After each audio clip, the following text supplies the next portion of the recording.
this doesn't hurt you. Okay. I mean, they hurt you.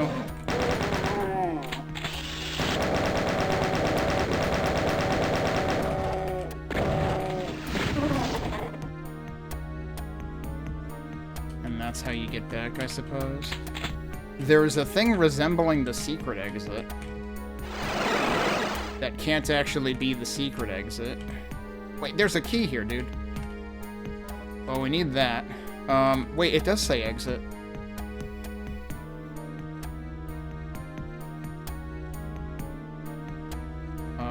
Well, color me confused. Also, that didn't raise after I went through there, which, if this were the original E3M6, it would have raised to become inaccessible. Well, I don't want to do this without invuln, which I did leave the invuln at the beginning of the stage, right? Oh, that time it raised. Why didn't it do that the first time? Did I accidentally line def skip? Or did they only do it on some of the sides? Alright, let's see what's in here. Oh, okay. Well, I know what this is. Wait, why is there a Baron? Hang on. There's a Baron because this is sort of imitating E2M6, which there is... On UV, there is a Baron in this area in E2M6. I'm not sure it's there on HMP, which is what I'm playing, so yeah, there were probably issues with this not actually paying attention to the difficulty differences.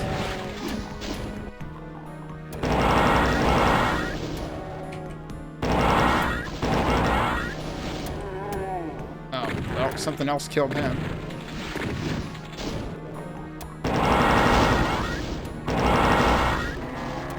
Okay, he's dead.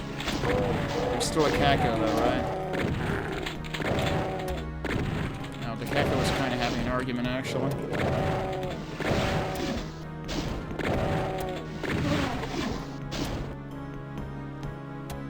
Alright, so one of these sides has A.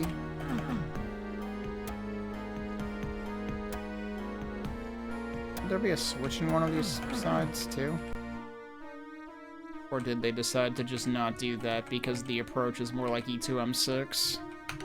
Feels weird for there to not be anything over there, though. And clearly they are doing the E2M6, like, 3 keys thing, because we've got all of them already. Are they gonna do the fake exit? I would kind of hope they don't, because that should really be saved for wherever E2M6 actually shows up. We haven't played E2M6 yet.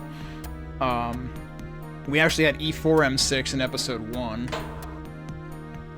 But it was, actually reasonable, because that was one of the prime examples where it was like, oh, okay, they clearly, like, scaled back the enemies to actually match the episode that it's made for. Yeah, so we're gonna have the 3 doors there. We don't want to do that just yet, though.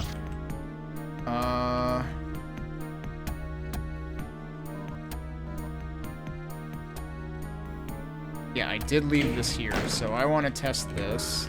And I get back there in time. Where am I trying to get back to? It's in here. No, it's not in there.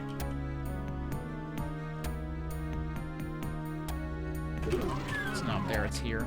And then it's that one.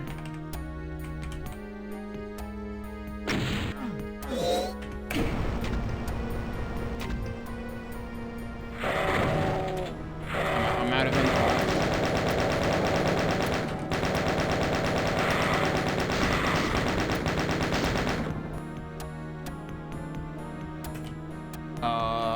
So the reward was lost souls? It did count as a secret, but our reward was lost souls. It seems like that's all it was. Well, we got all the secrets, though. So, that's pretty funny, though, that, like, they do... Oh, and this lowered! Huh. Was not expecting that. So when I heard that move before, I was assuming it raised, but apparently it just lowered, so you could just go out and get it. Alright, and also we've killed everything, so I guess we're done.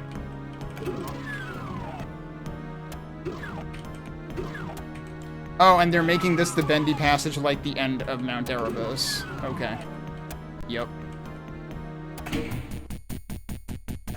Alright, that was actually pretty good. I'll give Jaws in Space credit for that one. It definitely was a little mash-up-ish, but hell is coming.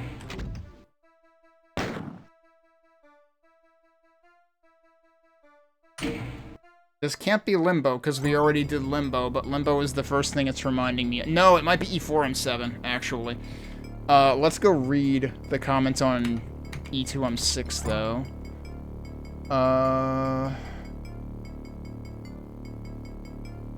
This was the last map that Jaws made for the pre-alpha version of the WAD.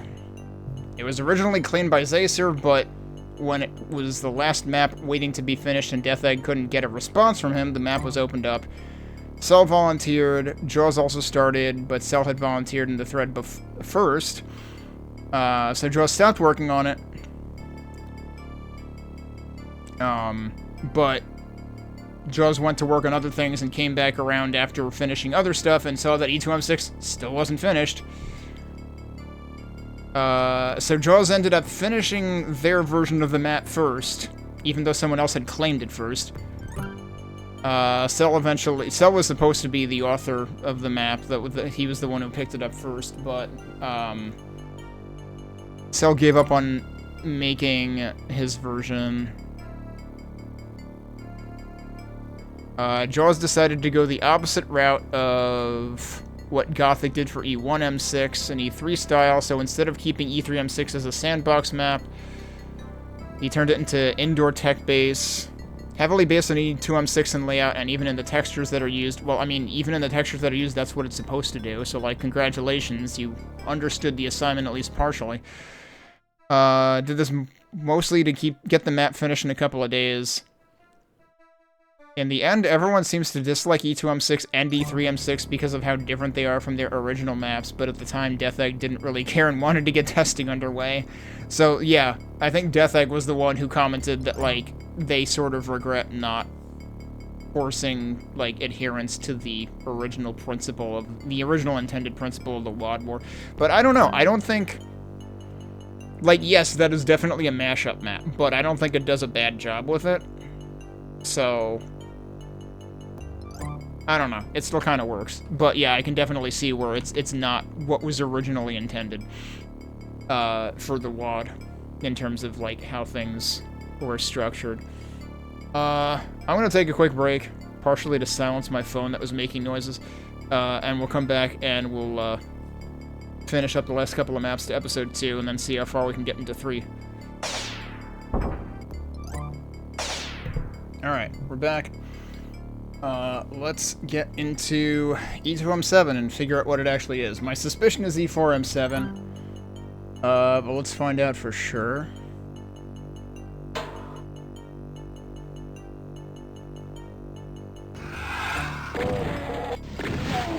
This is a bit interesting. Well, if it is E4M7... I seem to recall the E4M7 has, like, open hallways.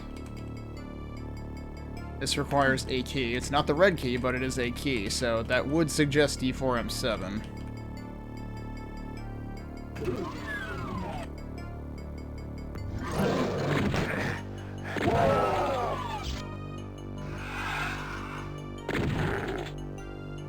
Yeah, now we're seeing through to that.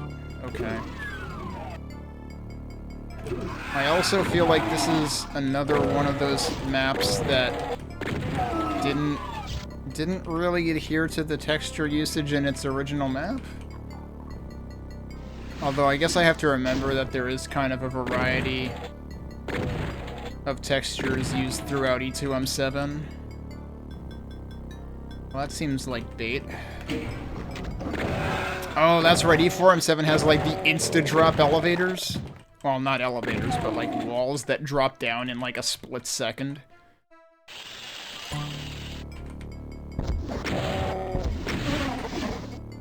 actually surprised that died in 2. Alright, and we need yellow key for that. That's consistent. Wait, there's just a map in here?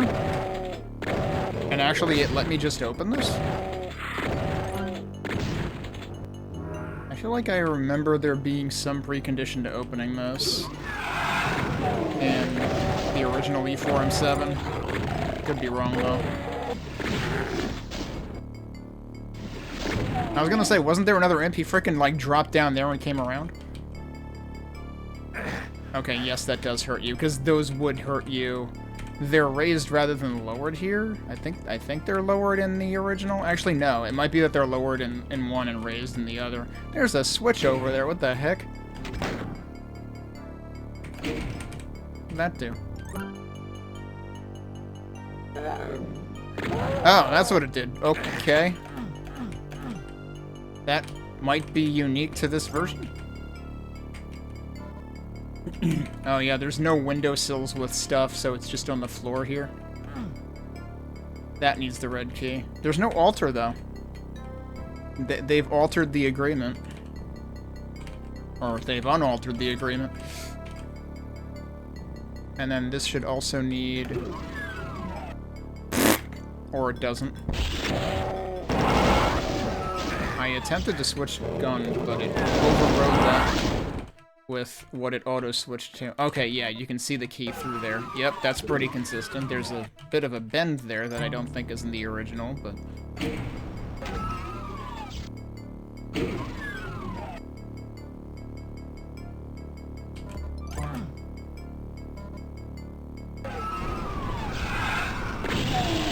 Alright, that's slightly different. Jeez, do you mind?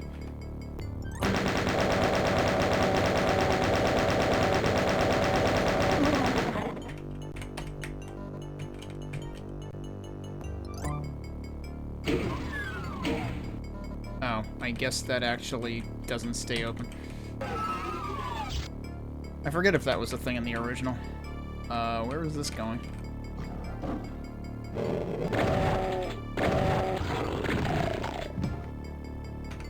I don't remember this part.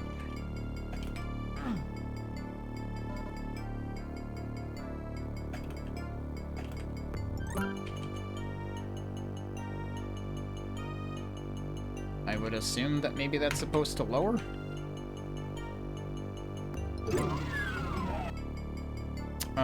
Should I get the invuln? No, I should probably wait to find out what the invuln would be most useful for.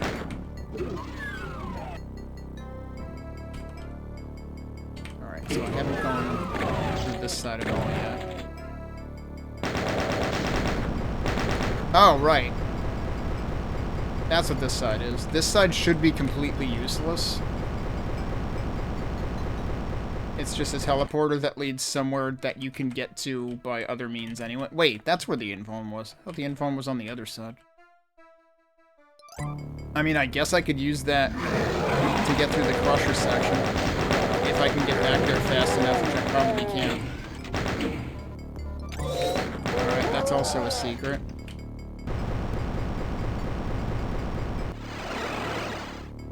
That just put me back to the beginning, actually.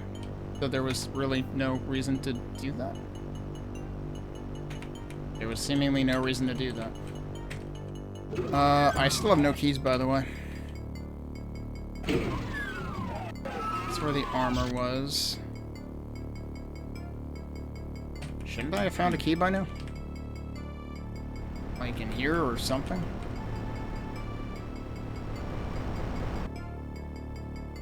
Oh yeah, so it's funny, those disengage when you come back out here, but if you teleport through it, you don't come back out here, so it keeps going.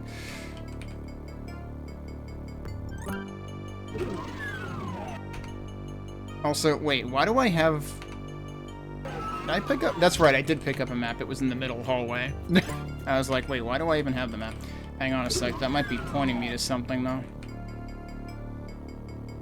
Is there something for me to do here? Wrong wall. Maybe not.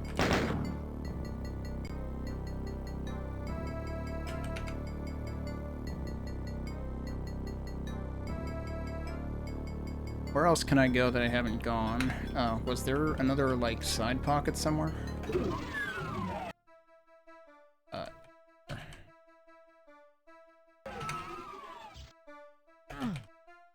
Well, it makes it look like there's something there, but it hasn't opened yet. So where else haven't I been?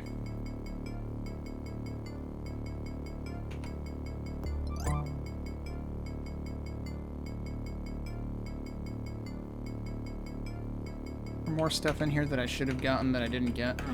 I mean, there is this whole thing that I don't understand. But I don't remember. Oh, there's a frickin' switch. There's your key. It would help if this room had any light whatsoever in it.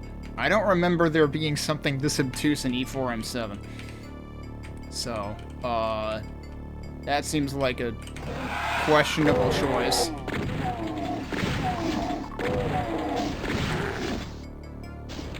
Or at least if there was something structured like that, it wasn't like that low headroom and that dark to where you couldn't see what you needed to do.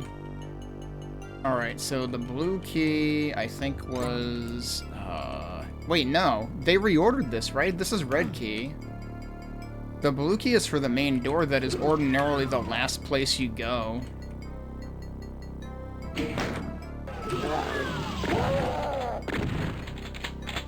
So they're doing a bit of a remix here.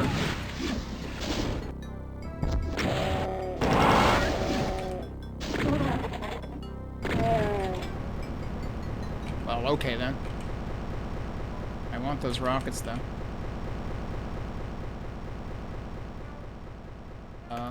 Huh. There's usually, like, more enemies in here and stuff, I thought, in the original. Maybe there will be. Those could open up to reveal more enemies later. Alright, so we have to go through one of this. So, here's the weird thing, because in the original, going through here requires another key, but it does not require that here. Okay. Nothing has opened yet.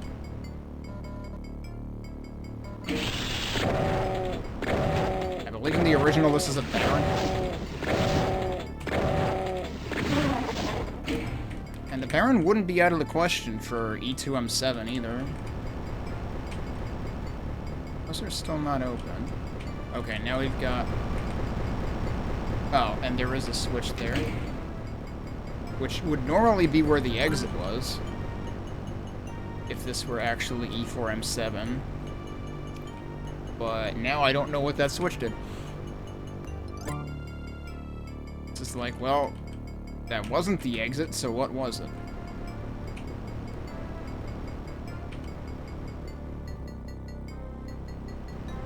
But I guess I'll leave. Oh, hi. Well, I guess that answers that question. Alright, good. Good signposting. This seems fine. Wait, that hurts me. I thought that was gonna be a teleporter. No, it just hurts you for some reason. Okay then. Oh, that's actually... That doesn't actually meet in the middle, which is how I had interpreted it when it was zoomed out. Oh, that just opens if you ask nicely. Okay. Wasn't expecting that. This one does not, just open up if you ask nicely, though. So, that's odd. So, alright, what do we want to do next? Wait! Right, we have the red key, which means I can do this. I don't know if there was a need to hit that other switch, or if that just, you know, opens the thing with the Baron in it, and you're better off not hitting it. Oh. Right, and that'll bring us here. That gets us the final key. Oh, well, surprise.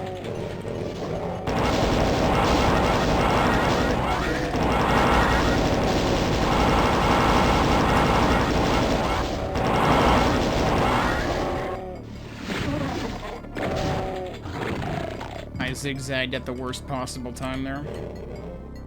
Which ended up getting me nailed by that Baron Snotball. This is interesting. What does this do?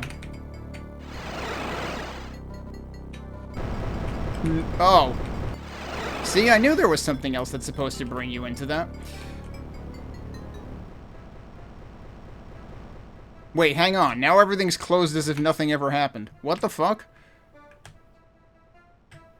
Was that all technically another hallway? No. Was it?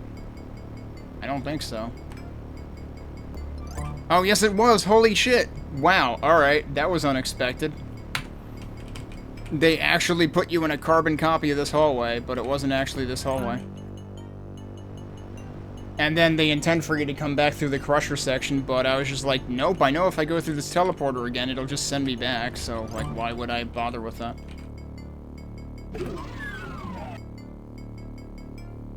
Okay. There's a bunch of ammo and stuff here. Alright, so, the actual exit is gonna be down here. Even though that's not how... Oh, you can't fit back there. Oh, there you go. Okay.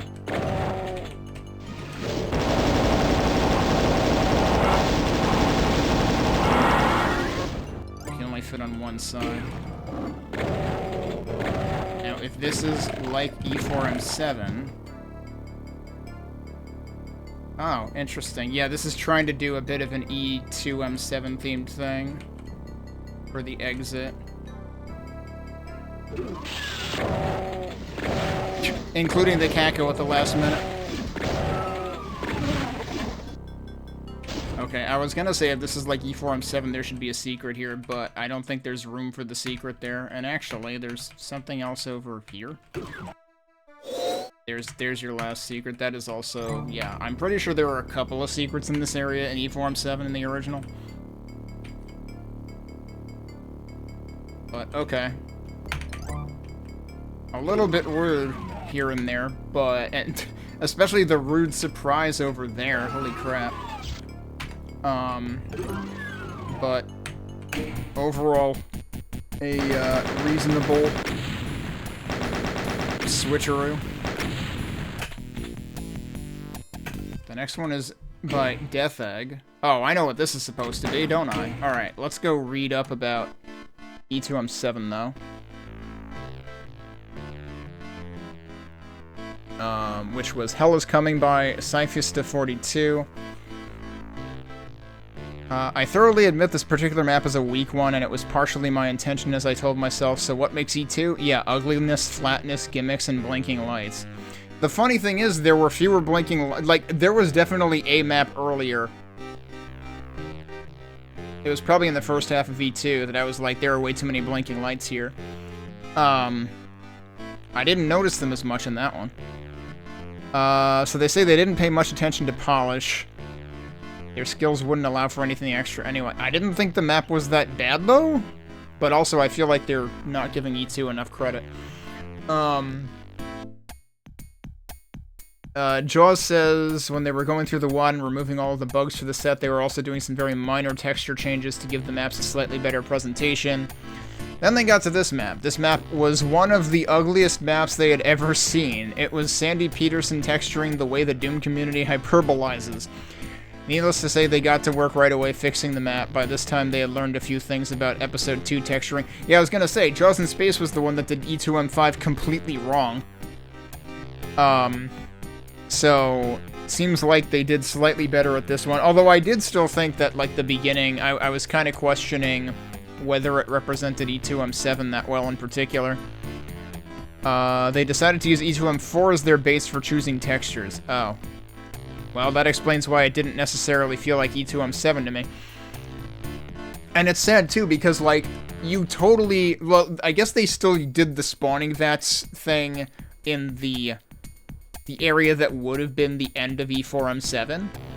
So you can argue they did that there, but they also could have easily done that in, like, the starting hallway if they had wanted to. I'm surprised they didn't do that, because they could have even done the gimmick they did where, like, you know, you were in the fake version that opened up. They could have just opened up the spawning vats. That would have been fucking perfect. That seems like a hugely missed opportunity, actually. The texturing was the only thing that Jaws changed, though, because they felt that the very flat layout of the map makes it really feel like an Episode 2 map. Was Episode 2 really that flat? E2M4 definitely wasn't flat. I mean, parts of it were, but then the parts near the end weren't. The parts near the end of E2M4 are much more vertical. I suppose E2M5 maybe feels a little flat. It does have stairs here and there, but they're, like, largely inconsequential. E2M6, yeah, that's probably pretty flat. E2M1 has a little bit of verticality going on at the very beginning. E2M2, yeah, pretty flat. So yeah, I guess I see their point. E2M3, flat. Alright, but anyway, what are we getting here? Because this looks like the approach to E3M8.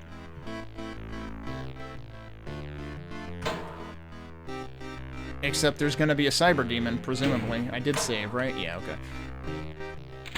Yeah, this is E3M8.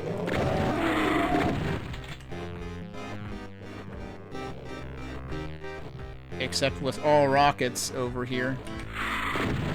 And they centralized the columns. Oh, and here's your rocket cache, okay. Is there a supercharge somewhere? Because normally there's a supercharge, or maybe even two. Yeah, there is. Over here. Yeah, so this seems like a reasonable combination of the two. Like, they specifically put in a lot more pillars to break things up, actually. Maybe even too many pillars.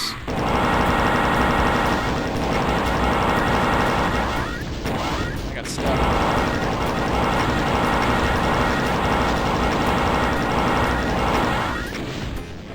I'm probably gonna end up needing more rockets.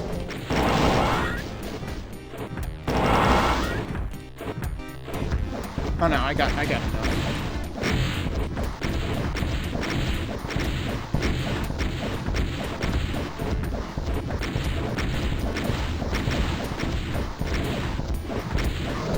There we go. But yeah, I feel like that could have... I understand why they wanted to put pillars on the corners so that it wasn't a huge open expanse. Because that could maybe give players problems of having, like, too much line of sight. But I think focusing on, like, using the middle as the place to, like, break line of sight, like E3M8 originally does, could have also worked. Hey, good job on not dying this time. You totally kicked that cyber demon's ass. Why does this all seem so familiar? And where are you? You clamber to the edge of the moon because moons apparently have edges? And see the awful truth. Deimos floats above hell itself. You pull a rope out of your backpack and start to climb down.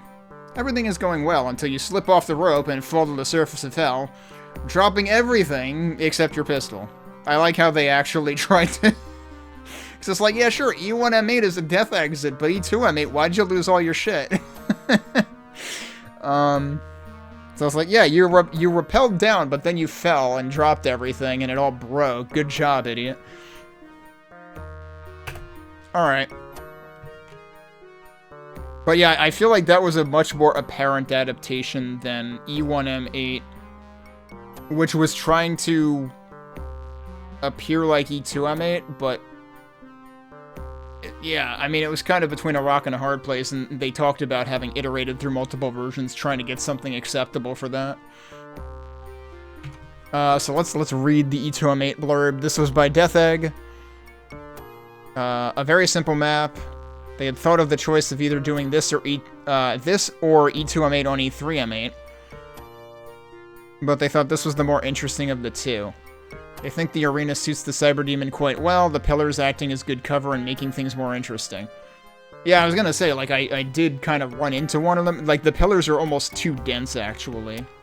I don't know if this is a one-to-one aspect, you know, adaptation, you know, scale-wise, rather, of E3M8, but it felt small. But that's probably partly because E2M8 is normally much bigger. But it seriously, the pillars made it feel small, and it felt like the Cyber Demon could have a little bit of a rough time, like, navigating or shooting around the pillars, so if anything, I worry that the pillars might have made it too easy. Like, if you did, like, even if you did one pillar in each of the 4 corners instead of, like, the 4 of them or whatever that were there, or maybe it was even 5. So I feel like they could have been a little more, like, a little less heavy-handed. A lot of people on the topic said they liked this map better than the one that was in Doom itself. Quite flattered at that, especially since it was only done in an hour or less. Yeah, I could kind of believe that. Especially, I don't know how many of the mappers actually, like, copied, you know, architecture from the existing map to use as a base for the maps in this version. Oh yeah, I wanted to double check something. Yeah, E1M1 was Phobos spaceport, while E2M9 was Deimos spaceport. Alright, well that's episode 2. Had a couple of rough spots in the middle, perhaps, but it ended off well enough. So, with that, it's time to move to episode 3. Guess what map this is? I'm just gonna jump right into it.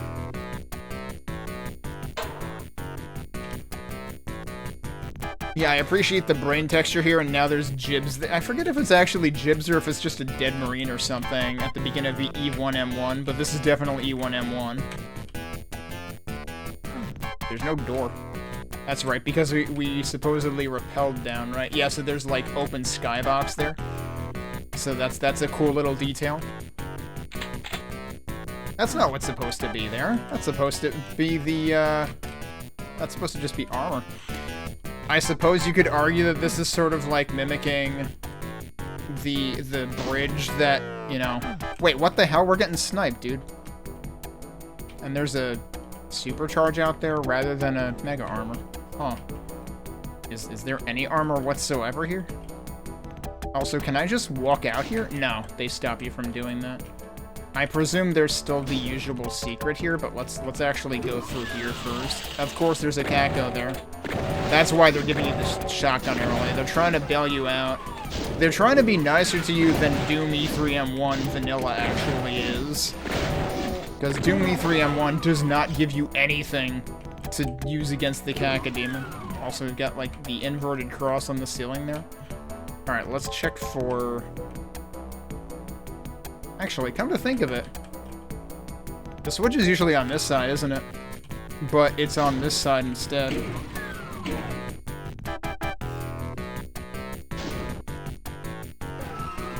That is not what I expected that to do. What on earth?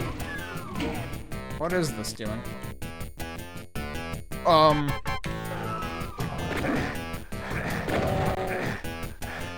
Just gonna run through there so that I'm not constantly taking damage. There's another one down there somewhere, and I don't know where he is.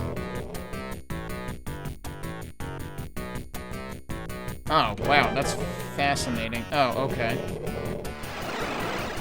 And then that just puts you right back there. Okay.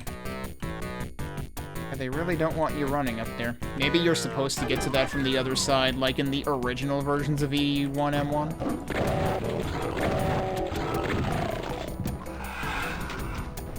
Oh, and they're okay. They did the E3M1 thing there. You can actually see that very clearly up there.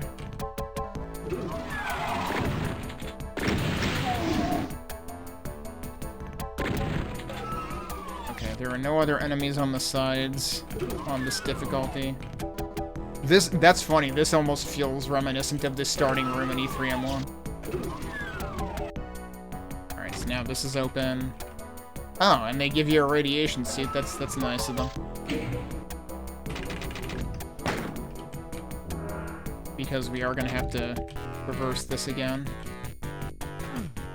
No? Did I not go high enough? There we go. And they use the spine texture on the elevator. Yep, and that comes out up there. Now, is there... There is a door here. Okay. And that's how you get out here. But there seems to be no way to get out that way. So they kind of reinvented the first secret entirely. Yeah, there's one enemy left, and it's the other pinky that's stuck at the beginning. I'm not gonna worry about it.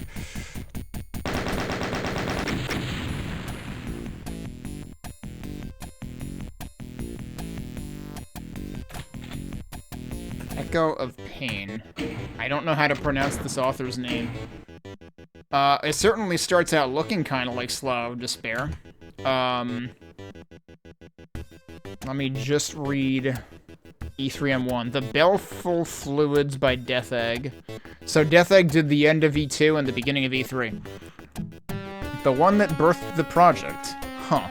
I like how it came out for the most part, but if I could do it over again, I'd probably make it a lot less like the original E1M1 in architecture. Why? Isn't that kind of the point? When the project first started, I stuck a bit more closely to the way the original maps felt, and while it paid off for some, I feel like this could have ended up a bit more interesting if I'd done something a bit more ambitious. Then again, I did throw it together in about a night or two, outside of tweaks and bug testing. So that's interesting, because, like, it sounded like the map that went into the E1M1 slot took a lot more effort and was probably one of the last things put together. Whereas E3M1 was one of the first things put together. And they swapped, right? Wasn't E1M1? Yeah, E1M1 was E3M1. I wonder if that's actually what it is. I wasn't going to assume that everything just swapped places. Well, no, that isn't what it is, though, right? Because E2M9 was E3M9 and E1M9 was E2M9. So yeah, no, that's not guaranteed. Anyway, let's see what E3M2 is. This starts out feeling very much like Slough of Despair, though. You've even got the staircase back there. But we already had Slough of Despair, right?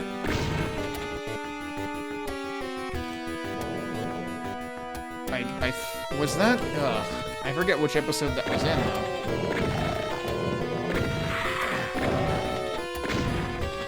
Seems to be pointing this way.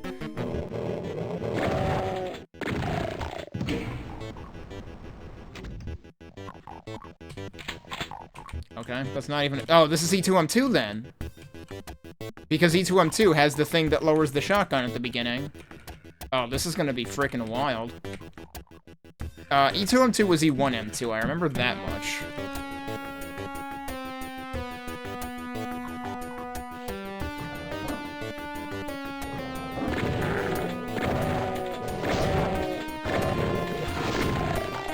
I'm completely blanking on what E1M2 was, like, as to whether that was E3 or E4. Because it's easy to get confused because I also just came off of playing Amalgoom, and Amalgoom did have a remix of E4M2 as well. Although that was a much bigger map, though.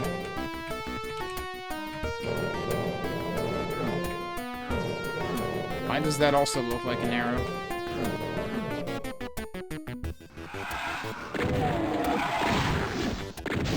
Seems like we've just got arrows everywhere.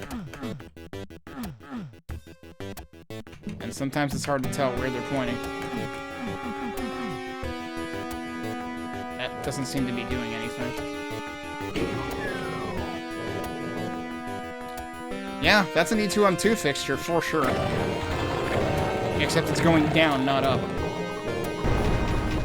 Oh, wow! They even build the stairs when you get onto it, too. And it sinks below you. That's actually, like, way more unsettling.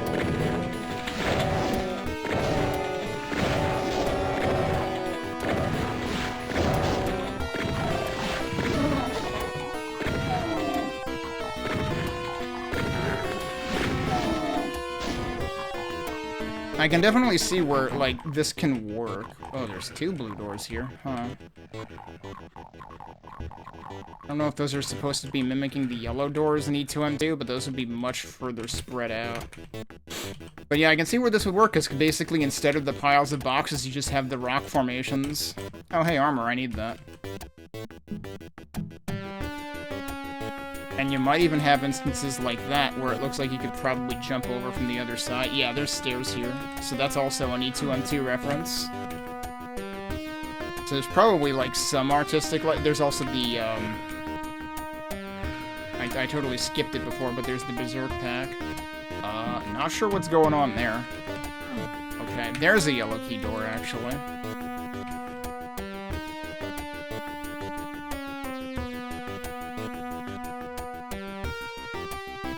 But I kind of want to thoroughly explore the beginning because, I mean, E2M2, it's...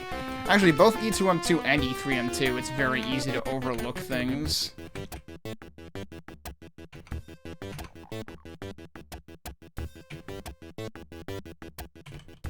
Still stuff over here I haven't explored.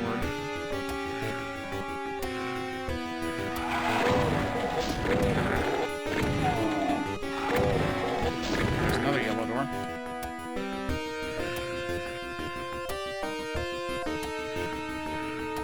There's a lot of zombies grumbling somewhere. Yeah, okay, so down here, that's definitely a reference to E3M2.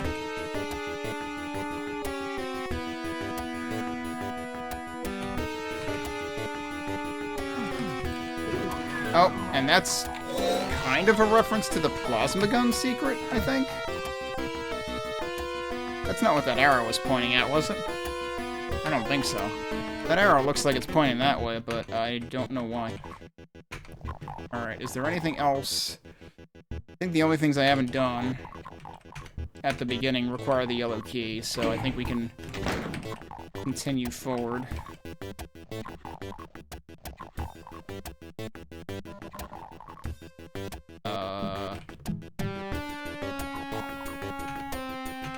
Not sure what that's referencing.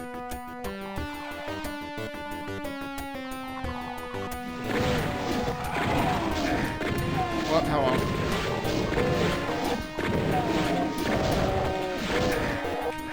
Boy, I sure ran right into that. Actually...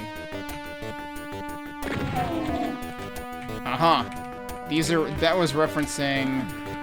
I'm assuming that was referencing... the, Oh yeah, those guys are probably crawling around up there. I assume that was referencing the elevator, the sections with, like, the 4-part elevators, and there's, like, a hidden wall on one. Or rather, a secret passage that you would assume would be a wall.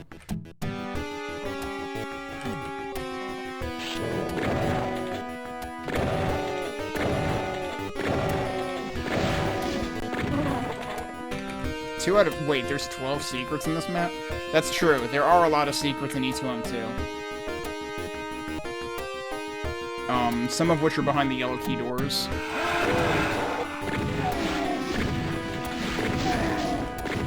Okay, what's this Baron doing here, though?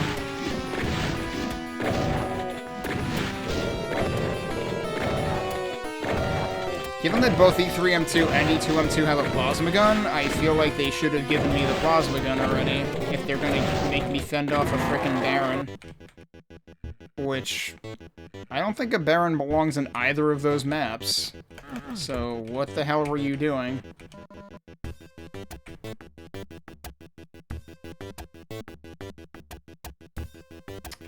I don't see any funny business on the ceiling here.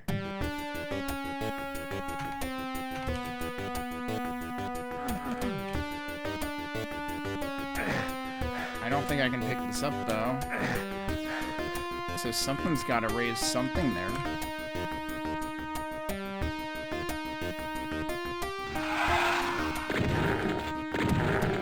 I mean, in E2M2 proper... That just raised it? That just raised it. That raised the entire floor. Okay, that's not how E2M2 works, for sure. Okay, well, I know what that leads to. That switch was back there. That just seems random. This is very bright. Like, oddly, uncharacteristically bright. Also, for some reason, we've got fire blue all over the place in here, which is definitely not... You don't see that much fire blue in E3M2.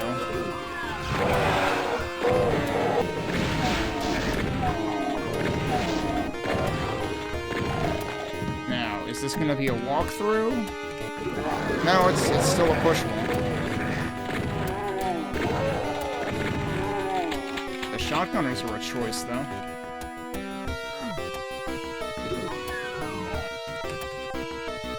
but is there anything else? There probably is. That's only slightly brighter. Okay, we've got a map. So that's something. And we have the yellow key, so we can go back and check out the yellow key doors.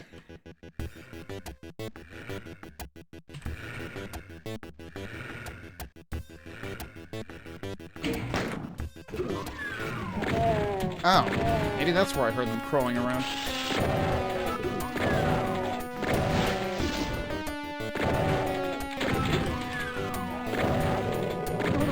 I am once again asking you for a better weapon, like that, for instance.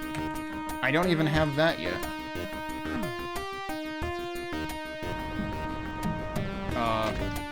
That's very close quarters. I imagine that could get somebody crushed by accident. Oh, there's actually 3 of them.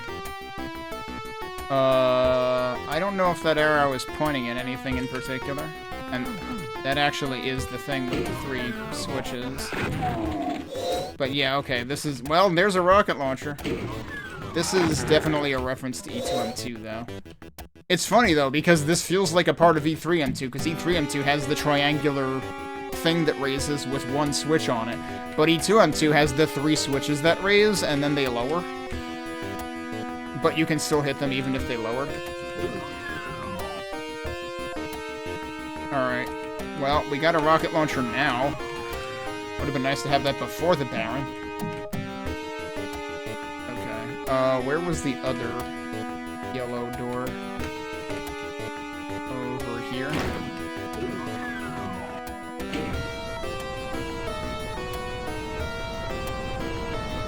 Oh, yep, and that's exactly, yeah. And that also counts as a secret, yep. That is exactly the same function as the other yellow door in E2M2. But definitely styled and laid out a bit more like E3M2.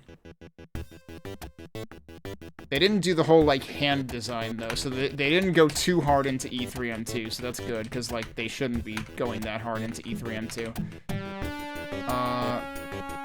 Is there more stuff over here that I never did? And also, now we have plenty of weapons.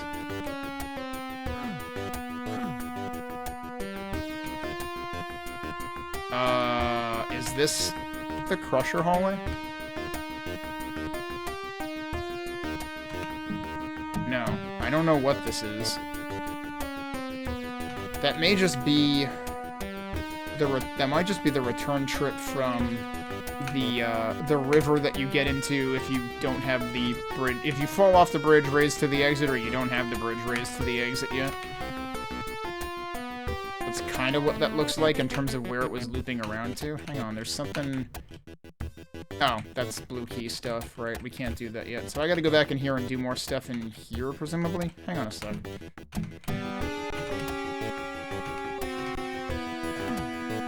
Why am I seeing stairs there? And also half of the secret. I guess I came back through that at some point.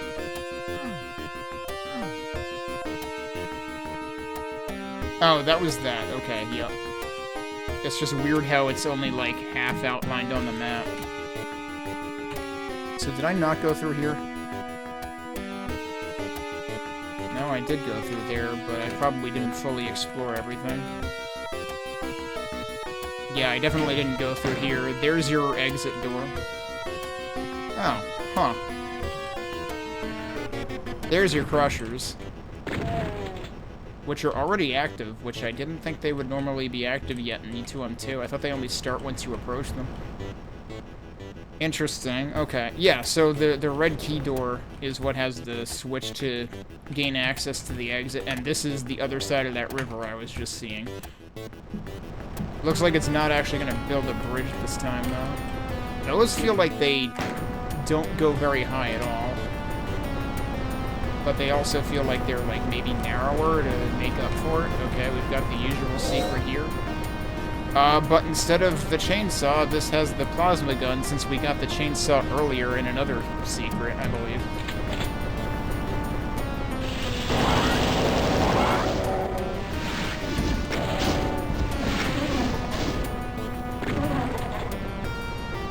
And, instead of Lost Souls in here, we have a couple of cacodemons.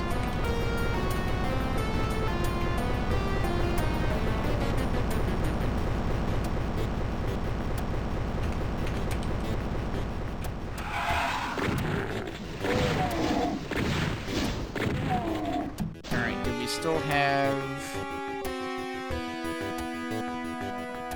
Huh. So, normally in E2M2, there would be a corner here that you step on, and that lowers something to get to that. I'm not sure if that's how that works here. That didn't lower it.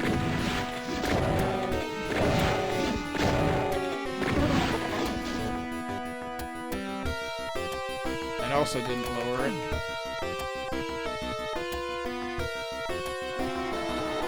Another Baron? Jeez, really? Actually, I forget if there's actually a Baron here. In E2M2. And that just gives you that, but that is actually the return trip, just like it would have been in vanilla E2M2. And I think you do end up getting that in here somewhere. I have no idea. Oh wait, is it further back? No. I'm still looking for there to be some kind of step trigger for that. I'm not finding any. What? You just press use on this little girder over here?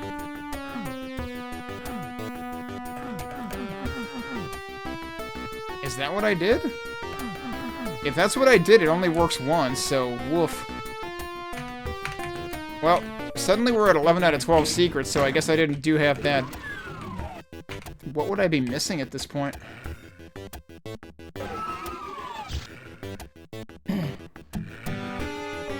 Possibly something in... Oh, yeah, so the section I'm about to go into is definitely explicitly E3M2 references.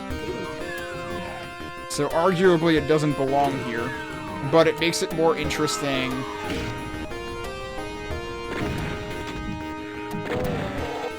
And the first guy's dead already.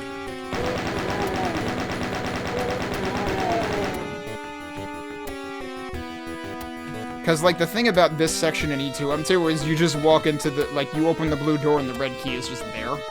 It's, like, not even remotely interesting. So this is more interesting than what E2M2 does, so I can understand why they would do this.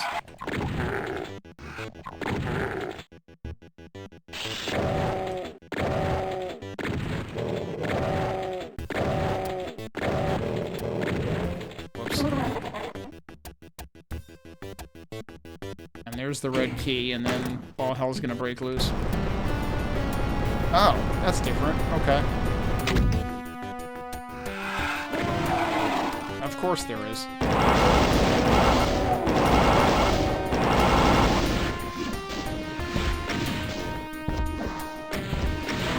Nice whiff. And all that's in there is 4 shotgun shells. I feel like in terms of resource balancing, this map was not well structured, because it eventually gave you resources, but not in the way you would have expected it to. Like, not in the order that would have actually helped.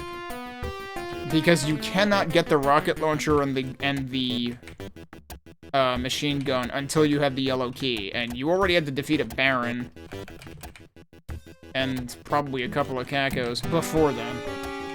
So I'm not sure what this arrow is insinuating here. Also, hang on a sec. Is there something else going on here? I was expecting this to open when I went back there. Because clearly there's supposed to be something else that leads back to here. Unless... I don't remember, isn't there something that lowers these in the original? I thought it was just like when you walk over here that they lower. There's a little, like, inset over there that doesn't seem to do anything either.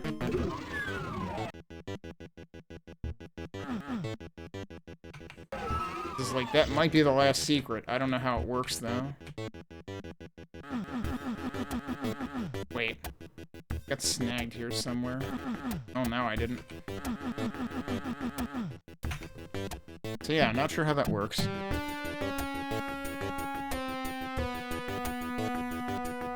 And that's like the only thing left that's unexplored.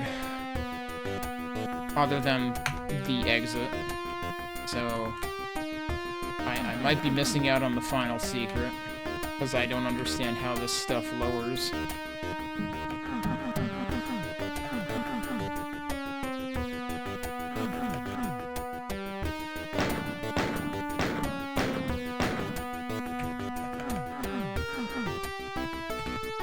Doesn't seem like anything wants to lower from me asking nicely. I don't know what this arrow is trying to tell me, if it's trying to tell me something. So yeah, kind of at a loss on that one.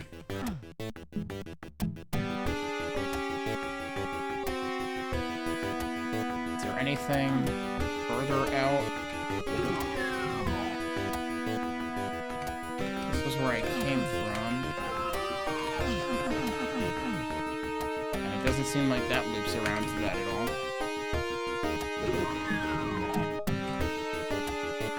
Yeah, no, I got nothing. So this secret will remain a mystery, I guess.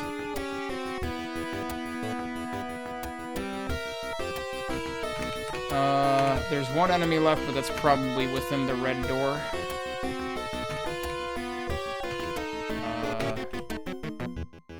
Where do I want to go to get back there? Here we go.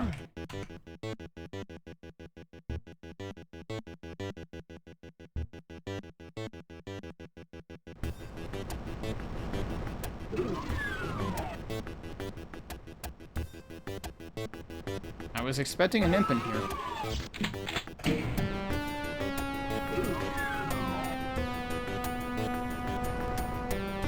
Oh, that actually lowered the blocking thing here. Oh, there's the final enemy.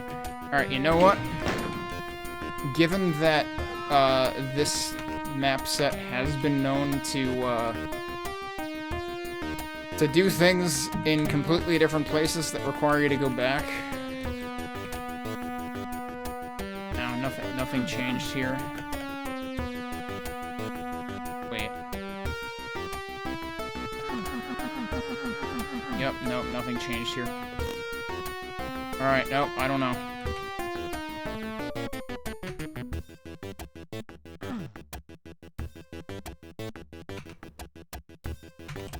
Not where I should be going.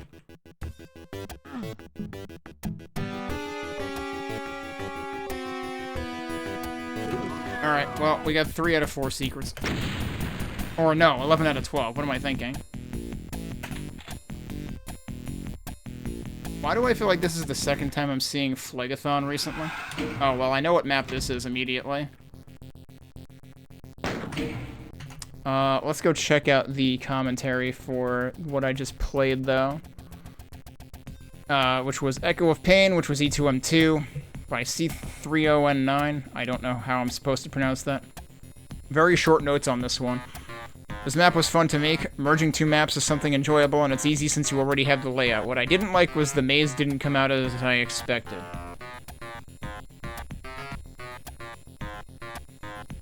Which maze are we talking? I assume they mean the beginning section. But yeah, I don't know. I thought it was a decent job anyway. Alright, so this is E4M3.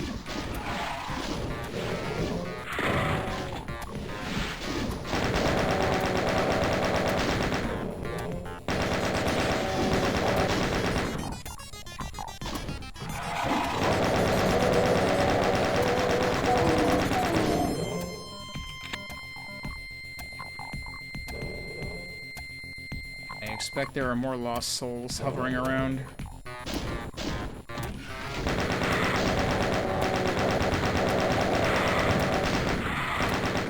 Chill out, dude. Are you gonna die, though? Jeez.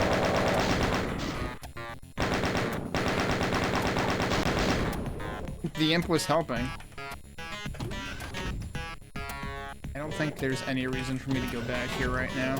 Oh, that's actually a solid door rather than... Actually, wait a sec. I was expecting this. What even is this door? That's not normally there like that. So that's new.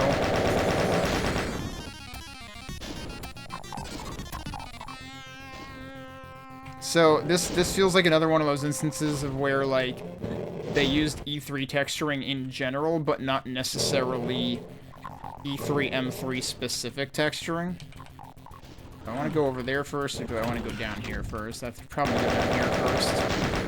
I'm pretty sure there's actually a key down here.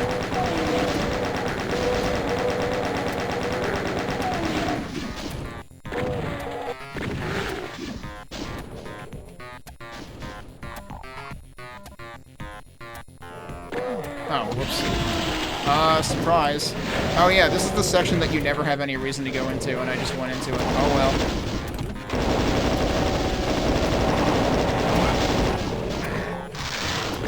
Hi, could you fucking get off? Thank you. So much for my overheal. Oh, nice. The raising elevator actually ate the projectile.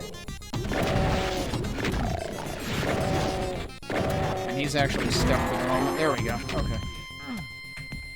But yeah, this is a section that you never have to go into in E4M3 if you know what you're doing.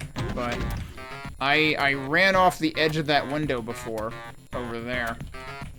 And I should not have done that. So now I have to do things the hard way. So we can... Oh, you gonna die sometime? Why did that fourth shot not even hit him? I want to go this way. I suppose I might as well. Oh, yeah, this is actually an interesting thing to inspect.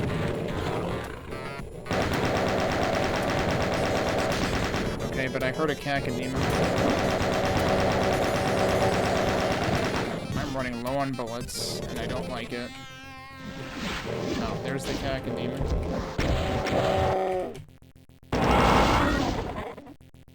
Heard something else, too, though. There's another...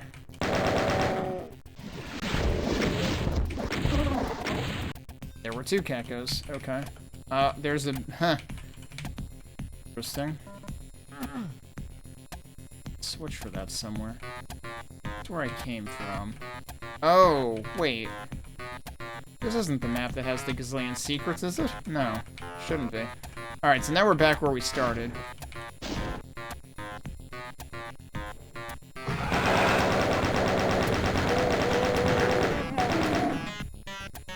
More bullets, good. Oh, yep. There's the thing that opens in the back. There were no enemies in here. Wait, what? I'm pretty sure there were enemies in there. In vanilla. Like, it is very much a trapdoor.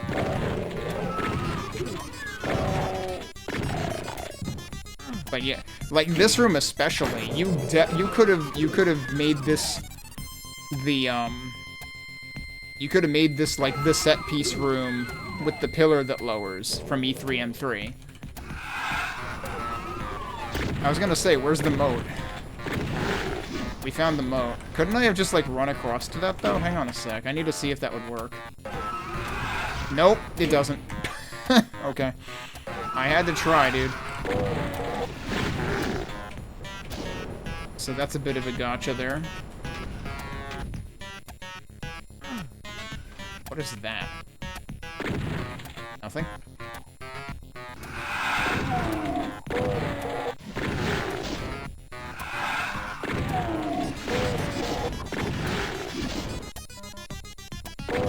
Map? Okay, sure. Need the key for this, though.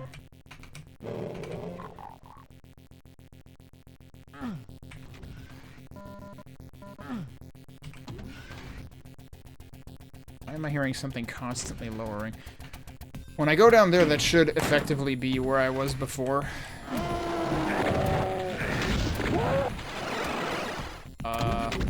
Yeah, and that's the teleporter.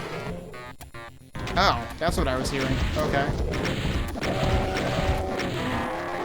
Cool. He got killed before he had time to do anything. Yeah, the problem is this is all damaging floor.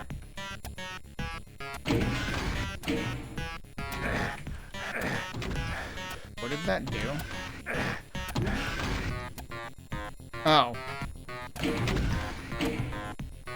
That is what that did. It might have done something else too, but I think I'm getting it confused with the other sounds out there.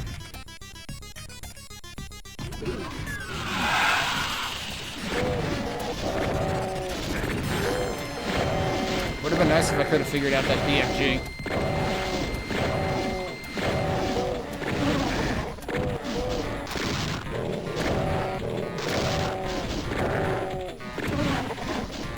Okay, Imp was helping.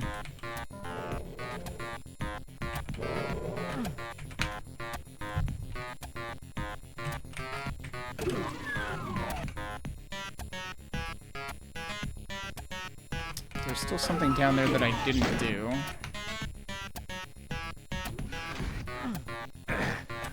Ah, yes.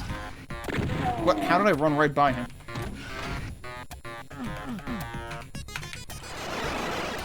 And that brings me back to the beginning. I never actually hit that switch before. Do I remember what it does? No. Oh, it gives you access to this. Okay.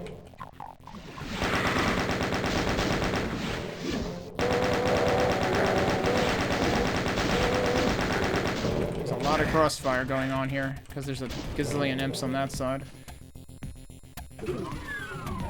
Oh yeah, remember there was that other red key door too. I mean, the one over here that normally wouldn't exist, but also the one back where I was earlier that I might want to go back to.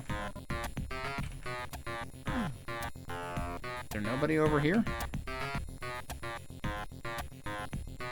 And then there's the other door down there, but we'll hold off on that one, I think.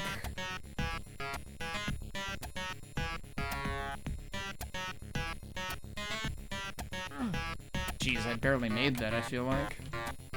Now might be a good time for that, actually. Alright, let's go revisit the other door down here. Or up here.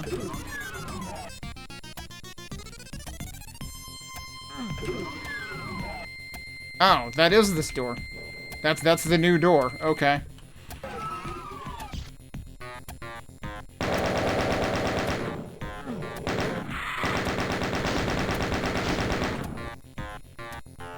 Kinda wondering what's over there. That's just gonna lower that. Isn't there normally like a triangle shape? Yeah, there is. It's over there, I think. And that normally has some stuff. Yep. Berserk Pack, apparently, which isn't super helpful right now. I just take free damage instead.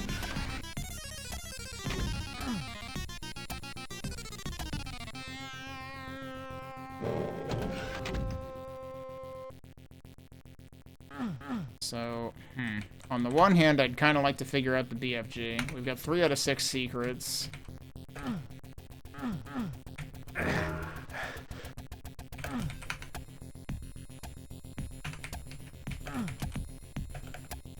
Oh, hang on. How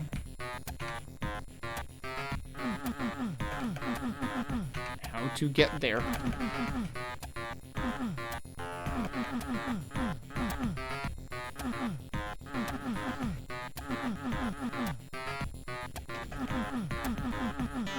Probably how you get to it.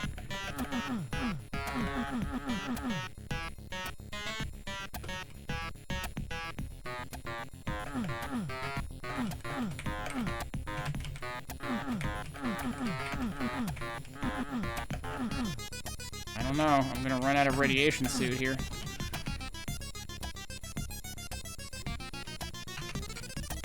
Also getting discombobulated.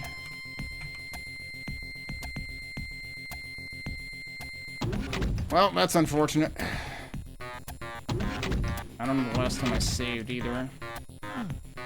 So, like, I know where the BFG is supposed to be obtained from, but I don't quite know how to get to it.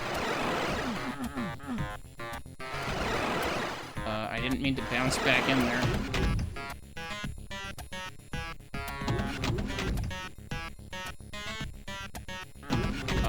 There's no way for me to get out of here without taking damage now, is there? That sucks.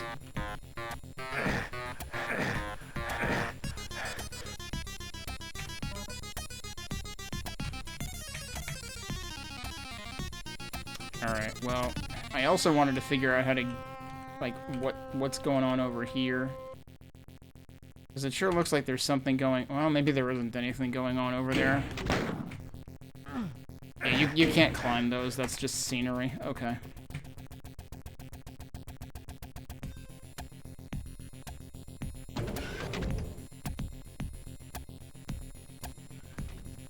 And then, isn't there normally a thing on that side too, actually? There's no lip to traverse on this side. I thought there was normally a blur artifact, you know, and partial invisibility on this side. But I'm not seeing it. I assume that's also scenery.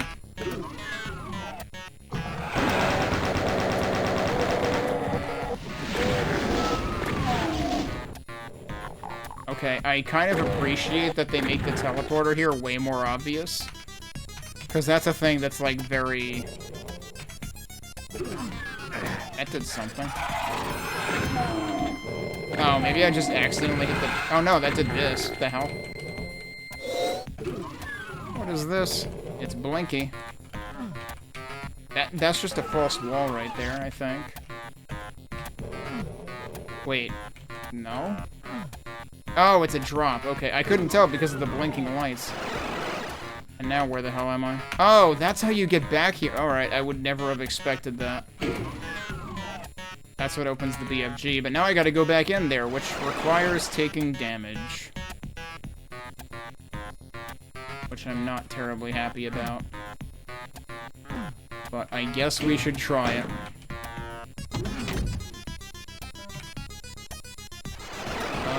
Not from that side. Do it this way.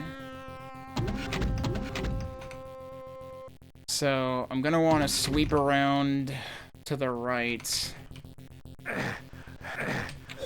Go in here. There's your BFG.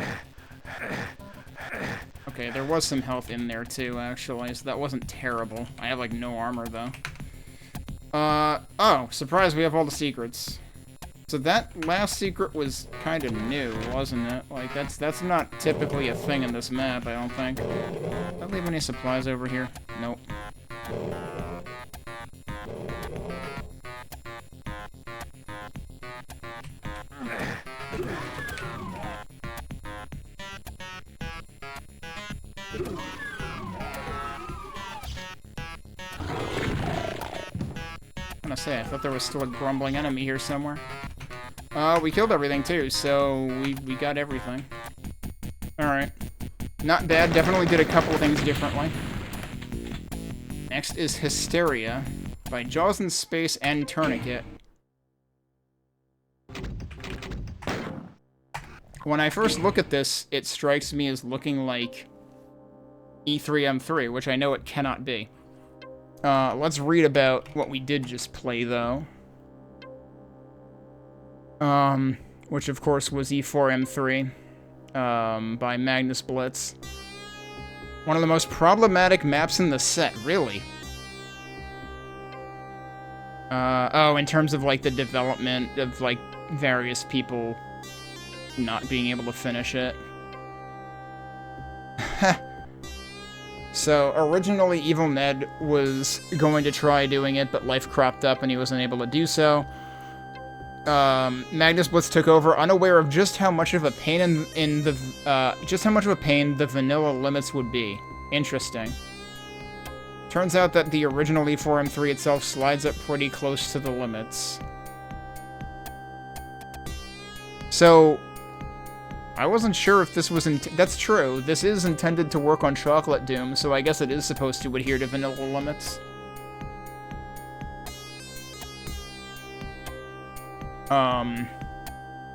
So Magnus Blitz ended up, like, making multiple attempts at this. At one point, he junked the whole thing and started it from scratch, and then that also had issues.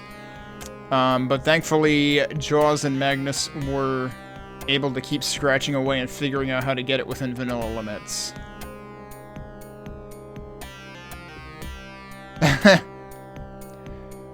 They end by saying they're happy to take a cool layout like E4M3 and give it the visuals it deserves, as opposed to just wood everywhere. Sorry, Sean Green. But yeah, I kind of agree with that. I actually think that the way that that ended up looking in this map set was pretty cool. Like, it felt like it worked rather well.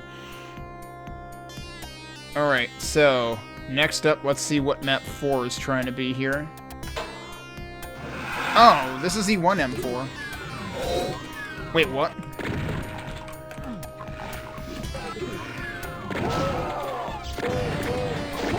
It's E1M4, but with a little bit of E3M3.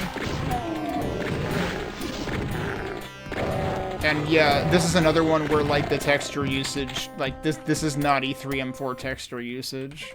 This is E3M3 text. I mean, even look at that. That's E3M3 texture usage. This is supposed to be E3M4, guys. What are you doing? Also, it feels like there's just entirely too many skulls here, and it's kind of slapdash.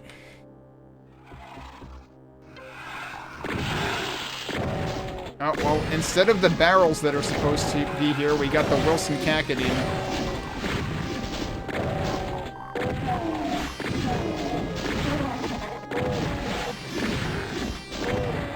And a lot more imps than usual. Can I run across this? Yup.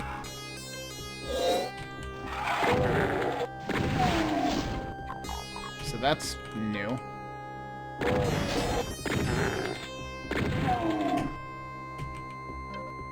Oh wow, that's interesting. Yeah, I'm gonna have to actually wander around this map, because like usually I fast track it. Yeah, what? This seriously feels like it was originally intended to be an E3M3 replacement. Because it's got the 4 doorways and everything.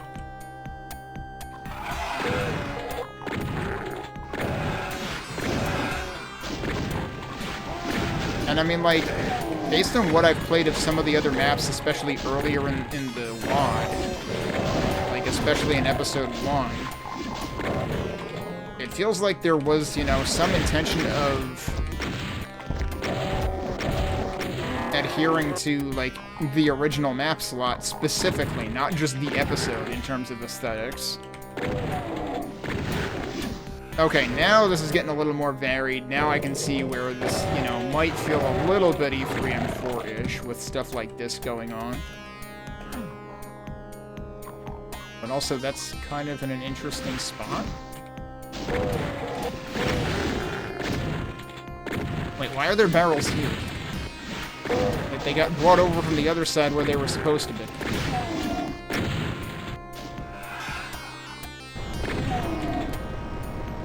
Well, I'm glad I got out of there at exactly the right time.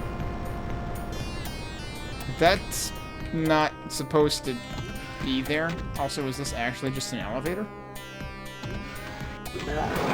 That's not what's supposed to open. Alright. Intentionally subverting expectations there, I presume. Because normally what opens is over there. But also this allows me to get here. That's technically a secret. Okay. How many secrets are there? 5. This is definitely kind of doing its own thing as far as the secrets are concerned. And also crushers. Are there any crushers in E3M4, come to think of it? Because I feel like there aren't supposed to be crushers here.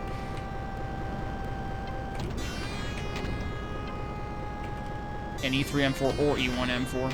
So it's like, I don't know what they were really going for there. Other than doing shit the player wouldn't expect because it doesn't fucking belong on the map, which, you know... You gotta walk a fine line between subverting expectation in a way that's actually, like, appreciable versus actually just being a jerk.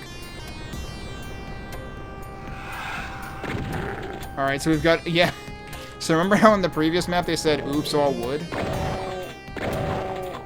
Which is what the original E4M3 does? Well, for some reason we've got oops, all wood in the blue key atrium of E1M4 now, which... If anything, this would be another thing E3M3 would do. I feel like I just used that door manually, because it didn't actually open until I pressed use. No, maybe it was just, it was kind kind of, I don't know, it felt delayed.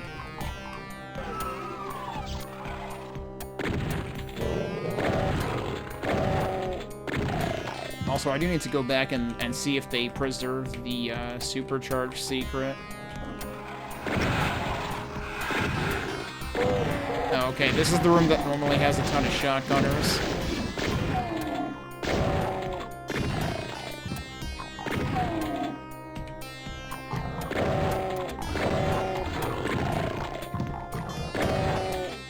What's this about? I don't know. Seems strange. I'm not gonna go in there yet. Shouldn't there be a staircase back here? Yes.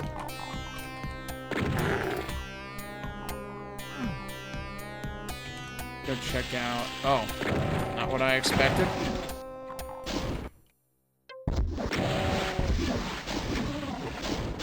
Jeez, that guy was very mouthy.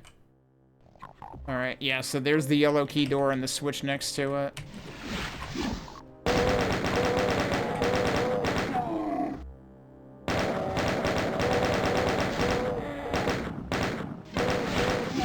Having a lost soul in there means it can escape containment.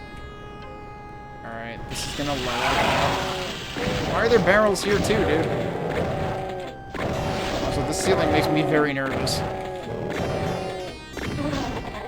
Somehow I killed the Cacodemon, even though there was an imp standing between me and it.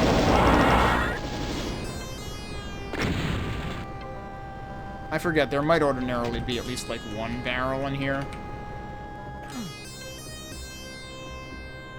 That needs the yellow key. That's not normal, right? Normally the yellow key is only needed for the door that you see over here. Because that's where the switch is that raises the bridge. Why would this and it's... They must have changed that room somewhat. Otherwise, there shouldn't be a need to do that. Alright, right, I wanted to go back to check on a couple of things. Is there another way for me to get into here, actually? Yeah, so this is 100% E3M3, which, again, is not the map slot this is in, so why are you doing it? Also, wow, I need shells really bad. There's a chain gun up there. That's very much not a soul sphere. Oh, at least there's shotgun shells here, too.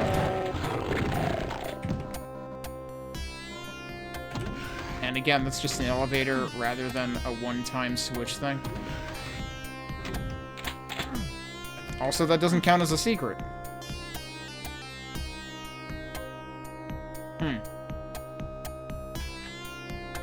Because normally that's a secret.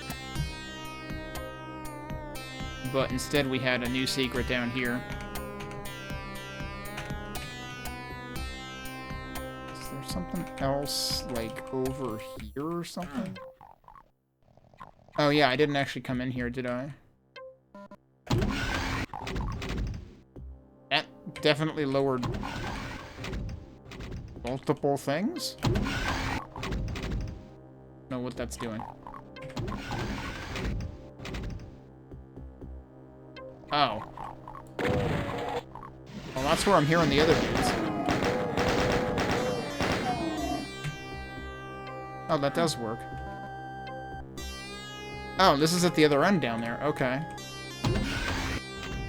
And yeah, that just lowers everything. Oh. That actually connects to here, too. I'm pretty sure that's not a thing in the original level, right?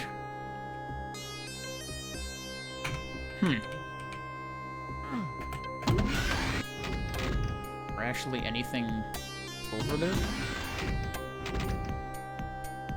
It looks like I could probably jump over there. If I don't miss. Oh, nothing on that side. Nothing? Really? Wow, okay. Well, I guess we'll go back up this way and we'll go through the blue door. Yeah. This is 100%. I mean, like, it makes sense. If you disregard what exact map this is supposed to be, this makes sense, because this is the maze part of E1M4.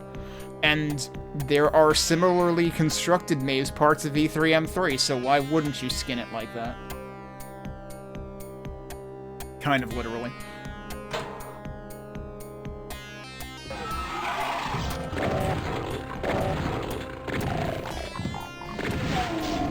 Still worried about my shotgun ammo. This definitely feels like they took artistic license with the layout. And of course they put a couple of Lost Souls in for good measure. Yeah, there normally isn't a loop like that. I don't think, anyway, in E1M4.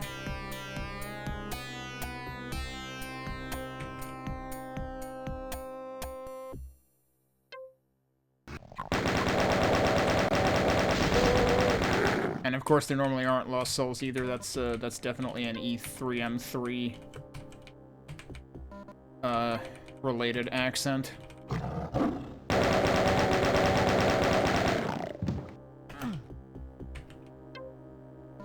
Rockets. Okay. That's an odd ending to the hallway too.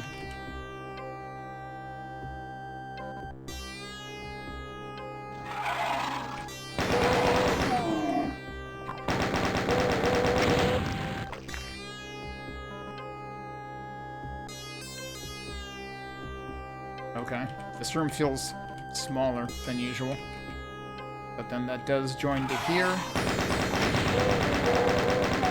This also feels like it's trying to be E3M3.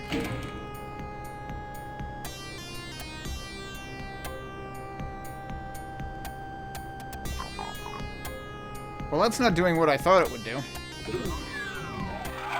Because I thought it would raise that. Oh, maybe it raised stairs?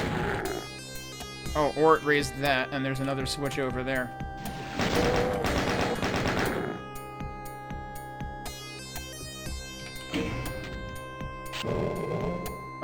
Surprise Kako? Surprise Kako.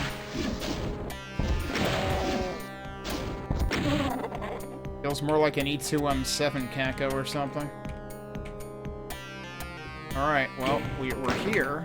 I only got 3 out of 5 secrets. Is there anywhere that I didn't go? I could definitely fathom there being a secret in the maze somewhere. There's 2 enemies left, too. It's another one of those instances where the wall opposite the exit looks exactly like the exit door. Which is weird.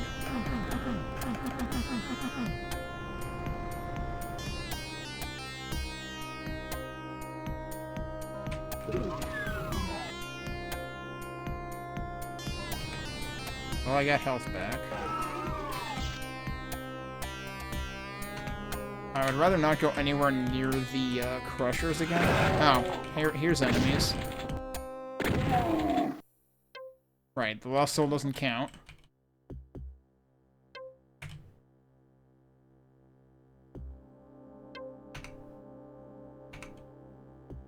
That was okay. Yeah, that was the section I was examining earlier.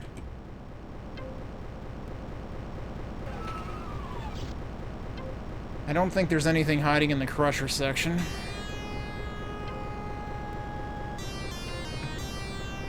Nope, there's nothing over there. Hang on a sec, there's something weird over near the starting line that resembles E2M3 way too much. So that was already something. There's something in between these two also. Yeah. So that's one of them.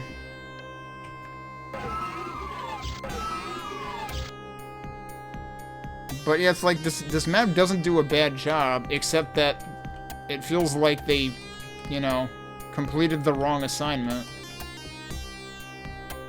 Because this feels way more like E3M3 than E3M4.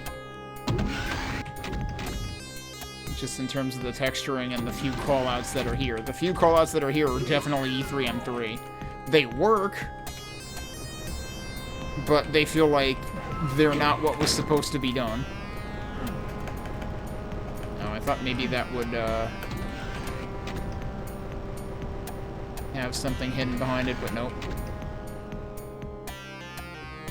Alright, I did kind of want to check out the maze section once more. It's very possible I missed an enemy in here.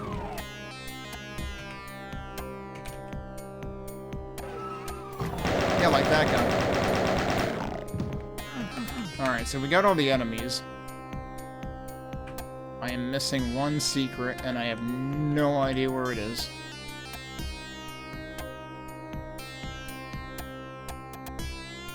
Wondering if it's right there.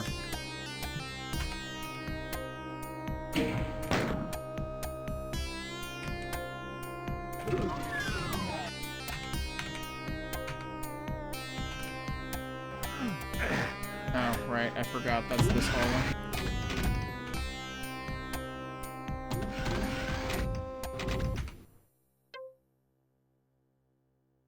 Hang on a second. That's also lowering a thing all the way the heck over there.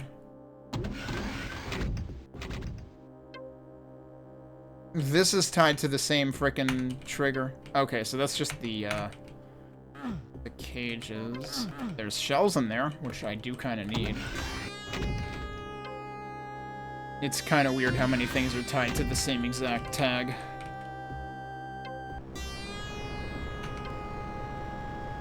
Okay, but yeah, I don't know. Let's take a look and see if, like, the auto map would tell me what I missed.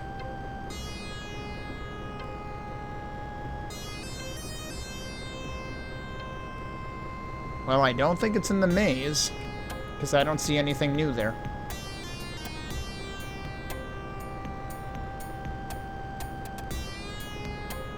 I'm not seeing anything new regardless, so I still don't know what the final secret is. Oh, wait. Oh, no, those were the two things that I tried jumping across to and nothing was there. Yep, I don't know.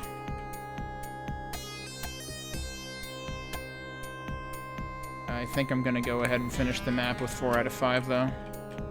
Could there be anything in here hiding?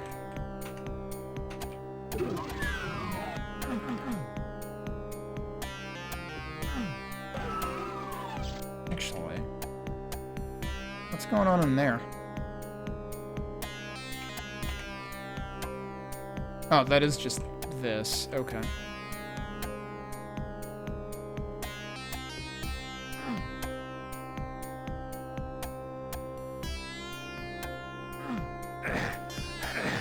Yes, that causes pain. As it should. Yep, I don't know.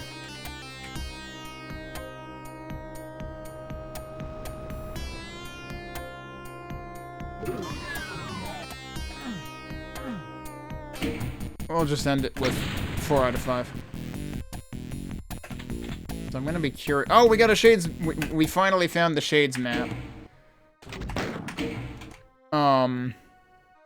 But let me see what the commentary says for E3M4. I'm curious if they talk about the fact that it looks more like E3M3.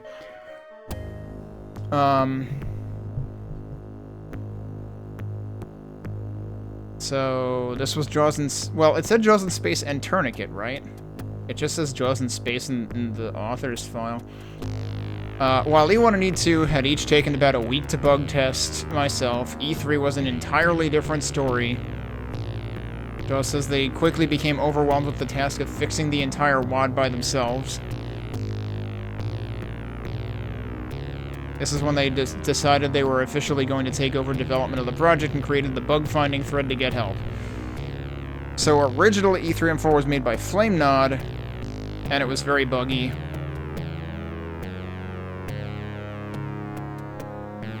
And it was also one of the most homage-filled maps left. So Jaws remade the map themselves. The layout is actually based more on the Alpha Doom E1M4, while the texturing is heavily based on E3M3. Huh. Maybe that's... So I'm not familiar with all of the alpha versions, so maybe that's why it looks more like E3M3. And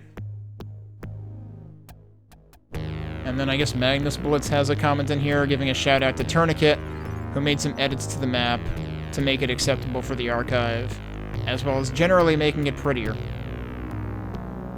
Jaws originally wanted to have someone else make it from scratch and scrap their version, but Magnus actually really liked it, so they were glad Tourniquet could save it, so that's why it gets joint credits on there. Okay, huh. They actually salvaged one. Alright, how much time do I have? I have some time. I'm gonna take a break, and we'll see if we can get through at least a couple more maps. Maybe we'll find the secret exit, because that should be in the map after this. But I'm excited to play a Shades map, because I'm not sure I've played any Shades Doom maps yet, but I've played plenty of Shades maps that look like Doom maps or are modeled after Doom maps in Quake. So this should be interesting when we get back. Alright, let's head into this. So I think, well, just looking at this I already know what it is, but also we're getting to the point where we can deduce what maps are, because we already had a map that was E2M5, so E1M5 used E2M5's layout, E2M5 used E4M5's layout, E3M5 can't be E3M5, so it has to be E1M5, which is why we're looking at a small river in front of us. So let's see what Shades did with this.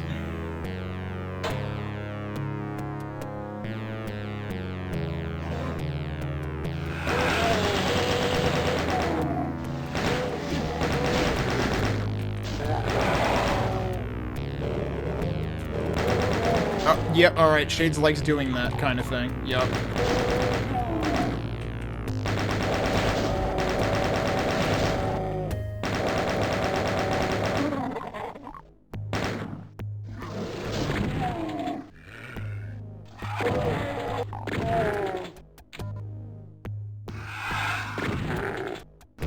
This, definitely feels like it's doing its own thing, though.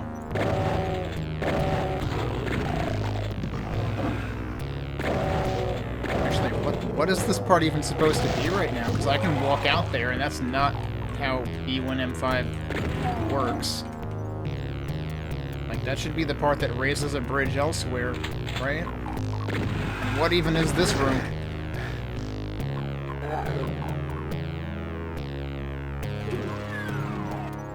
I have no idea what's going on with this map right now.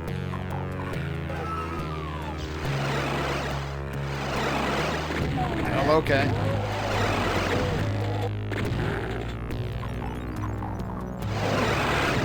Alright, so that replaces, instead of the main door to the big courtyard, they have a teleporter. Fair enough.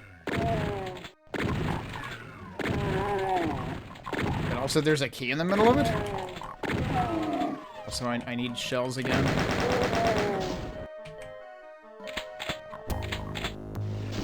Yeah, I don't think I can just walk up and take that. Wait, this is open?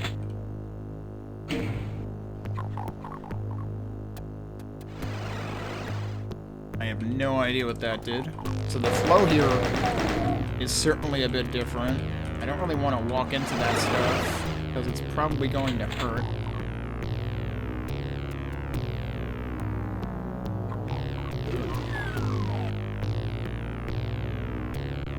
Did that switch actually raise something like back over here?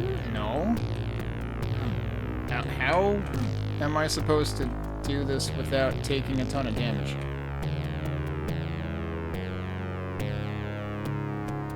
Because, like, the way that E1M5 normally works, you don't have to take damage unless you go for one of the secrets. But here... Wait, where the hell am I now? Okay. This would normally be where you would get the yellow key, though.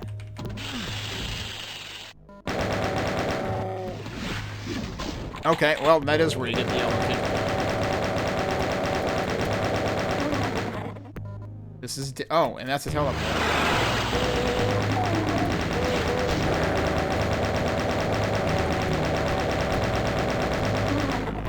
honestly, I'm surprised they accepted this map. This map feels like it's all over the frickin' place with what it's doing.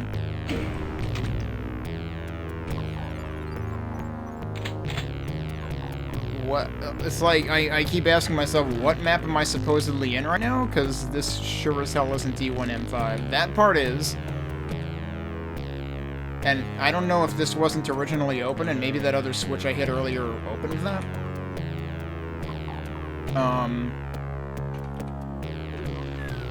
What?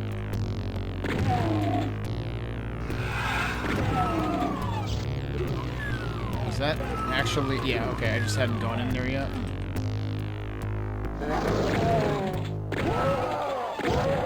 Are we suddenly in a much later part of E1M5?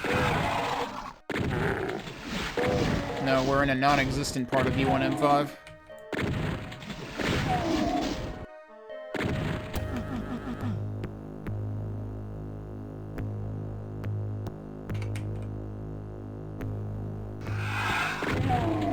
Now we're in E2M5? Question mark? Because, like, this spiral staircase doesn't belong in E1M5.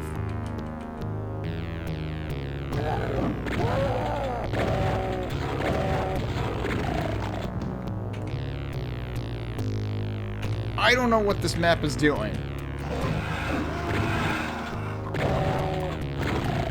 But this definitely feels like one of the worst maps in terms of, like, the author forgot there was an assignment and they just did whatever the fuck they wanted instead.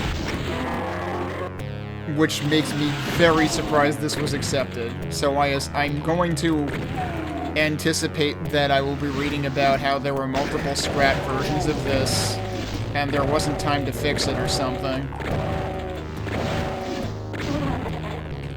It's like, Shadesmaster doesn't make bad stuff in general, but this isn't doing what the maps in this WAD are supposed to do. Because I don't know what the hell I'm playing, but it sure as hell isn't E1M5, which is what this is allegedly supposed to be. But the problem is it's also not E3M5, so I don't know what the hell this is doing. It's not doing either of the things. Like, the maps that are really good in this set feel like the layout of the map they're targeting, in other words, the one on the right-hand side of the colon up here, while looking like the map on the left side of the colon up there. The maps that are kind of off the mark but still good have mostly layout traits of the target map, the left-hand side map, the slot you're playing, but also incorporates some aspects in terms of layout, perhaps, of the right-hand side map. Then the maps that completely fail the assignment do whatever the fuck they feel like, with only tenuous resemblances to the map they were supposed to be doing. And we're in one of those right now. Also, it's almost like he forgot to light the map. Like, there's no fucking lights anywhere. Like, everything is super dark. Need a blue key to activate this. Okay.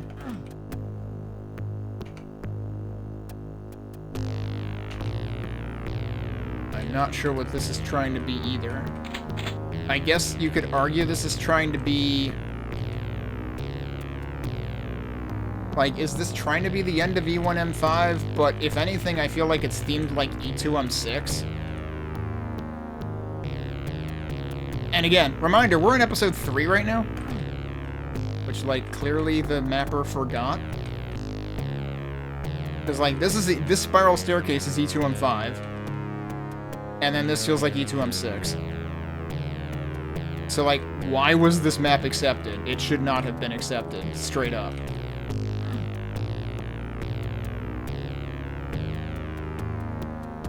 Like, I feel utterly lost in this, mostly because, like, I know what the map is supposed to be, and it's not doing that at all.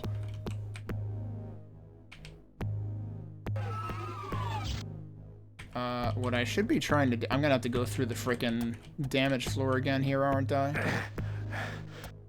Because what I should be aiming for is this.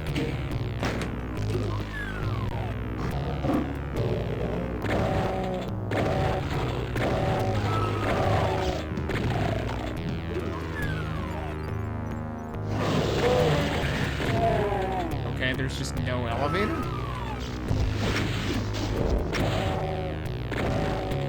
Alright, so that first rocket just didn't count.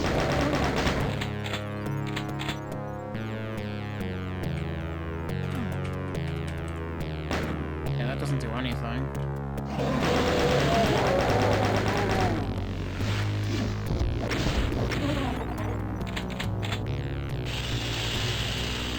Wait a sec.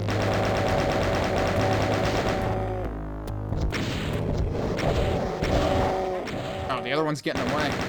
It's all the way the heck over here now.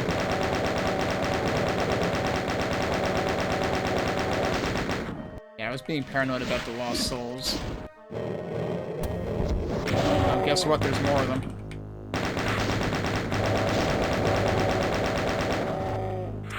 Now I'm out of bullets, and I'm about to be out of shells. This episode still feels like the worst in terms of resource balancing, too. Wait, what?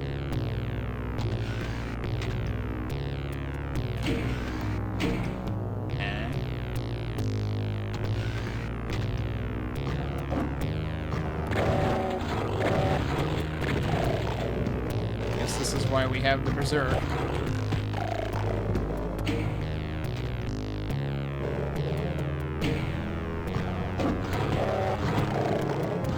What? There's still another one.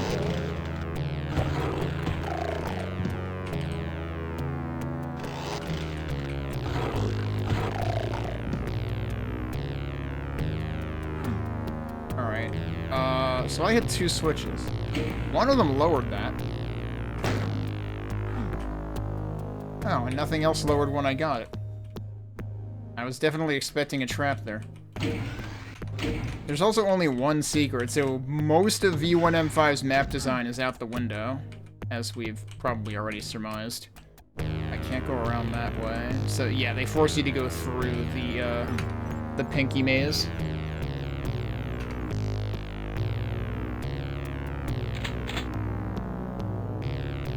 But yeah, like, all the stuff that normally happens in this room is just gone. So, like, the elevators in the corners here, the courtyard thing out here. And unless there's... Actually, hang on a sec. Maybe there's still a way to do that. Can I just jump out this window? Nope, can't fit. Well, we've got a blue key, and we know where to use that. Not that there was any conveyance of it needing to be used at all. Presumably I have to take more damage in order to use it. Yeah, and so, like, the funny thing is the yellow key was actually, like, where there would ordinarily be other stuff going on later.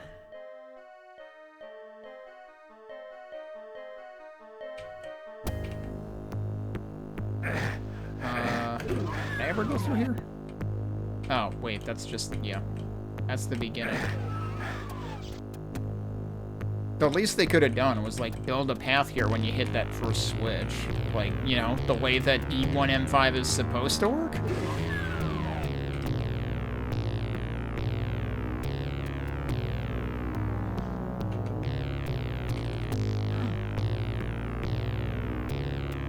Okay, so now we're back to where the blue key is needed, which is here. Even though there's really, like, nothing reflecting that it's needed.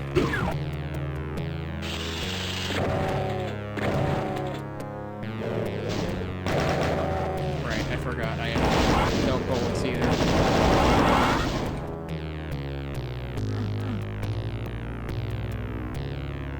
And that's just the exit?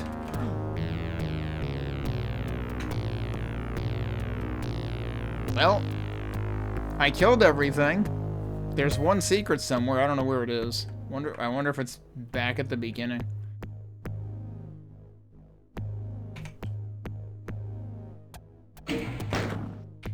They'll have a look once. Yeah, this doesn't feel like... I mean, okay, I see what this is now. This is supposed to, like, Yeah, this is supposed to roughly resemble the end of E1M5, including, like, the thing that's actually a secret that lets you cut through the middle, but in this case it's just open. But it's, like, an extremely simplistic rendition of that, if that is what it's doing. And then this staircase just doesn't belong there at all. I do still wonder if the staircase actually has... I don't know that you would fit anything inside, though. Yeah, no, I don't think so. So it's not actually doing the E2M5 staircase.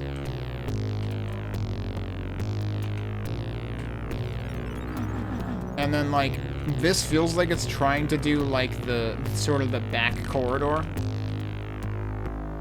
on the way to the blue key, if I recall correctly, in E1M5. But then it's got, like, this side passage here, which, like, that wouldn't be there. So, I don't know. It just feels all sorts of off. Alright, so we're gonna go across here and take damage one more time. Or not. We got lucky. Nothing there. Oh!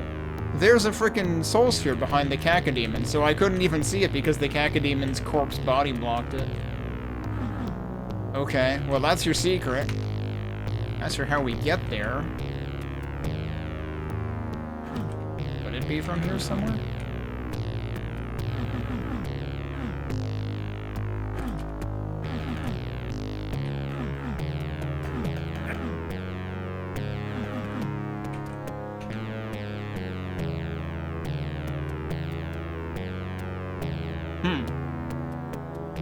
I don't know.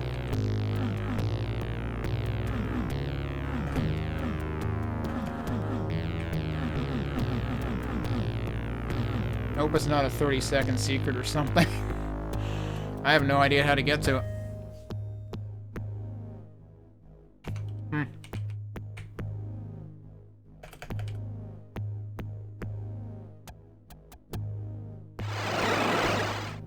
I don't think there were any, like, repeatable switches out here either.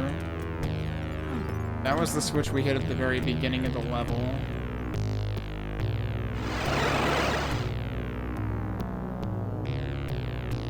I don't know, I got nothing. So... It looks like there might be a path off to the left there. I can't see it on the map. But I tried searching around here a bit and didn't stumble across anything. So, I don't know. That secret eludes me, but yeah, that... Ugh. That did not feel like a good map for this set. So, unfortunate. And I mean, like, again, normally... No, I've played stuff by Shades before. I know he doesn't make bad maps, but I think that this one had a specific assignment that it failed. There's no notes about the map at all. Were there any other maps that had no notes? I gotta want... Yeah, E2M3 had no notes. I have to wonder if it was just entirely rushed or something, but I cannot fathom that even the organizers, you know, the people going through and, like, fixing up maps and deciding what passed and what didn't write some kind of comment about that, because that map feels like it should not have made the cut. Let's see what E3M6 looks like.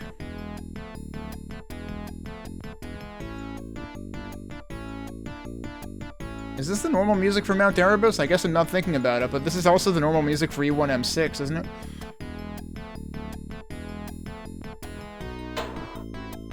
And let's see what we have. We might have E1M6, actually.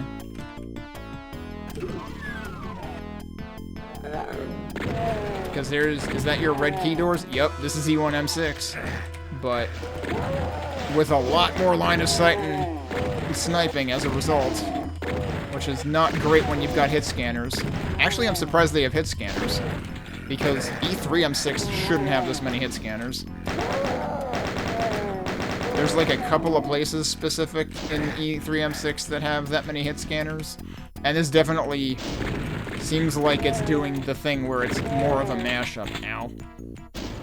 Because, like, these are still E3M6 aspects.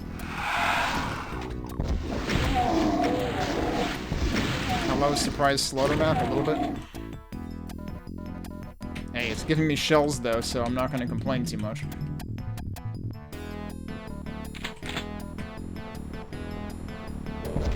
Actually, don't do that. Actually... that, I guess? I don't know. Okay, he just vanished. Yeah, it's giving me ammo. I'll take it.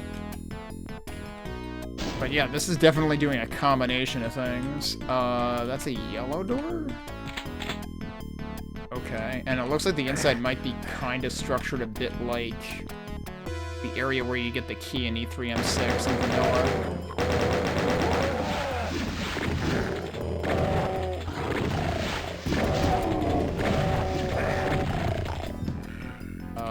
That guy's up there.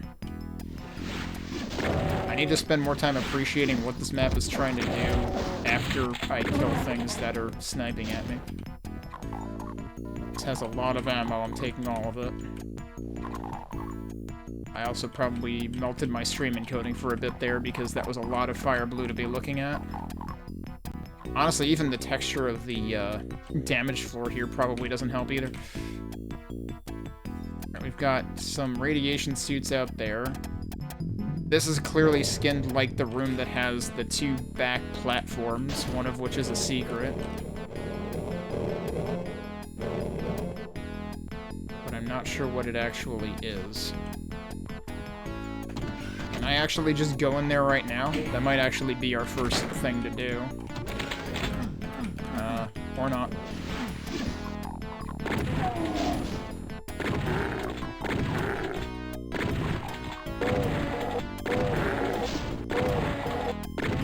Think we got enough imps in there? Yeah, the most unfortunate thing about this has been just the huge lines of sight. Which mean a lot of sniping. Alright, this is straight up an E3M6 reference. Is this actually where we're going first? I guess so, because there's your red key. Let's check around the back first.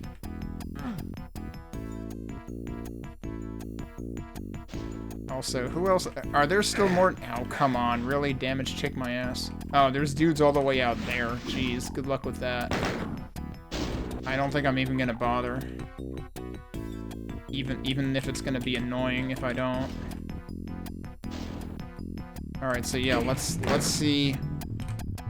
The interior of this feels kind of like a bit like a throwback to the building in E3M6 with the platforms on the outside.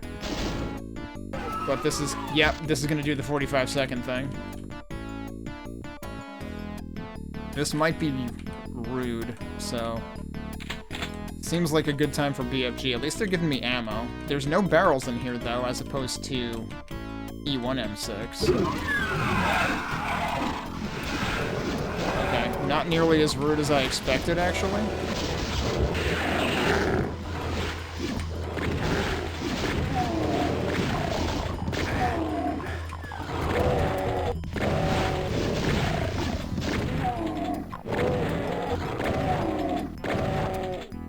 The enemy arrangement here was actually even more tame than E1M6 normally is, and I was expecting worse because this is E3M6. Because remember, when I played episode 1 of this, it was clear that they were like limiting the bestiary of each map to what would normally be in the episode 1 map. So I'm expecting worse here, and I mean, we have had like Lost Souls and Cacodemons elsewhere in the map. I was expecting there to be like barons in here and shit. But no, we just had imps and pinkies, which is extremely reasonable. Maybe there is worse on UV. I don't know, because I am playing Hurt Me Plenty. A lot of the other maps haven't seemed to take that into consideration much, though. So I'm surprised if this one did. Alright, so we have the red key, which lets us go into here. But yeah, there would have been, even in E1M6, there would have been hit scanners in that fight we were just having. And there weren't. So that's what I'm most surprised about. We do have hit scanners here, though, as there should be. Oh, and surprise lost souls. Glad he hit the wall and not me.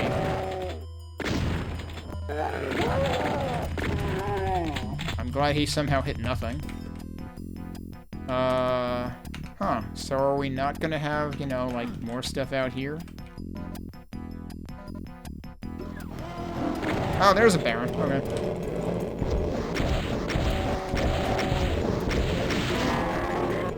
And a bunch of pinkies that immediately got lost.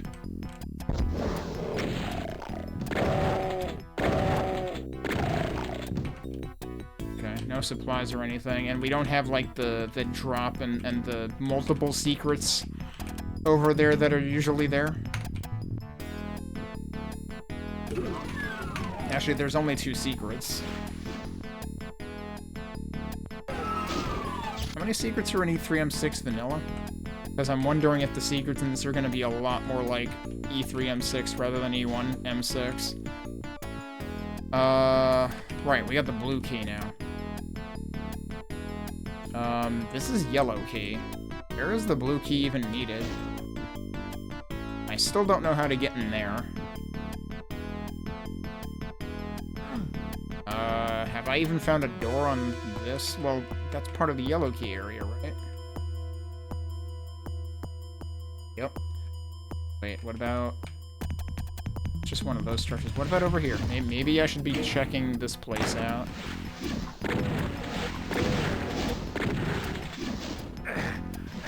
This might be a terrible idea.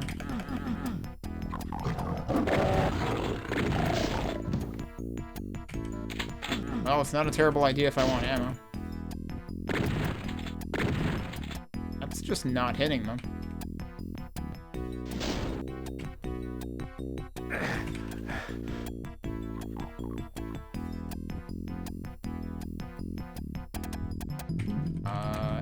Am I forgetting a place that I should have remembered there being a... Or is it just like E3M6, and that's where the blue key door is? What the fuck? But that's not the exit, though. So where is that? That's over there. Yeah, there's something there, alright. Alright, time to take one of these, I guess.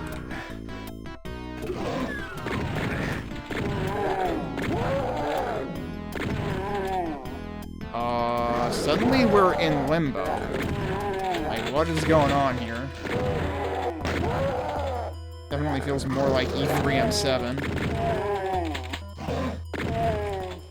Although, if it were E3M7... Oh, no, you know what this... Okay, I get what this is. No, this is part of E1M6. I mean, the fact that it's fooling me into thinking of E3M7 means it's kind of doing things correctly. You arguably wouldn't be seeing this particular texture. Okay, and that's the starting point. Didn't go in here.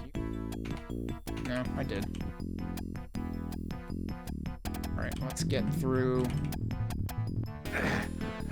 Shit. There it is. That's a lot of hit scanners. That's kind of rude. Glad I didn't die. Does this actually go back? No. Okay. Eh? Oh. I must not have been right on it. Oh, hey, now I'm near these guys so I can finally take them out. And then we just run off. Oh, hello.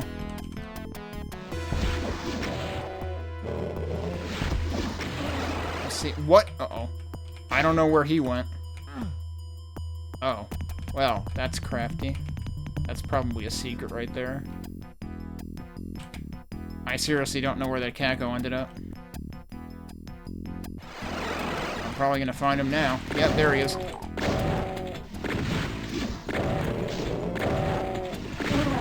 So, unfortunately, I probably need to go back in there. But I suppose I could try doing the rest of the yellow key stuff first. There's only one other radiation suit. I feel like there should have been more radiation suits for a maze that long, where it is oops all damaged sector. So that feels unnecessarily rude. Alright, let's do this part first.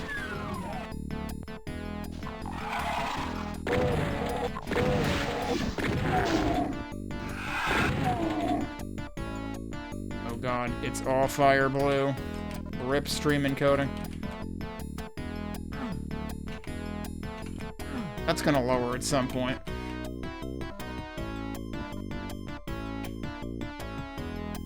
What is this trying to be? Because if anything, this feels a little more E3M6 adjacent than E1 M6. Okay, that did open that, but did it also open or lower this? No, it didn't. All right. Pick up other stuff around here. I guess I'll just go out this way.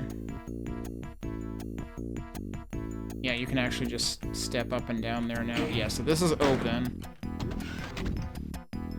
So this is definitely taking quite a bit of artistic license. It's not bad per se, but it's definitely a lot more E3M6. Okay, yeah, now this is the end of E1 M6, except with no barrels.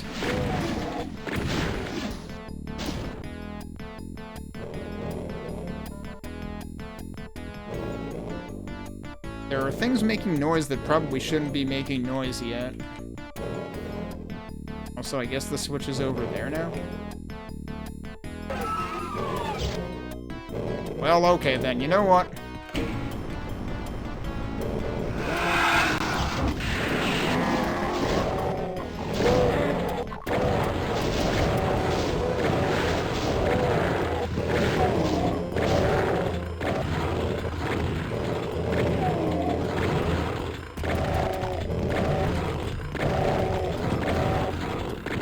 Somehow I only got hit once there, I'll take it. That was probably on a timer, but it might have actually been when I walked in here. That's your exit, I guess. Is there anything on this side? No. Okay, but yes, it lets us leave.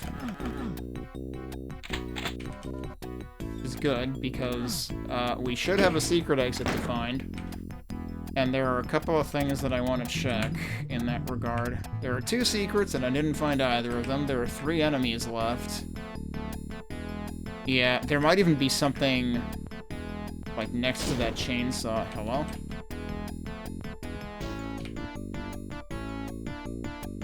Which direction are the projectiles coming from? Oh. Where are they, dude?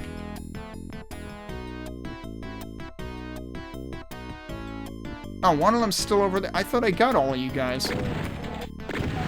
This is what happens when they're camouflaged.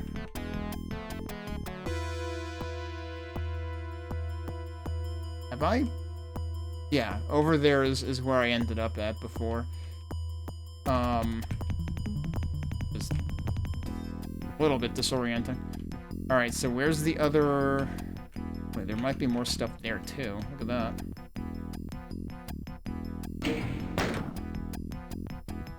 Nope, nothing. Yeah, and this hurts so freaking much. It's like, you can't just have 2 fucking radiation suits in the entire map if you're making this more like E3M6 than E1M6. It's like, have you counted the number of radiation suits in E3M6? It's definitely more than 2. And also, if you're gonna make the maze portion of E1M7 feel more like E3M7, there's at least 8 radiation suits there. So, you done goofed. You need more radiation suits in this map.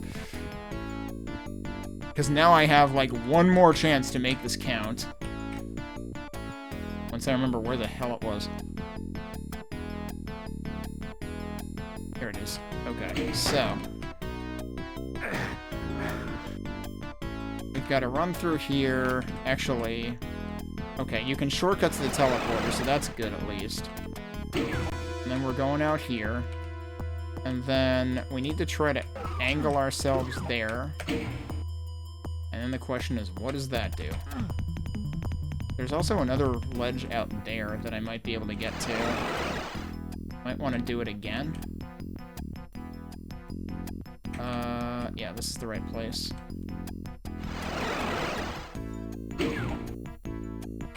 Where's the other ledge? No, the other ledge is up. There's no way I'm getting to that. Alright, then the only other question is there other stuff that I should be doing out here?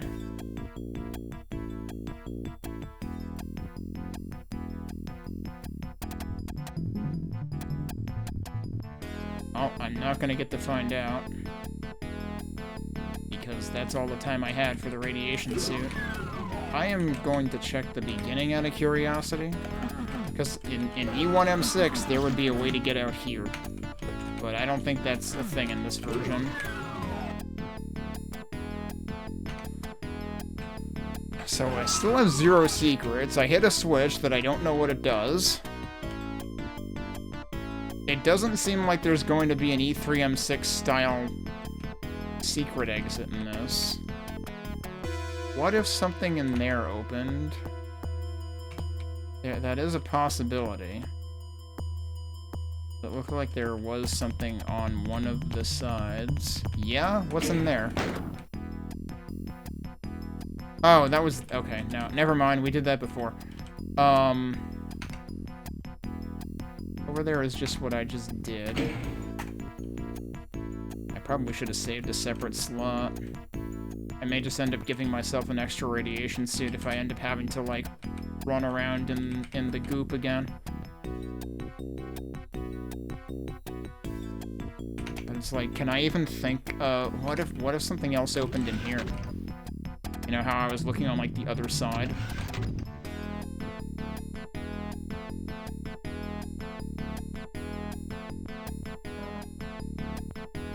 Oh, nothing else opened up over here. Nothing else opened up over there. Is that actually the exit? Yeah, that is actually the exit. Normally exits don't use red teleporters, that's kind of weird.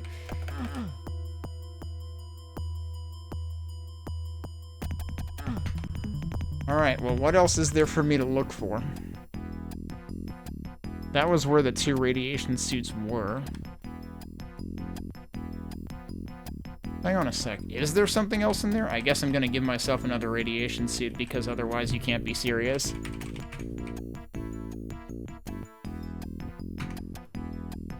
Is that actually on the outside? Hang on a second.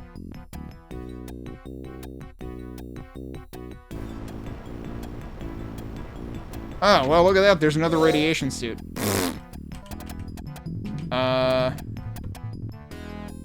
Oh, and it's actually right across from this, so it's actually like... I mean, you would have to wait for that to lower while you're taking damage, and you'd probably fucking die in that amount of time, given how much the stuff in this level hurts. So, that's still kind of garbage. Did I check this already? Is there really nothing here? Oh, no, that's where that was. Right, okay. So yes, I did check that already. Oh, shit! Remember the thing that I said would definitely lower at some point? That's what that switch did. That I didn't know what it did. Right?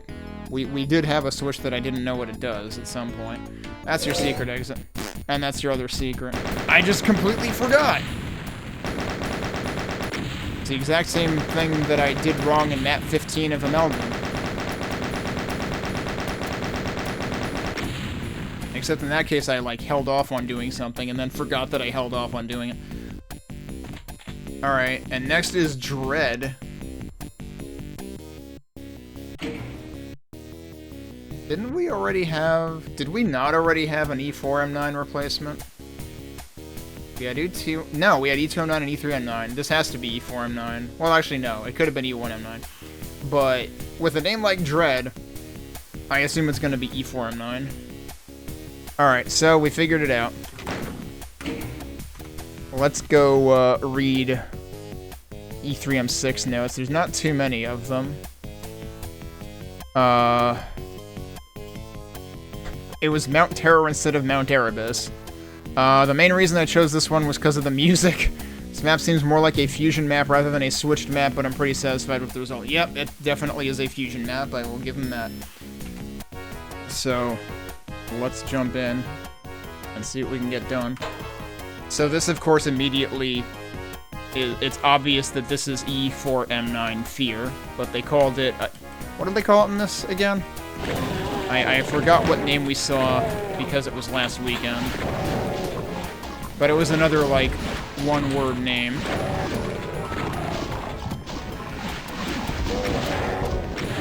Also, I may need to balance the volume a little better. Hang on. This seems a little loud. Oh, what's he doing?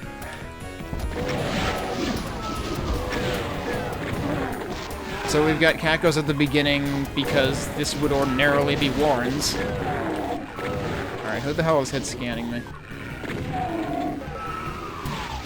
Oh yeah, I gotta remember, E4M9 was also an Amalgam. So it's like, if I'm getting a sense of deja vu, that's why.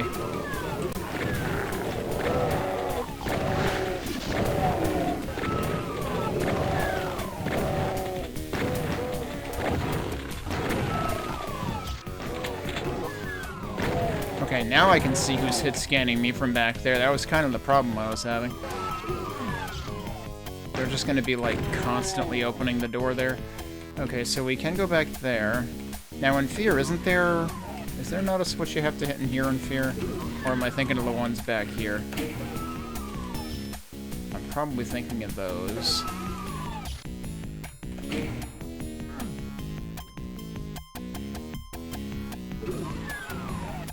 Oh, well, that's lovely. Wait. True. There is normally a cyber demon in Warren's. Alright, that closed again. Can I telefrag that guy? Because the thing is, he's like occupying that center area there. Right, so those switches lower this. And then we're gonna want to... Oh, they made those a little bit curvy. There's nothing on that. Also, I can... Is it normal that I can jump right back over to that thing? But yeah, aren't there supposed to be things on here? There's armor on that one. Ordinarily, there would be a key on the other, but I thought the key was on the right-hand side one.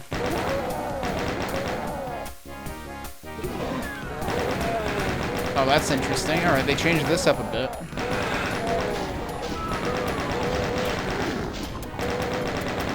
Also, this doesn't really feel like E3 texture set at all. This feels like E2 or E1.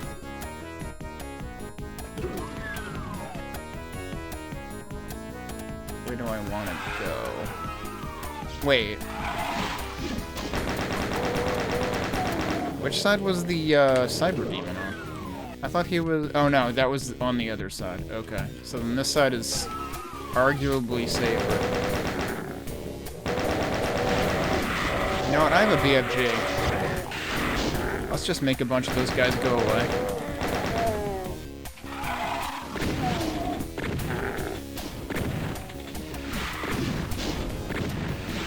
Oh, hello. So we do have yellow doors as usual. We have a very differently themed teleporter.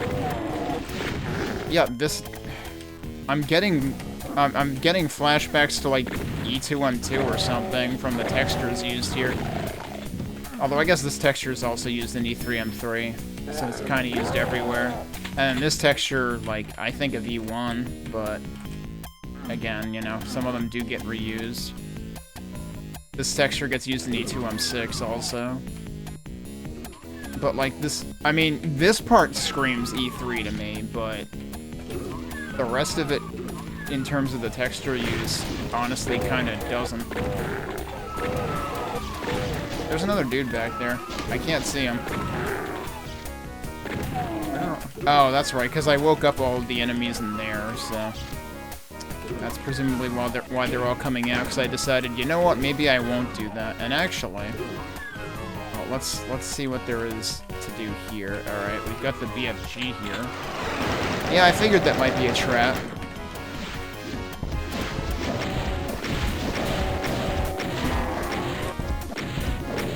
I have, like, no rockets. Also, I think I forgot to say hi, Befraction, and hi, Mike, as well.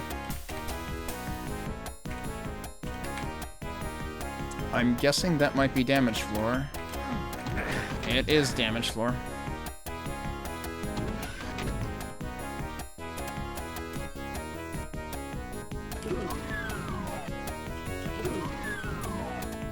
I don't really need that. But perhaps it would be a good idea to go through here. This will either be the greatest idea or the worst idea. It was not a good idea. I was thinking I would end up telefragging the Cyber Demon, but that is not what happened at all. Alright, I like how these stairs are done. That's an interesting idea. Was that a second one, or was that just the same guy getting mad at somebody else? Probably the latter. I would be very surprised if they had two Cyber Demons. Yeah, he's just getting mad at everybody.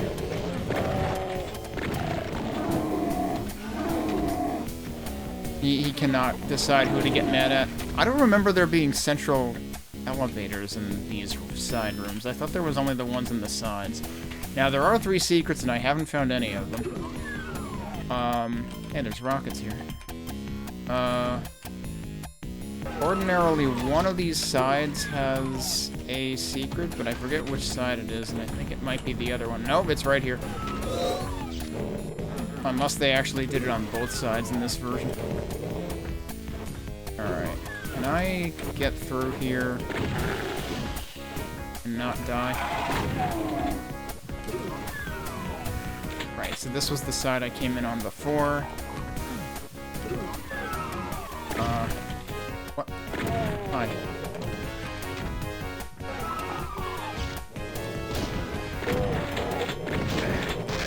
Oh, come on. Yeah, so the other secret was only on the other side. Oh, there you go. Alright, he's helping, but now that Cacademon's in a really bad spot. Alright, oh, what? Hi? There's a switch on the side of that guy. Oh, he's also dead. The Cyber Demon really is helping take out the other enemies here. But now I need to take out the Cyber Demon if I want to do anything in there. Which, like, they probably put the key in there on this version. Given that the key is not where it usually is. Well, the good news is I'm safe here. Can I hit him, though? I can hit him. Turns out they actually made this trivial. It'll just take forever. Hey, Biteflyer. Actually, good luck. Also, Happy New Year.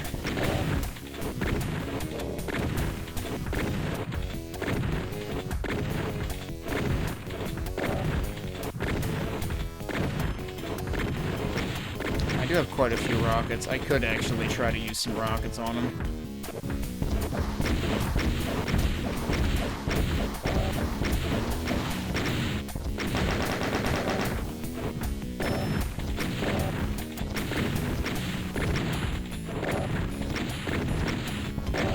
Not really sure how much of this is hitting, but it does look like quite a few pellets are hitting him, which is surprising, actually. But you can kind of just shoot through light fixtures. There you go, we got him. Alright. Most riveting gameplay ever. This is a custom WAD. This is... Yeah, yeah, you're like, hang on a second. Is this E4M9 or not? What year is it? This is Switcheroom, which... The idea generally is each map is transplanted from one episode to another and takes on the other episode's aesthetic. So this is E4M9, but it's E3M9. Yeah, the yellow key's in there. I still need to figure out how to get in there, and we're not... Those aren't shoot switches or anything. Yeah, they definitely changed this room a bit. There's gotta be a teleporter that comes in there. Oh, or it builds a bridge. Okay, that's different.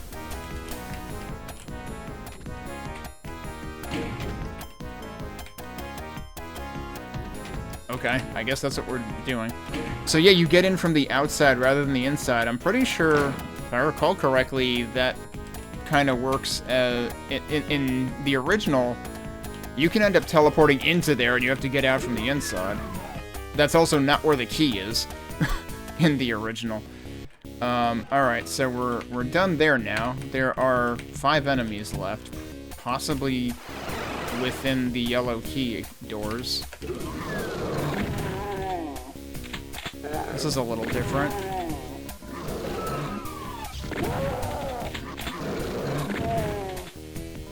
I heard the other one. I thought I heard the other one. There he is. That's all the enemies. And then one of the secrets should be here. Unless they changed it. Because ordinarily... Oh no, because the teleporter is, like, big in this version, so they don't really have room for it there. Alright, well that's your exit. Let's see if I can, find anything suspicious looking. So this secret was only on that side. Which even in the original, that's how that works.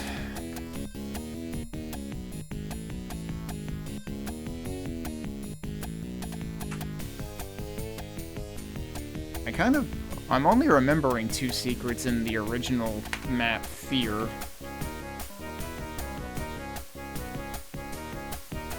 There was the one near the end, and there was the one that I already got. But here there doesn't seem to be one near the end, unless they just moved it somewhere else. I doubt they would put it in here. I wonder, though. I mean, we've killed all the enemies. They wouldn't actually pull a Warrens on this and do something else at the end of the map, would they?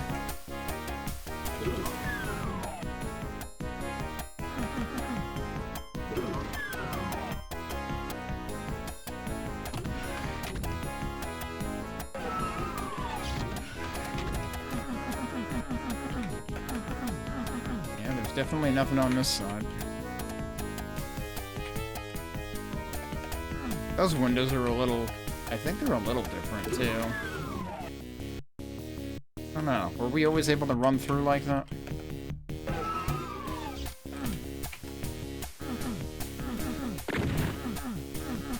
Yeah, they haven't... Actually, what's weird is I can run through those. They didn't make the, They didn't make the cages there actually impassable. Probably an oversight. I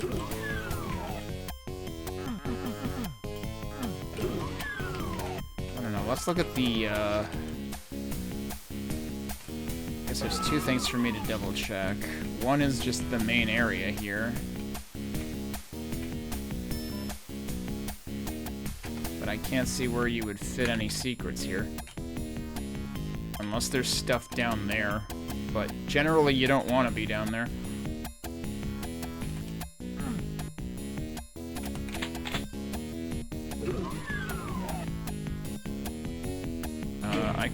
I can try though. Is there a teleporter beyond that? Yeah, I guess there is. Oh! Well, I found it. That's how you telefrag that guy. That would have been the fast way to do this room. Except I also would have, like, teleported into a bunch of cacodemons, which probably wouldn't have gone very well.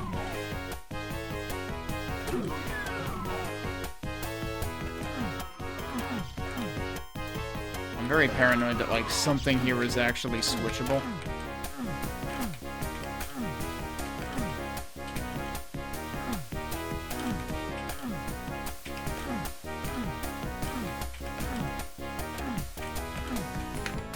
But would the map tell me that?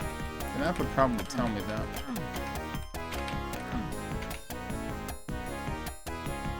Oh, that just looked weird because of the zoom. Okay.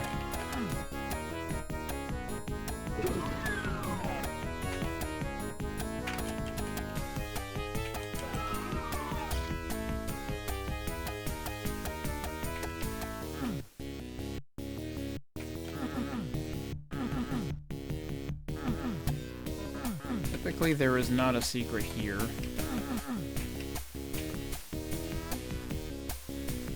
Guess I'll look in the central area here one more time. But otherwise, I have no idea. Oh, what about... Well, this was just a pedestal, right? That's what the BFG was on, which triggered a bunch of dudes to spawn in. Yeah. I don't know. Let's, see if a computer area map would tell me anything. I mean, it shows things there, but I think that's just where the, a couple of barons spawned in before. There's something over... Oh, I never went that way. They did sneak in something new.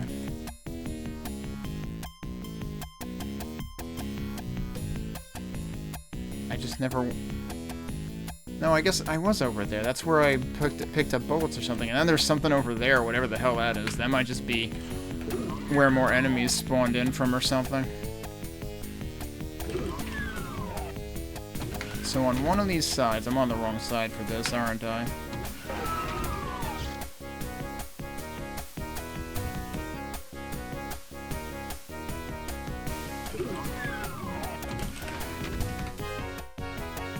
Oh, wait, it's not over there.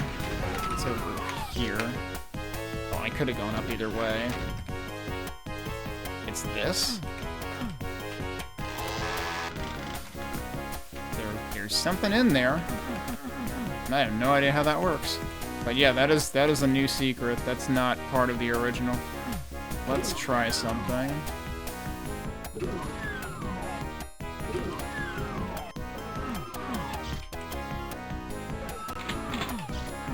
Yeah, this side has like an alcove here. Oh, I almost fell off of there.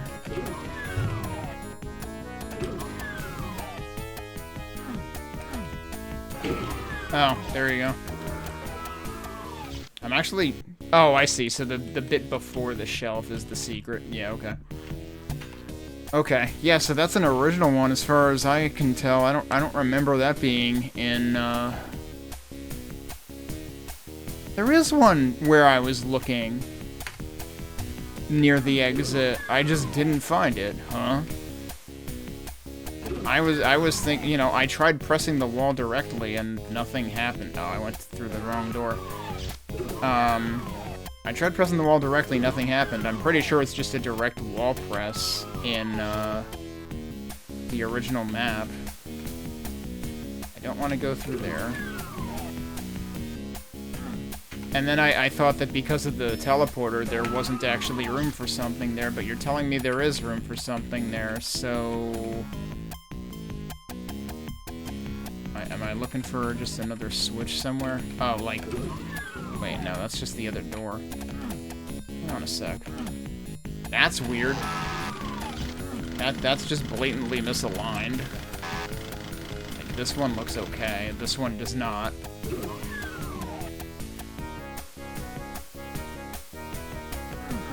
I don't know where they would have hidden a switch for this. Unless... It could be that that's actually where the exit is. No, that is the exit. I didn't know if maybe they'd pulled a bit of a, you know, an actual switcheroo near the end. Well, something has to open this, and I don't know what opens this, so that one might remain a mystery.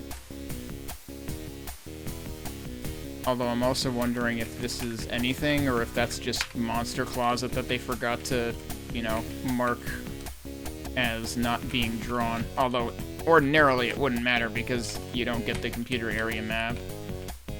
I just gave it to myself to see if it would help find secrets after doing the rest of the map. Yeah, so I have no idea how this one works.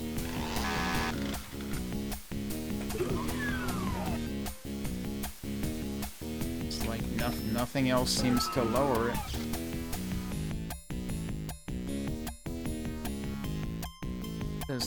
That's weird. And there are teleporters on both ends out there.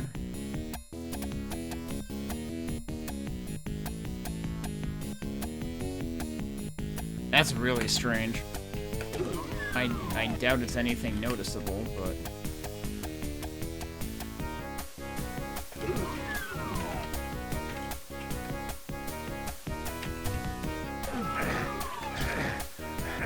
Yeah, it's nothing noticeable. I don't know why it's there. That's weird. Anyway, I think we'll call it. They definitely did some new mysterious things with the secrets. That's right, they call this map Dread instead of Fear. And on to E3M7, Bloody Premonition by Cyphista42. Let's read about the map I just finished, though. So I need to jump around a bit for this one, because that was E3M9. Originally another slot that had a Jaws map that got rejected from the archive for being too similar, so Magnasplits ended up taking a shot and remaking it entirely from scratch. Always considered Fear to be a bit of an E1-themed map. Hey, Nitro number 9, thanks to the raid. What were you up to? Happy New Year. Always considered Fear to be a bit of an E1-themed map in E4, so for this, tried to capture the E2 feel in an E3 map. Okay, so they were trying to make it feel like E2. I was kind of wondering. So, that's funny. It's like they pulled a nested switcheroo, because they felt like the original map that they were, you know, remixing already felt like a remix in and of itself, so we'll remix it differently.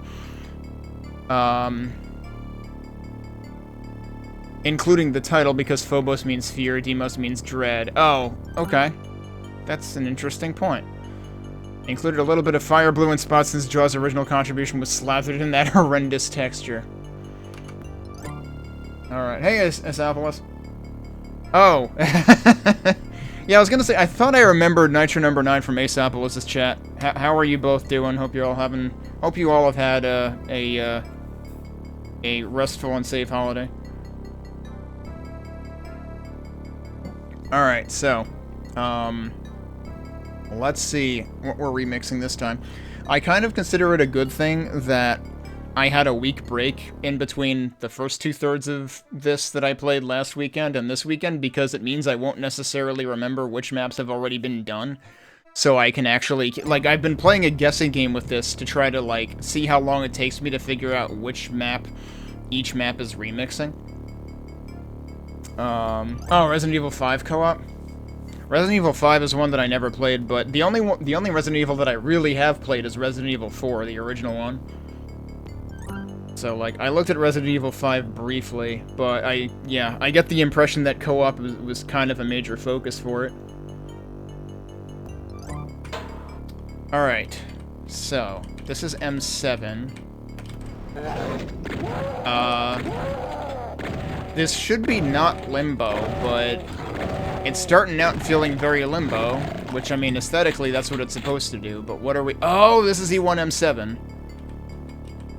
We didn't do E1M7 yet. Right, we did— I want to say we did E2M7. And we did E4M7 in episode 1, so this is E1M7, but aesthetically like E3M7. And they've gone a little hard on this one because we've got frickin' damage floors everywhere. Hopefully this will have more than 2 radiation suits. Because that was a problem with, E3M6. Yeah, I've never played any of the new remakes, actually, but, like, I always thought— I mean, Resident Evil 4, you know, admittedly was quite a departure from how Resident Evil— how the previous 3 Resident Evils worked, and also Resident Evil 0, I guess, was out by that point. Code Veronica X was out by that point. But yeah, Resident Evil 4 definitely was a little more up my alley. Okay, so—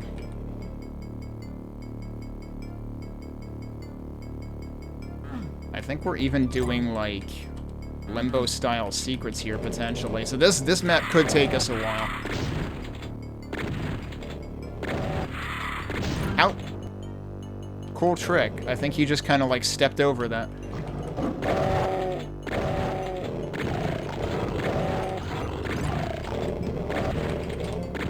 Oh yeah, the first time that I played Limbo in recent history, E3M7, it took me an hour to play that one map. Nowadays I can do it fairly quickly, but this is, you know, something else remixed to be like Limbo, so who the heck knows what they're gonna do.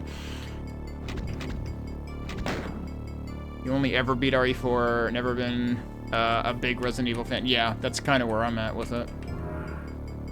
Alright, let's take care of these guys.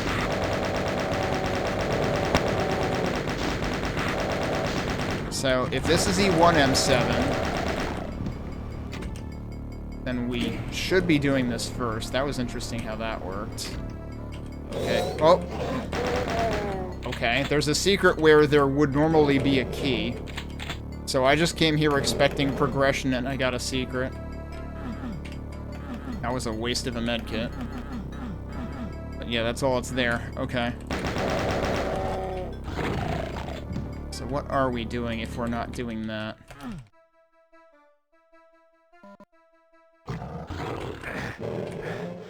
I kinda don't want to waste the radiation suit. There's an invuln up there, there's another radiation suit. Oh, I know where this is. Okay. This is actually an interesting idea. Because, yeah, there are oh, and that's, okay. Let's see where this goes.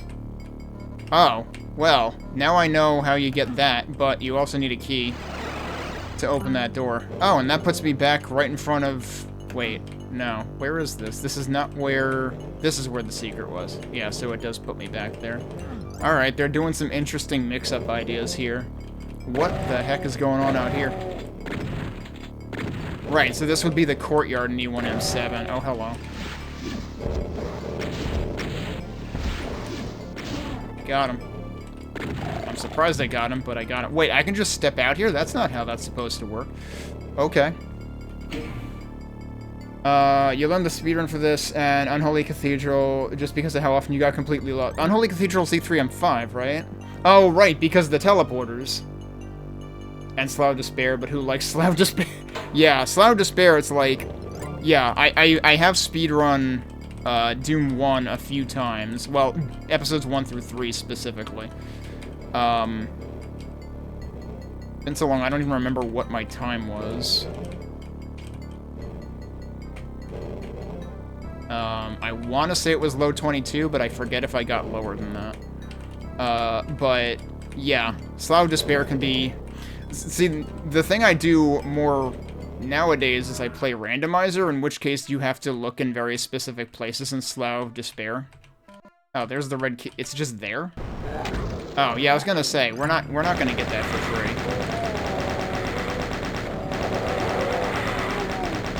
Oh, that's interesting. Because that's certainly different from what either E1M7 or E3M7 do. Oh, hello. Because, yeah, normally this is a secret that you get to later. Although, on that note... No, I think they took that secret door out.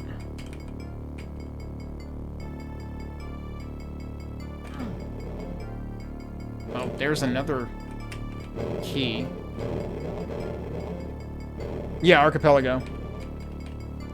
Well, I kind of took that as an opportunity to learn where a lot of the secrets were in Doom 1. And meanwhile, before playing this, I played Amalgoom, and I kind of took that as an opportunity to learn where the secrets in Doom 2 are. Because I'm much less familiar with Doom 2 than Doom 1. Okay, I'm worried who else I'm hearing here. But I don't think I have anything to worry about. Why is this also damaged floor? That seems kind of unnecessarily rude. Also, I should go back to where was I before that had the, Oh, can I only go up there once? Well, I know I can get teleported up there again, but that's what I'm trying to remember is how did I go get teleported up there? Because I should do that again now that I actually have the red key. That was that through here? There are quite a few. I can also just walk out there. So yeah, this is, like, layout-wise, there's definitely quite a bit of E1M7, but they've definitely reworked the order that it applies in. But yeah, so there's also Switcheroom 2. I don't immediately plan to play that one. I think it kind of... So this one, I think, even probably was in development for longer than they had originally planned. I think that happened possibly way worse with Switcheroom 2, and also I'm just like, I appreciate the Doom 1 maps more than the Doom 2 maps, to be honest. I probably shouldn't have taken that yet. Like, because I took that, I should probably... Oh, this was where the thing was, actually. So let's do that. That's not even a secret. Okay. Now, what was I doing? I was... Right, I ran down here. This is where another one is. Let's just go over to here and see what's up here. Because what else... What this really is going to come down to is what else requires the red key. This requires the red key.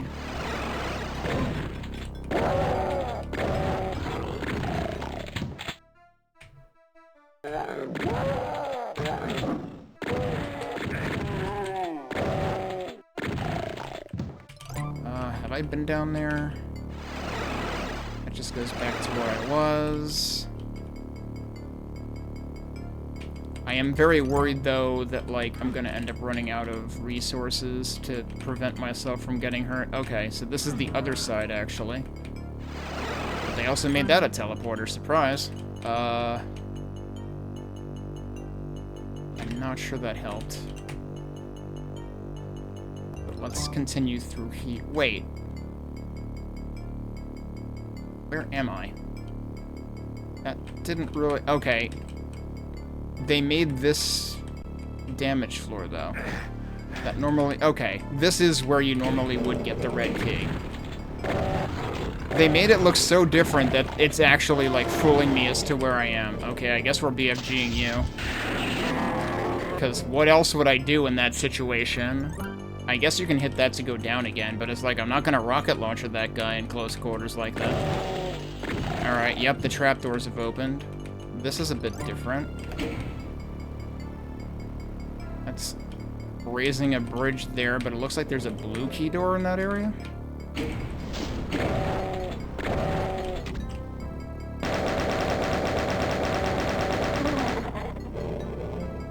Yeah, there's more than one of those. Oh, or there's just one of those guys. Okay, well, he probably deserved that. Surprise secret that isn't marked a secret? Oh, this probably is. Yeah, there you go. And then, where does that come out? Oh, that comes out back in here. Well, that's fascinating. So that just gives you another way to loop around him there. Huh. Also, hey, Sadabite. Wait, Brutalist Gem 3 is coming out today? Whoa, okay. I wasn't sure when to expect it, because I know, I think I saw Gavin say something on Blue Sky about, like, it being his most anticipated thing of the year.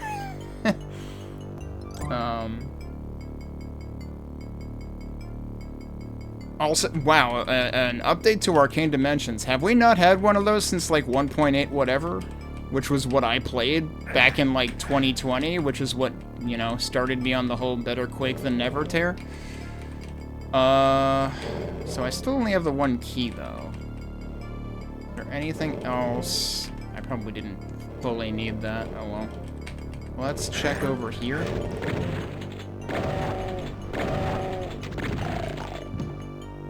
That's going to hurt. So perhaps I should pick up one of the things before I commit to that. Perhaps it shouldn't have been that one. No, that's fine. It's right over here.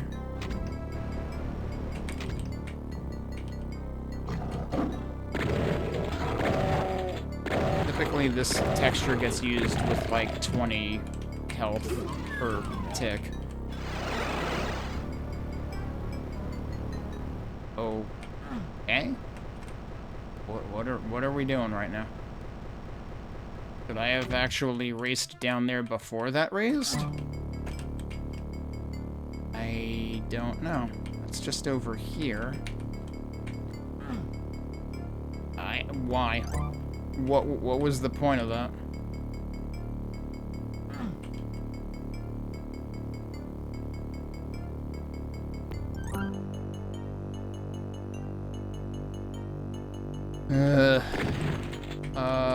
Where do I want to be right now?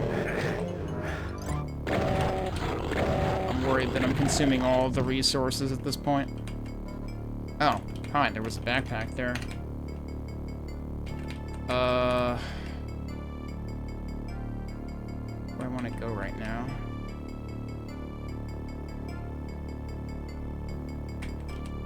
This was what I raised earlier. But I don't have that key yet. I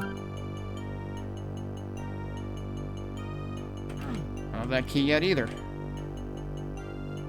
I'm losing my sense of direction in here. So they've, you know, mission accomplished. They're doing limbo things.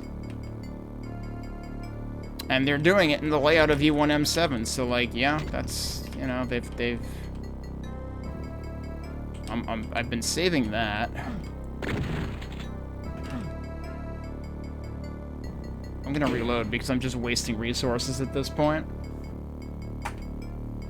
Alright, so I'm gonna go back to this. The only question is, at what point did I save in here? Was this after I did this? I think, yeah, it was. Okay. So let's do this again. Oh, right. It was before. Okay. Now I remember where I saved. Oh, got another tick right as I picked that up.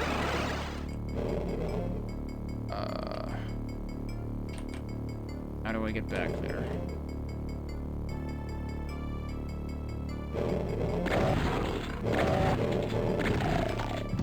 Where the backpack was.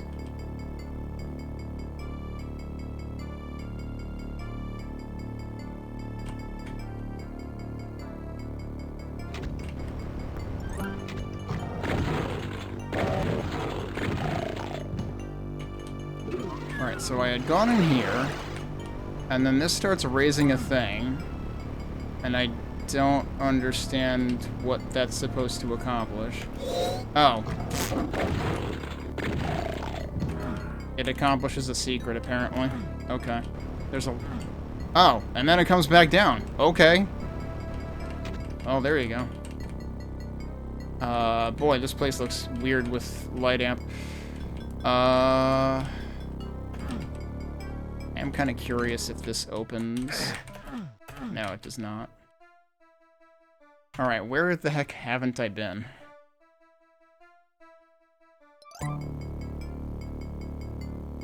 Say they're equally active? Yeah, I was gonna say, like, Map Center used to be the Quake 2 thing, so I've been surprised to hear that much going on that's Quake 1 related. Did I go down there? I want to say I did. Like, where else haven't I gone that might have a key?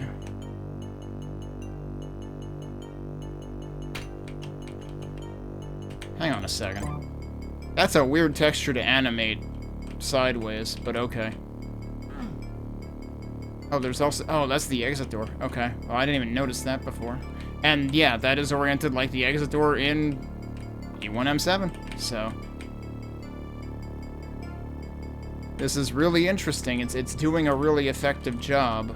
I just wish it wasn't doing it with the resource strain. But I mean, I suppose they have given me... Oh, there's the blue key. Oh, wait, am I literally just supposed to... No. That's not how that works in this.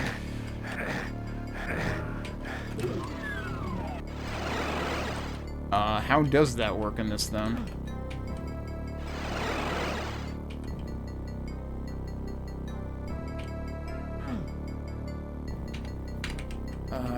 I should have noted on the map where that was, so I could, like, see where it wraps around to. Well, there goes the light amp. I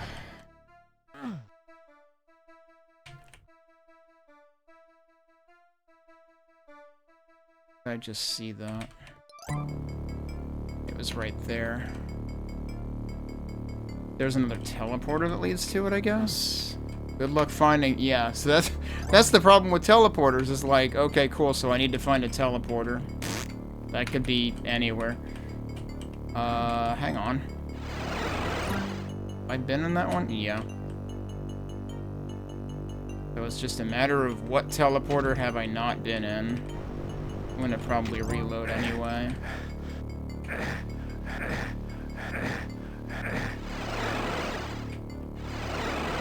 Yeah, those just wrap around. I feel like I'm getting nowhere useful on this map. That also wraps to there. Okay. Oh, that was the fast way to come around, though.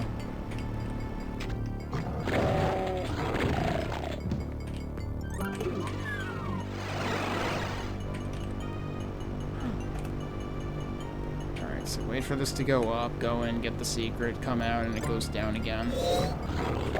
Whoops. I forgot about him. Yeah, so it comes down on your way out.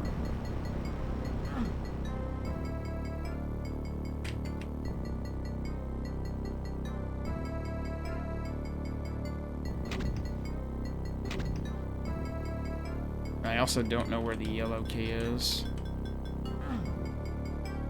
I've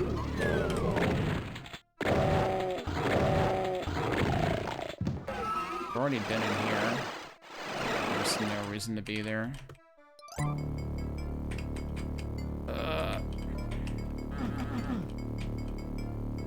Well, I picked a heck of a map to come in on today. Well, I mean, I didn't come in on this map. I came in on the one prior to it, but... Oh, hang on.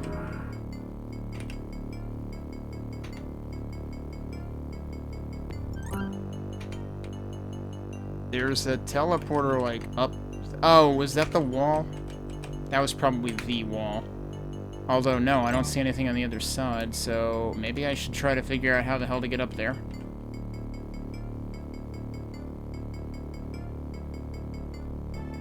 I don't know. I mean, oh, that's a weird texture to do that with, because the bar's animating, like, that just doesn't make any sense.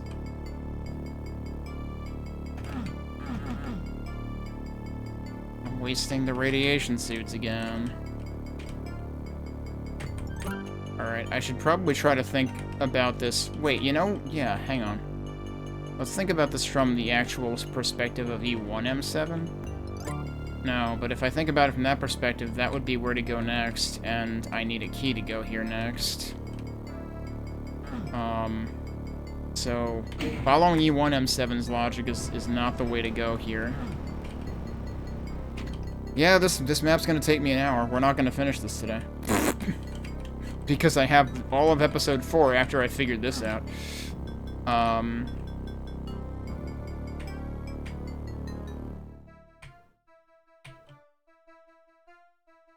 As far as I can tell, there's nothing else out here.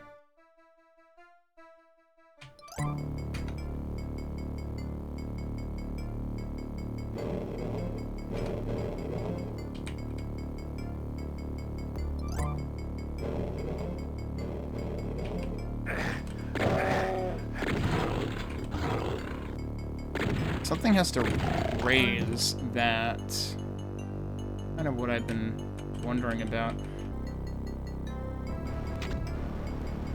I've already been in here. Is there anything I could have missed in here? Yes, there is. What if they had 2 doors in one place? In one place that normally doesn't have any doors. It's like, normally all that's in that room is, I think, a chainsaw and a secret. That's very, like... To be fair, that particular room in E1M7 is ordinarily very obtuse to begin with. I guess I can jump over here? Where does that put me? I've been here, haven't I?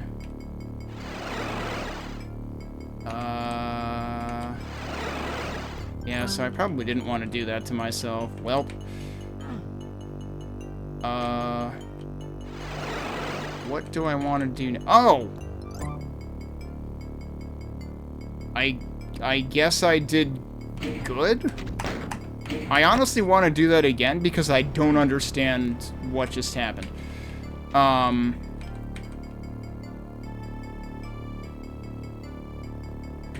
So...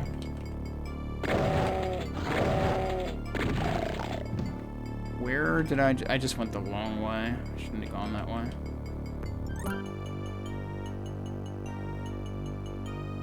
So what it was this. That immediately created stairs in multiple places. Also, the yellow key is right there, actually, so I'm glad I reloaded, because I don't think I grabbed that last time. If I load this, did I grab that? No, I totally ran. Okay, but that's what's up here. This is the other stairs it created. I didn't realize it actually wrapped around right there, so that actually helps me to understand this more. But yeah, that's super tricky level design. I mean, you can't say damn, that Kako was really freaking excited. You can't say that Limbo itself didn't also have a room with, you know, 2 entrances, but, like, to have it just like that, like, those are very densely packed, so I was not expecting that. Okay, so that was my mistake all along.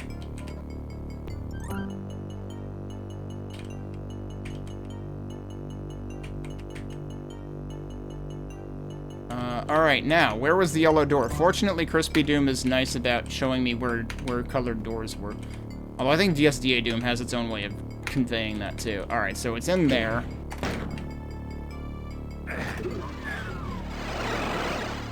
And... oh, now it raises. Okay, gee, thanks. Now we have all the keys all of a sudden, so basically there was just the waiting for the one shoe to drop. I cannot go over there that way. There's no elevator feature to that. So now we got to go over there, presumably, to raise the bridge to the exit, I would guess. And I can actually just, like, jump over here. Or... oh, hello. Oh, hello. Oh, that's what I heard raising. Okay, that's nice of them. So I actually have somewhere to go.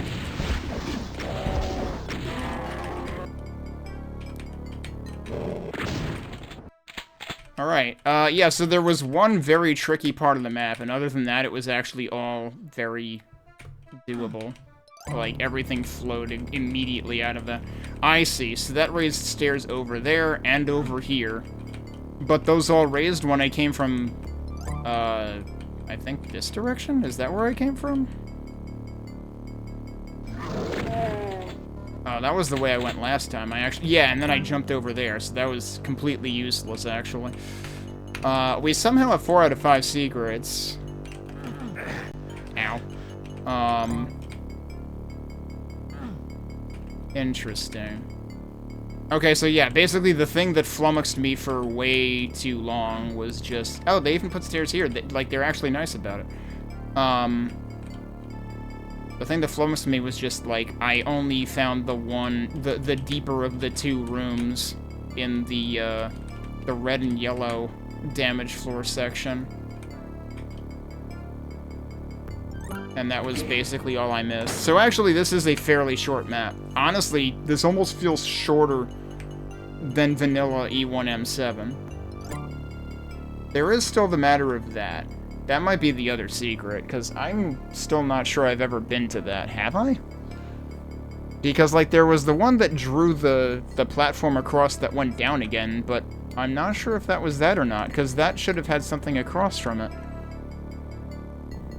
But I don't remember where on the map that particular thing was, in terms of trying to identify it elsewhere.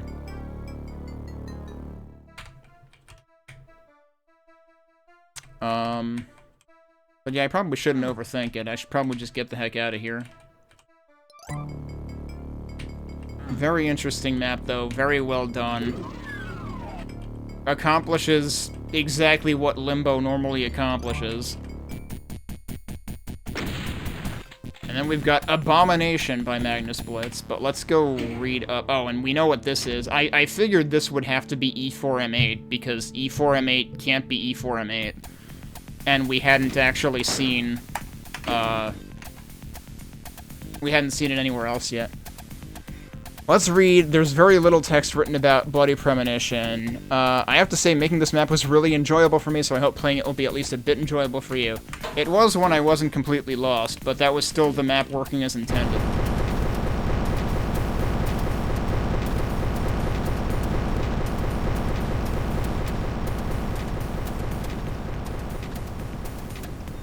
So the funny thing is, this is E3M8, and yet that was arguably an E1M8 thing that just did. Also, if this is doing E4M8 things, then there might be a secret out here, but it doesn't seem like there is. So now the question is, yeah, the question is, how much is this going to do exactly?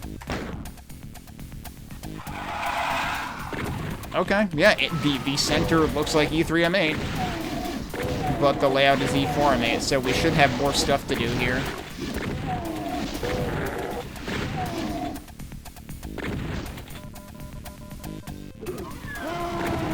Okay.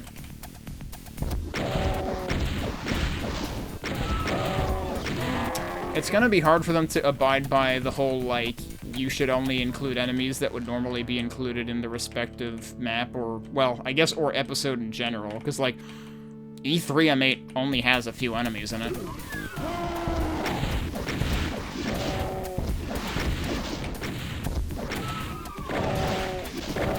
I thought you would be a lot closer to dead than you apparently were. Hang on a second. Check this one more time. Right, okay, so there's the teleporter in there. Wait, I can just open that immediately. Okay. I forget. Is it just the ones on the side that are ordinarily locked? That's interesting that they put the key texture right on the door itself. I was raising that, but I was hearing it out of my left ear when it was on my right. What? That seems wrong. No, I mean, that time that sounded like it was on the correct side. Yeah, so I don't know what was up with the bridge raising. Oh, this is cool.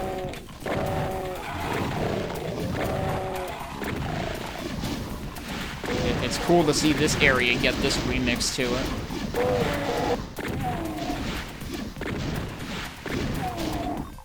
So, I think Episode 4, by process of elimination, is going to have quite a few Episode 1 maps in it.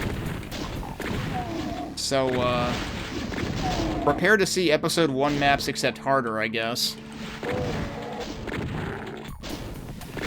And I'm also wondering, like, exactly, like, is it just gonna be wood aesthetic everywhere? Because, like, I feel like that's the thing that stands out the most about Episode 4, is just a lot of wood aesthetic. Like, somebody even kind of poked fun at it in the authors.txt earlier.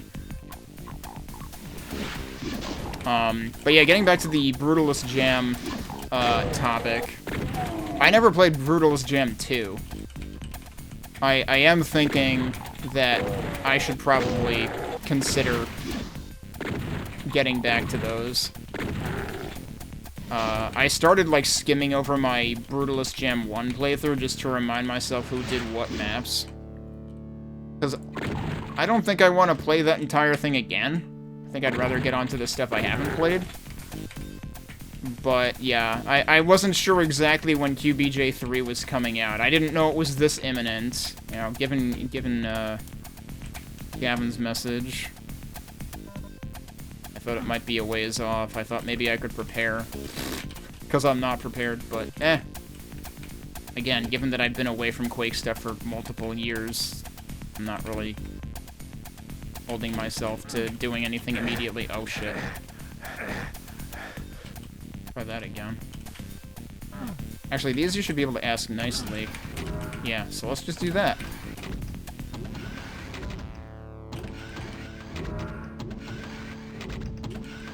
Theater area map? Okay. Should have taken that one before the supercharge. Also, I might have wasted that armor. Light amp? Okay. Oh, I have to go back up that way. Lure artifact might be a bad idea.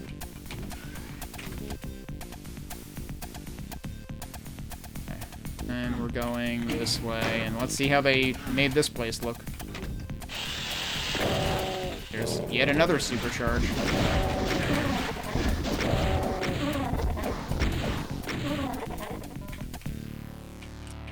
Not sure I remember how to get into there. or if it's its own thing. It was fun. Your only gripe with it was using copper again. That's interesting that you bring up. Maybe it should have used alkaline or something, because I was thinking, because I know QBJ3 does its own thing, right? Oh, it is copper, but yeah, I heard that. I remember someone saying it was heavily modified. Probably was you that told me that. I did wonder to myself. I was like, I wonder if one of these might have used alkaline, but no, I guess not. At least not yet.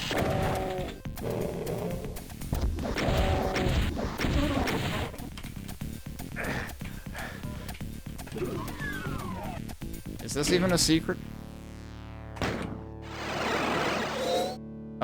Yes. Apparently. What? It's 2 secrets, apparently.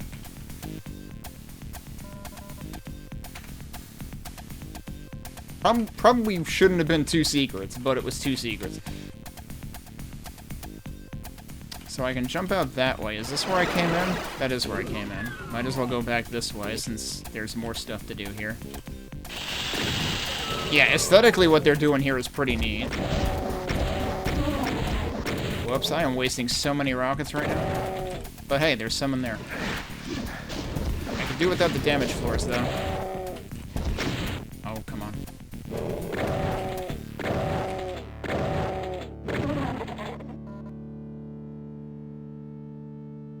Those. This is all just ammo and stuff. This. Oh, that's how you get to that. Okay. Probably a bit of a waste, but there's probably like a gazillion. Oh, this is what it's supposed to look like. Yeah, it does look a little bit too pink otherwise, doesn't it? Alright, let's actually go back this way now.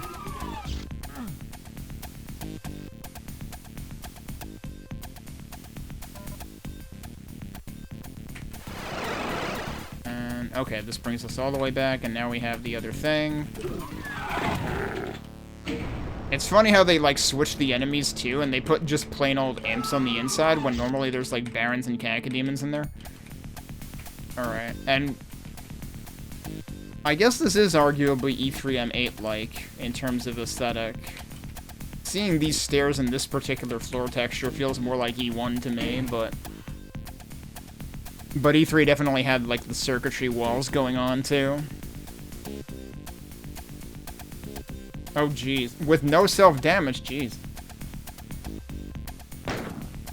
So they did new weapons and everything.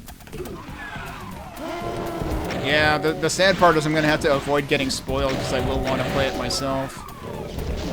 But I bet a bunch of people will be playing it. Although now that I think about it, I don't know if I directly follow too many Quake mappers. Like, I follow you, I follow Asapolis. I don't even know if I follow Marky, but I also don't know how much Marky streams. And that's the thing, is like, I don't necessarily expect everybody to stream. I know Colossus streams. I don't remember if I have him followed.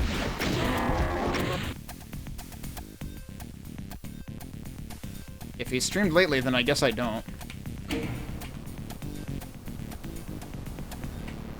I know I've come across his streams in the past. What did that do? I forgot, you can actually just ask these nicely to come down. And yeah, that's consistent. Did that...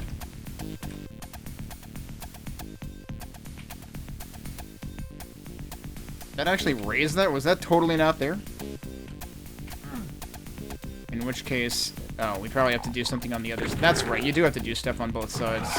Or there are things on both sides. Actually, I think in E4 you don't actually have to do anything up here. You could just fight the thing and leave. This is not going to end well. Or maybe it'll be fine.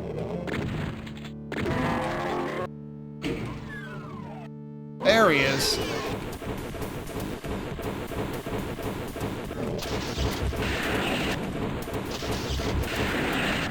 And he's down. Oh, that's gonna end the episode, isn't it? Yep, I don't get to find the last secret. I'm forgetting, this is actually E3M8, so it's gonna end when I kill that guy. I suppose I should stop the timer there for now. And they have been doing custom text, so let's see what this says. As the spider mastermind crumples in a fiery death at your feet, you're sure now. You've seen this all before. Deja vu at its finest. So it comes as little surprise when a magic doorway appears, leading you back to the green fields of Earth. Home at last. Well, except for the burning buildings, and the stench of demons in the air, and your dead rabbit. Those fuckers. Looks like the demons believe in an eye for an eye, and decided to mess up your home after you messed up theirs.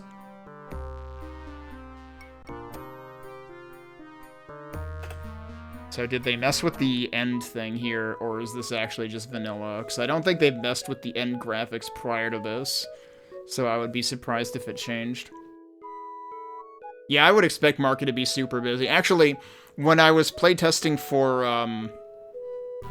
Rack Reclamation, the remake, even Carnival was telling me that Marky must have been just slammed with tons of stuff at once. Because some of the music for Rack actually came in, like, very late in the process.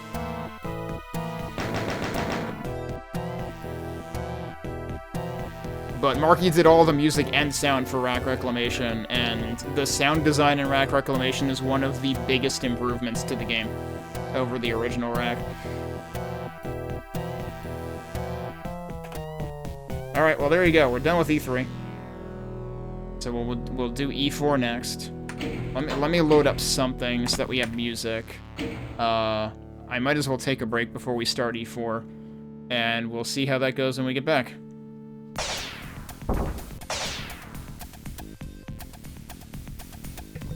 Okay, before I forget, I didn't look at the notes for E3M8, so let's take a look at that real quick. Which was Abomination by Magnus Blitz. The original submission for this map by C3019 was a little more than 2 rooms, barely using any of the E4M8 layout, and pretty boring on its own terms. I really liked E4M8 since it actually provides a nice chunk of level before the boss showdown. I always like the Tekken Marble mashup that E3M8 has. Something that doesn't really get seen too much, even in other Doom maps. I added in Flesh as well with the map name to hopefully inspire some sort of unholy combination of the three. I might have gone a bit overboard with the details, still might be some Hall of Mirrors on vanilla in the outdoor area, but I was really happy with how the central area with the keyed doors turned out. Yeah, I thought that it's interesting that they point out, like, the mix of themes, because, like, yeah, I feel like this remix of it did that really well. Alright, so let's move on to episode 4 then. And see what we've got here. This is E2M1. That's the one that we haven't done yet. So you've got nothing but Skybox out there. I mean, it is E4 Skybox, so for better or for worse, there's like no ground to the Skybox. Oh, but we've got a bit of a mashup going on this one, which again, to be clear, like, originally the idea wasn't to mash up the maps, it was really to, like, apply one episode's aesthetic to a map from another episode. But this is definitely, like, actually mixing architecture of the two maps as well.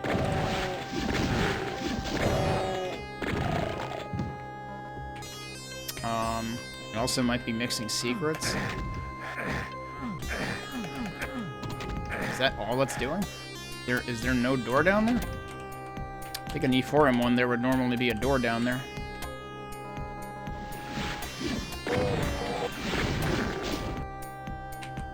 Okay, and yep, sure enough. Oh, geez, we got a pain in the arch imp. Okay.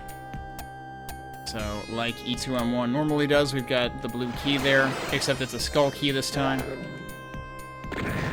What? Where is he?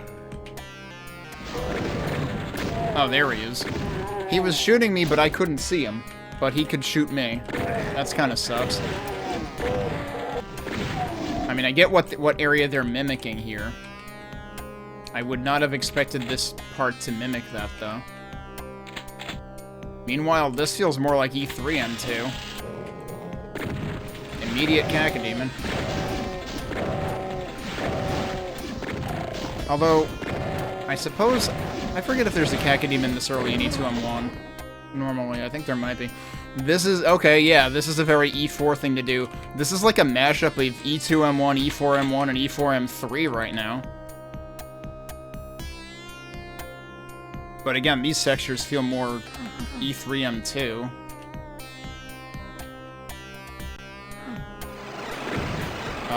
Hi? Are we supposed to be doing fear things here? What exactly is the, motif here? Oh, I almost knocked into him. That would have been bad. Thanks, I need those shells. That's true. This area does tend to become a mess of monsters in E2M1 as well. Okay, we do have that. Huh.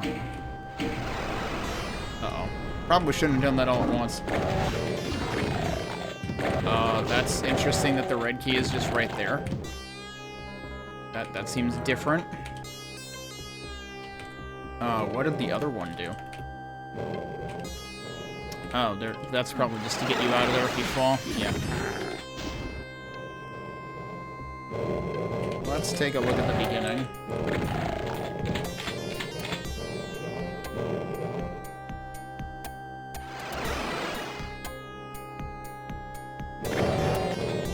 Because if this is like E2M1, there should be more going on over here now. Yep, there is. Oh, we've got a blood moat this time. God, he's helping. Can barely see him. But then this room normally is dark, so that's actually pretty faithful to the original. That's a rocket launcher instead of a plasma gun, but I guess that does match E4M1. But that's pretty rude because it's going to auto-switch you, and then you've got a couple of close-quarters imps that you might shoot yourself in the face with.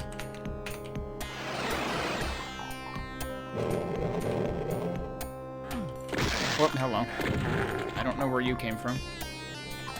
And also, they relocated the cross that is normally in E2M1. It's over there now.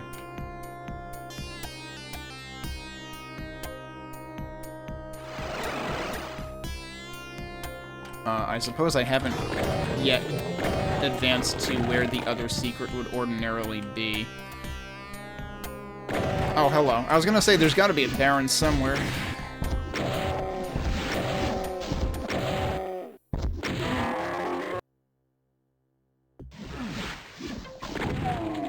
Man, the imps really...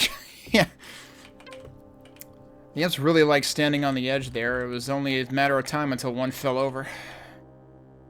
Okay, so we haven't gone in here yet. Now we've got got the wood textures going on. What else do we have going on?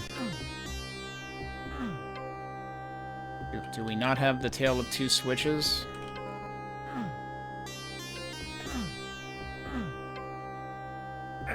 Oh, here it is.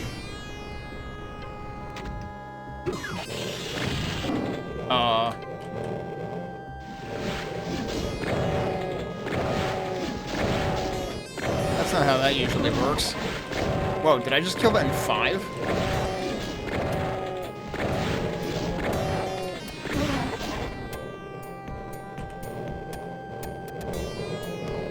And then the other one...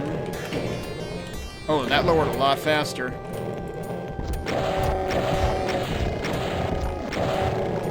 Guess I'm glad I did the secret first. To get the rocket launcher, because that's a lot of pinkies. So yeah, they kind of reorganized how that's done. And I suppose it kind of helps you to avoid some amount of damage. I have to wonder what they're planning with the red key door here. Okay, there's no moat over between, like, before the entrance to this. That's a little different. And this is actually mimicking... I think it's the red door in E4M1 as well.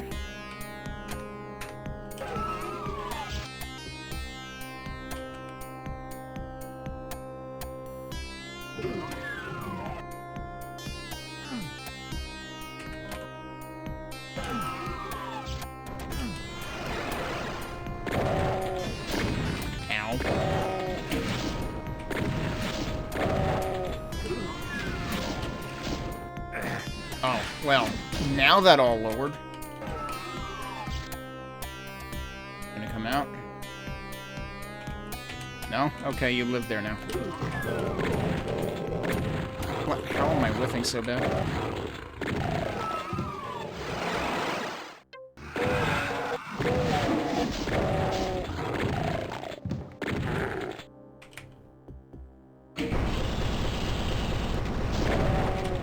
Okay, yeah, that's usually where he is. That seemed like maybe a slightly longer staircase than usual. That's different.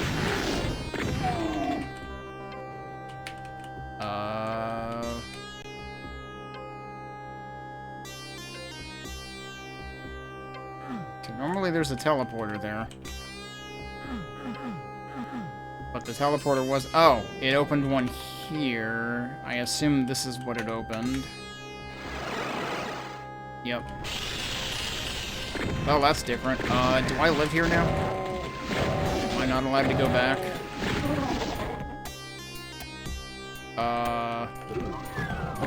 Points of no return in maps are bad.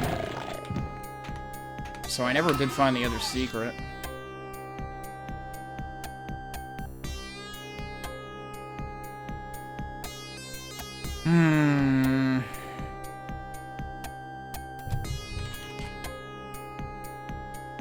Where the hell was I? Oh, that was... Right, that was a teleporter. Oh, I guess I'll go back here.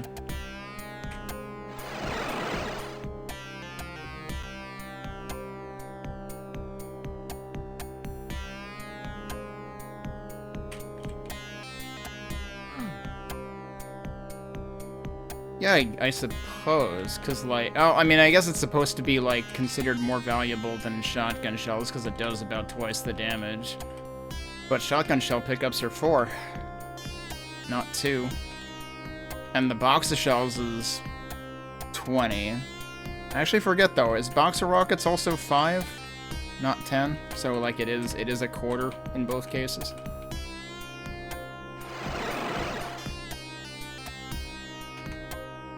Alright, so where would I have missed something?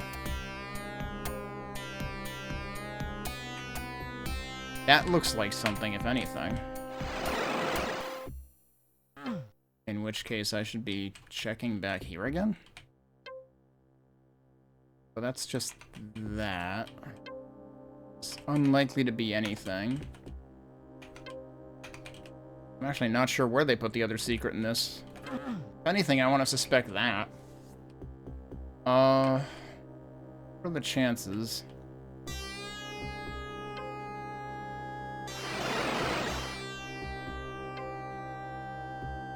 Or what are the chances that it's that?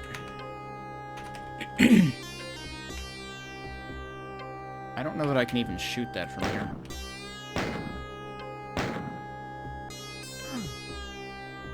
Well, I can try this. Nah, you can't even reach that. There is one here. I swear I fucking tried using that wall earlier and it didn't work. But that is actually the other secret. Okay. For some reason I had to try twice.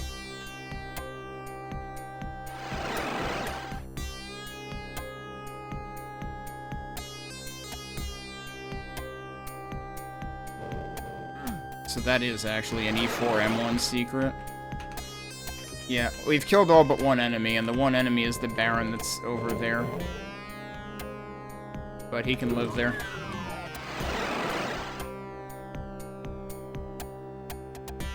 Oh, right. They moved the teleporter to here. And then that is the point of no return, which I'm not a big fan of. But other than that, pretty well done. Like, they could have easily done that without the point of no return. Their torment ascendeth. They have the shotgunners here, like they would be at the beginning of E4M2. But this can't be E4M2, because we've already done that. And also, then it wouldn't be a switcheroo. Where did my authors.txt go? There it is. So let's look at E4M1's comments. That was They That Dwell Within by Megalith. Being an E4 map and a pretty large one for M1, I tried to make it as difficult as possible within reason. The original E2 M1 was pretty bare and open in comparison to the cramped, heavily populated E4 M1, so I attempted to make some areas a bit more cramped, and with more obstacles and hazards, befitting an E4 map. I also stole some inspiration from other E4 maps for a few areas. Yeah, as was noticeable for the bridge part in E2 M1.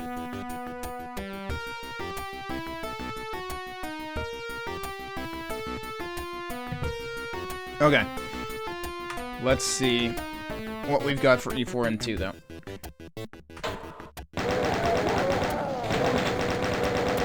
They're just giving us the rocket launcher immediately, so even if you missed it... you missed. I don't know what he's getting stuck on. So what map would this even be? I mean, by process of elimination, I should know what this is, but it doesn't look like anything right off the bat.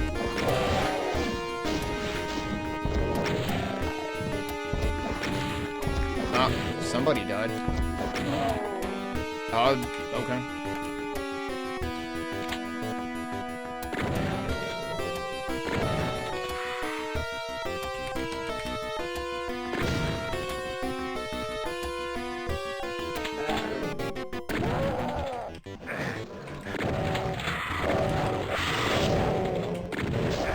Is this actually E3M2? Did we not do E3M2 already? I guess this is E3M2.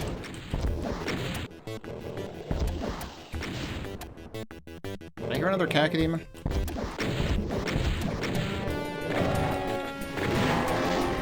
I sure did.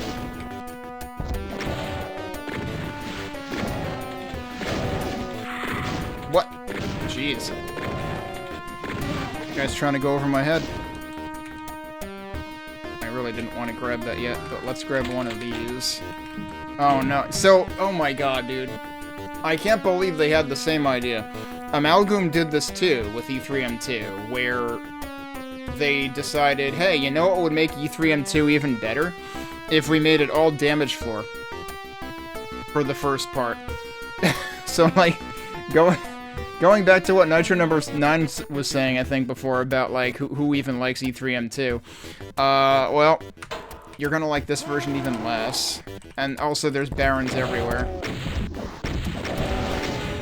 I mean, this is remixing it for E4, so, like, E4M2 does have quite a bit of damage floor, so I guess I can get why they're doing what they're doing.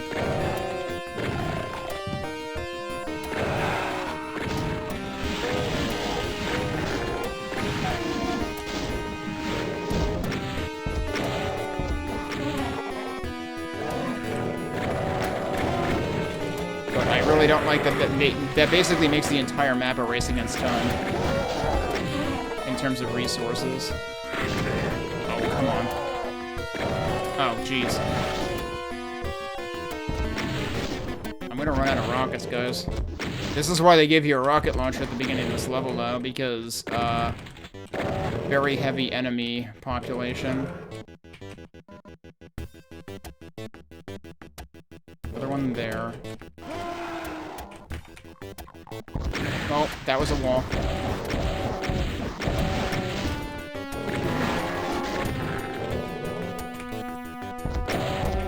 Oh, I'm out of rockets. Did I leave any other rockets down here? No. They really don't give you enough to work with.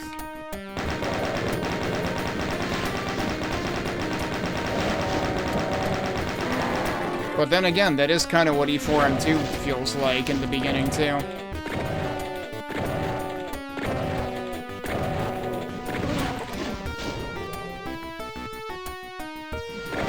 Ow.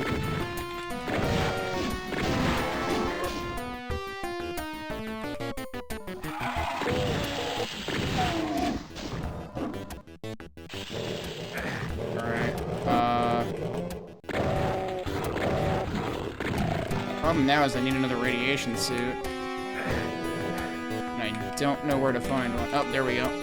That was the other one I found. Definitely saving in a separate slot here because I think that's the last of the radiation suits.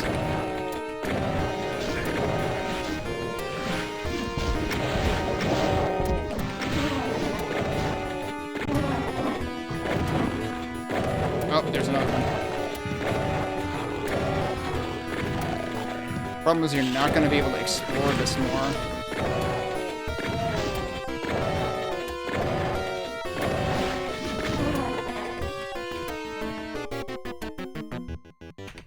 Alright, what haven't I been in? There's something involving the yellow key in there? Alright, we don't want to go back that way. I know there was stuff here. Which, this is definitely an E4M2 reference here.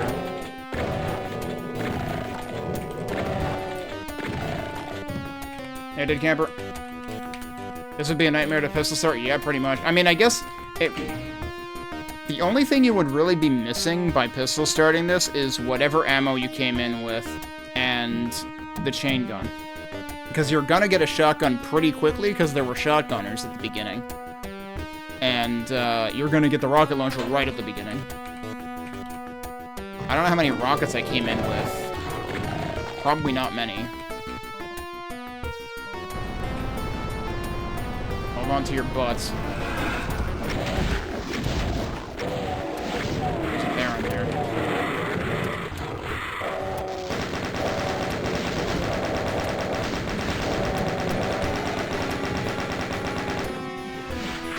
No. Shit.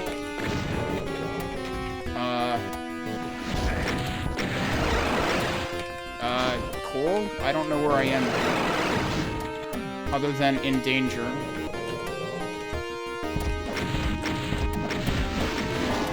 One down. He actually did me a favor by doing that. Alright, hard save time. I should have saved before coming in here. I was wondering... Oh, there's a switch in there. What does that do? Okay, we got shells.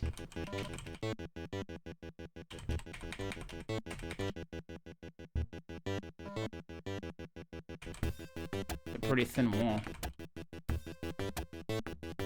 That was a switch that stayed on. Oh, there has to be... Oh, you know what that might... There has to be a secret exit in this map. Because they don't mess with where the secret exits are. So, like, the secret exits are still in the same maps that they would be in vanilla. So I do have to keep that in mind. And now, the problem is, I have to take damage.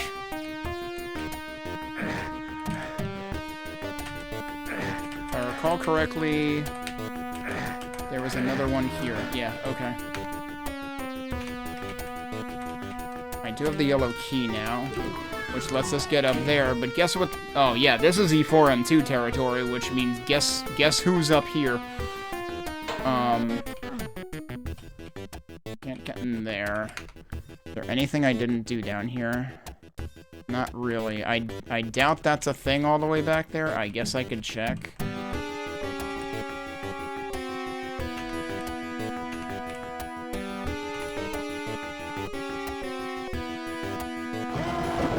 Oh, I haven't been there.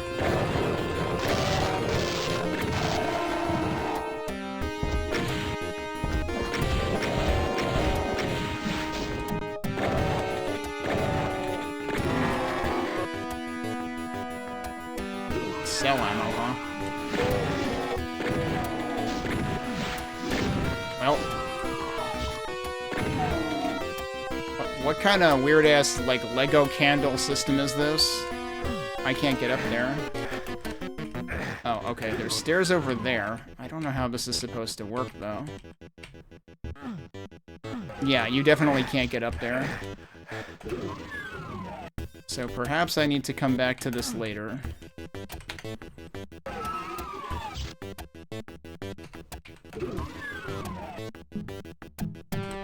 And there's no stairs on this side. Naturally. Alright, where did I last save? Yeah, I figured it was back here. Okay, so we gotta get out of here again.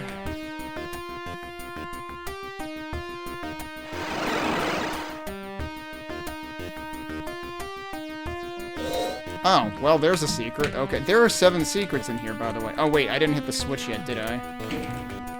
Let's hit that. I don't actually know what it does.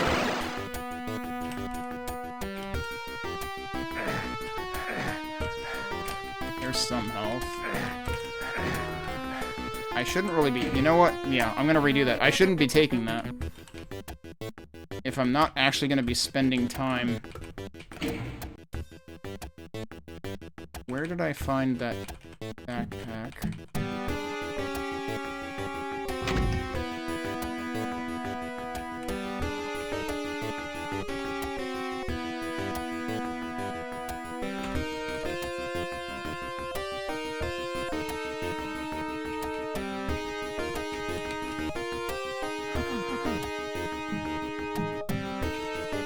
Like, I literally just stumbled into it earlier. Was it actually up here? Oh yeah, it was. It was right there. Okay. And there was a chain gun, by the way, too. So actually, there you go. We've got all of the weapons that we would have had from the first level. All right. So we want to go here. I managed to not take damage, so I might as well save there. There are actual line-of-sight blocking columns here. Oh, okay, and this is actually the hand part of the map, right? Yup.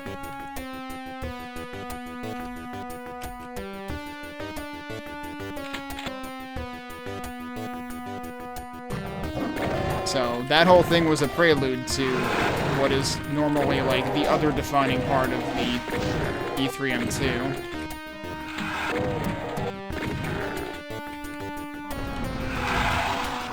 That's a lot of enemies.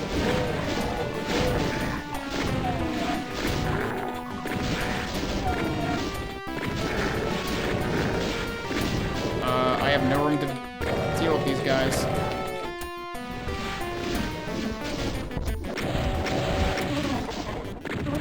Okay. I'm not doing too good.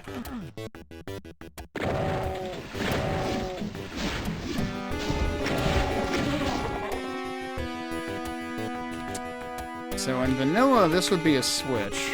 I'm not so sure in this case. I guess we're doing a hard save again. I probably shouldn't come down here yet.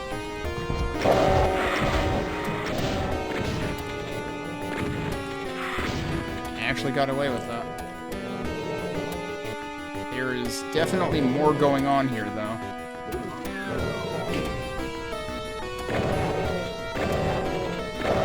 Ordinarily, this is the end of the map.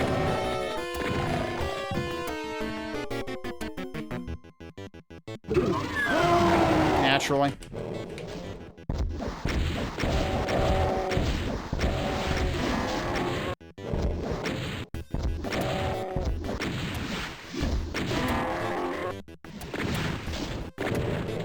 I should not have gone through that many rockets already, but oh well.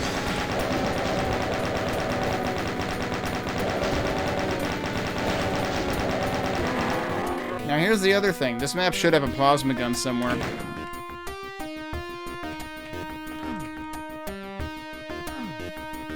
So that is the normal exit, but again, we should be looking for more than that.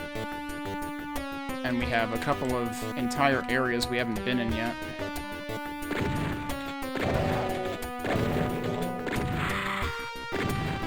This guy has not woken up yet.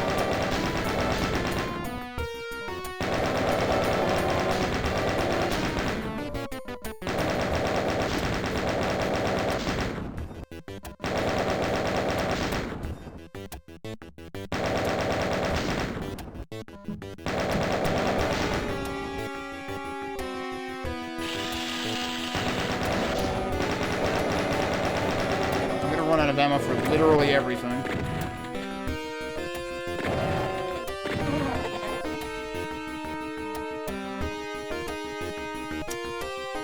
So now the question is, are they telling the truth?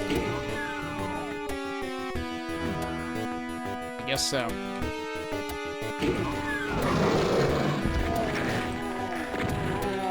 You know what? That's good. That gives me ammo. I'm surprised it was just shotgunners in there.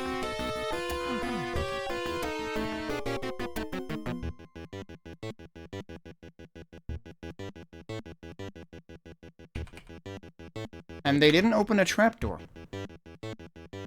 Hang on a sec. What?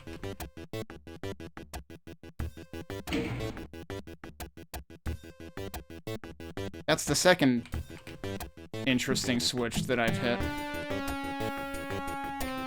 How many interesting switches are there gonna be?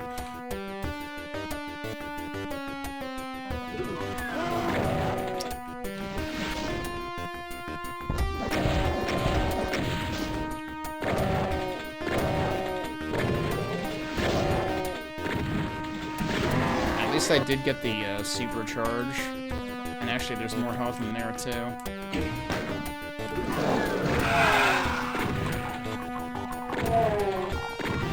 Aren't ordinarily imps over there, but okay. Also, it kind of looks like I have to commit to this room.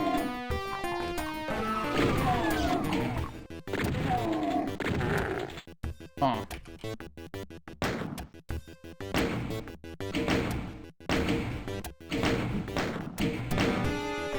Why does that one not do anything? I'm wondering if those are all, like, sort of like punishment shoot switches. And if you don't open them, you get fewer enemies.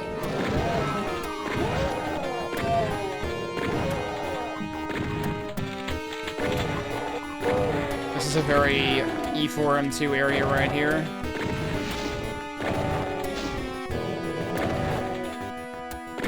Of course you can shoot through that, even though it looks like you shouldn't be able to do that.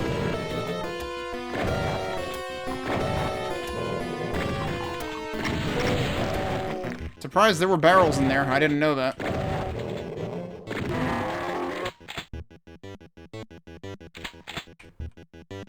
I get in there? It looks like there's something in there.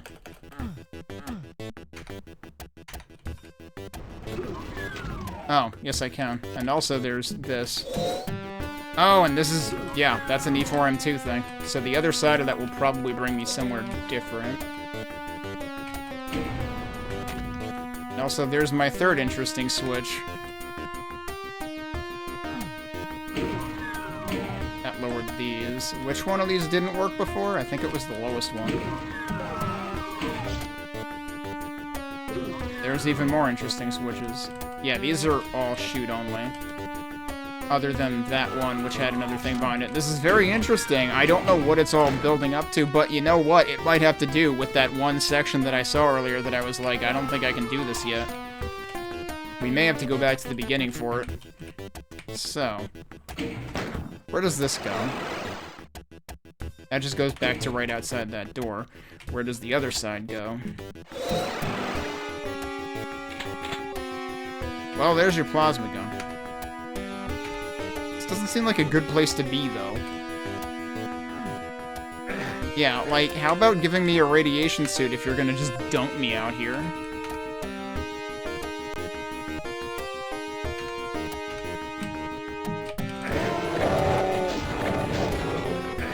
So now the problem is, I don't have the radiation suit that I got last time.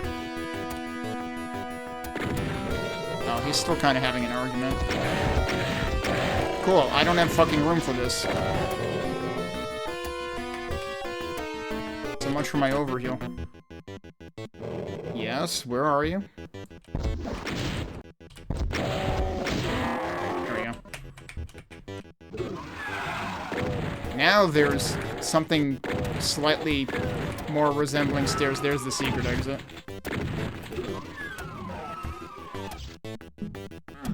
But it's still not stairs enough. Also, I'm stuck. Nope, I'm not stuck. That was weird.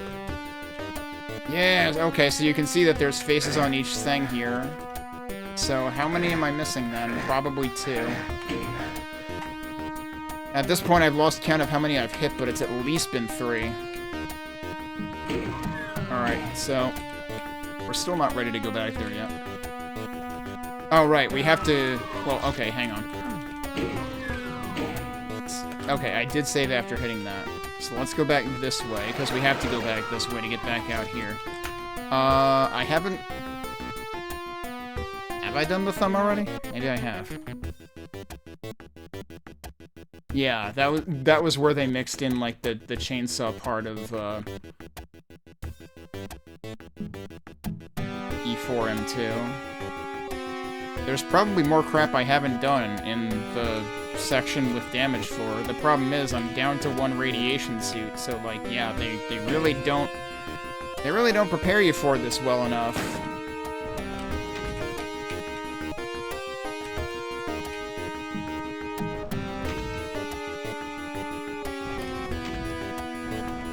How high will this go?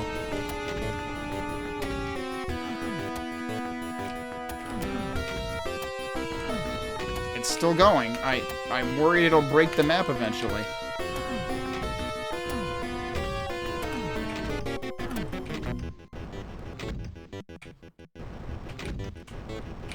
I'm just wary of, like, taking damage. There is a switch. On that side. Alright. Wait, what?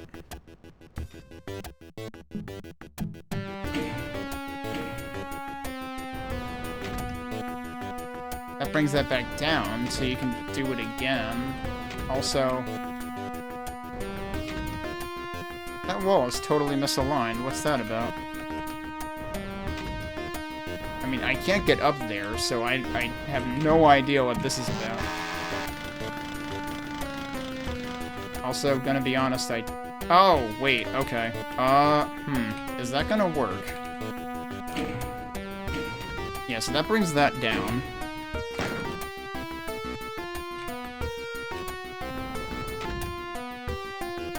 That was high enough. There's one of your switches. This map gets very, very, obscure about its secrets. Also, that didn't count as a secret for some reason. Like, don't you think that should count? I feel like something about that should count.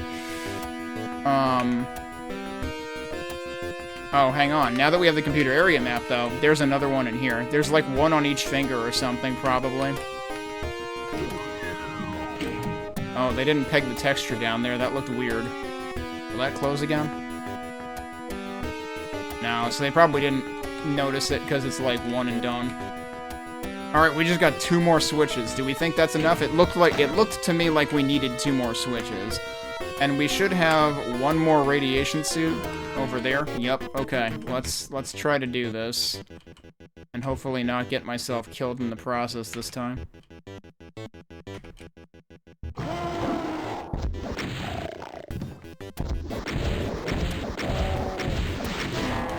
That worked very well. I didn't even wake this guy up this time, and he's the one who usually picks a fight with that dude.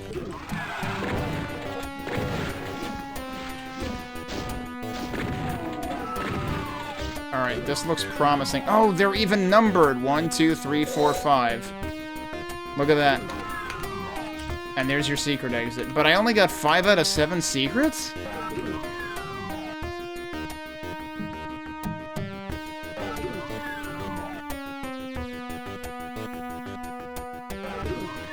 Did I technically miss that? I might have technically missed that. Alright, let's reload and see if I can investigate that. Oh, you know what? I missed that. I just noticed right now there's the arrow on the map. That's directly a reference to E3M2. So, yeah, I did actually miss stuff out here.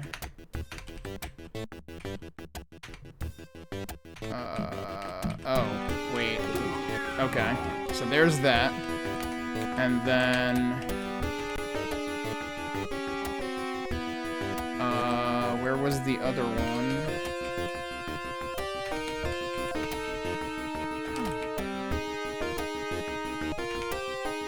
What would I... Oh, no. That's just an outer wall. Alright, I might only get 6 out of... Wait.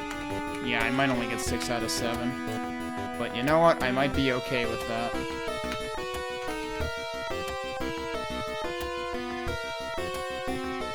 I am going the wrong way.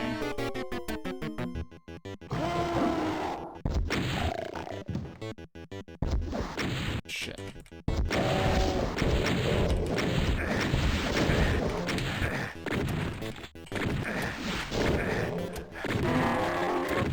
Alright, good enough.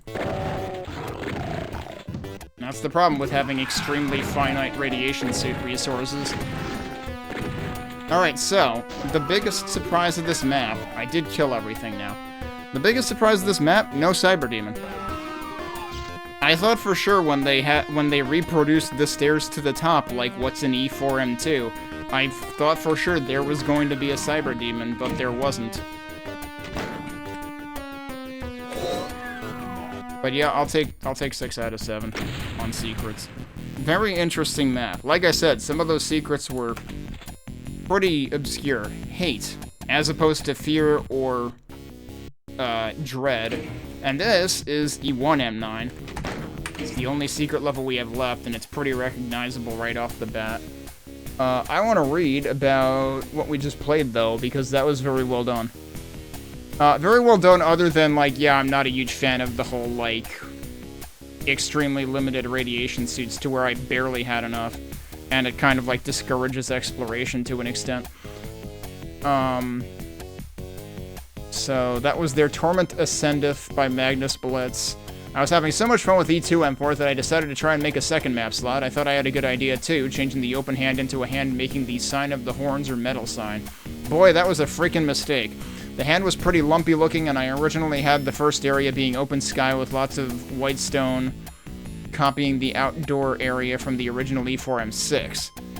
Unfortunately, E3M2 uses the same one. Not good. So I ended up redoing the whole map from scratch. I think it still turned out decently well. Thanks to Traversed for coming up with the idea to make the lava area have ascending floors instead of flat boringness. That's pretty funny, though, that, like, if you were... I mean, to be fair, what he came up with, it ultimately felt much more like E4M2, which, like, I guess there wasn't necessarily a requirement to stay truthful to the same exact map slot, but I feel like the ones that did this the best did that. And that's what this did, whereas that's pretty funny that originally he was taking after E4M6, but then, like, yeah, the beginning of that uses literally the same texture that E3M2 does, so it didn't actually look like a different map. But yeah, I think that definitely turned out well. Just maybe could have done with a few fewer damage floors. Alright, let's check out E4M9, which is E1M9.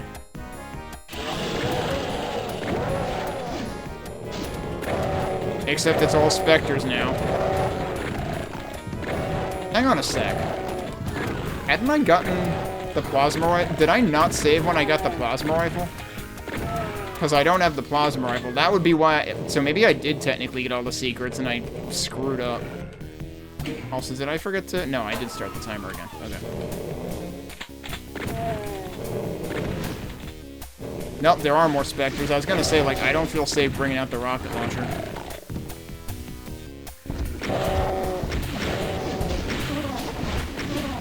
So yeah, this is unfortunate because no plasma gun, which I should have had if I had properly gotten all the secrets. But yeah, this is interesting because the middle of this feels more like E2M3 or something. But then yeah, the rest of this feels more like E4M8, maybe.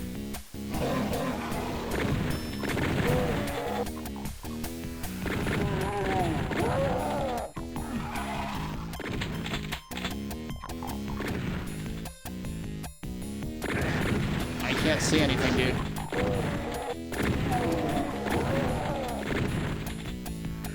Like, you've got to make the enemies at least slightly visible. Especially when it's oops all hit scanners. Can I actually just get out of here? Yeah, I guess so. So which... Which side is that technically supposed to be? The problem is I always forget which side is which in this map, just ordinarily anyway.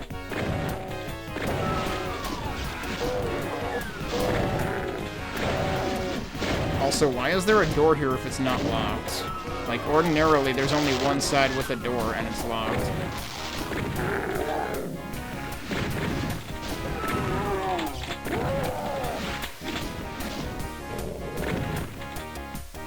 Alright, well, I see a key in there.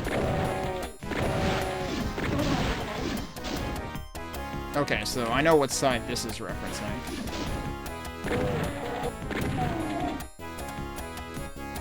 The other question is, yeah, is this referencing what is normally the star that warps a bunch of enemies in? Because the thing about that is normally there's a weapon on it. Yeah, that's definitely the star. I guess we should see what this spits out. Oh, we do get the plasma gun, though, so there is that. Wait, it just spat them out in multiple places.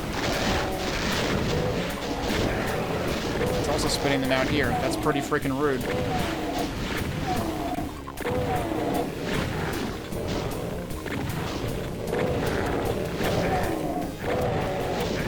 Oh, shit. Certainly makes her a much more dangerous encounter than the vanilla one. The 1M9.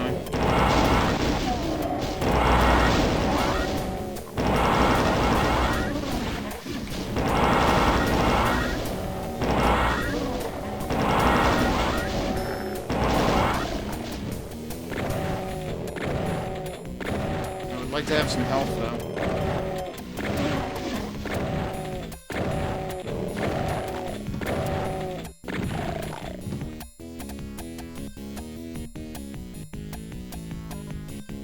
I was hoping that maybe I had left some health here, but no, I have not. So this is in bad shape, but we'll save and see if we can salvage it. It's one of the rooms that has a corner thing, or did they take out the corner thing? So we have the yellow key. This is the blue key door, presumably. I wonder why they decided to mark it that way.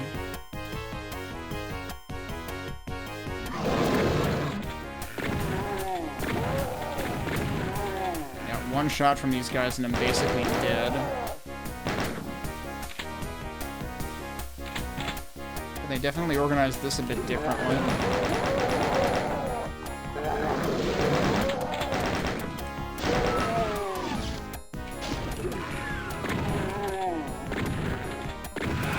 He's dead, there's more imps.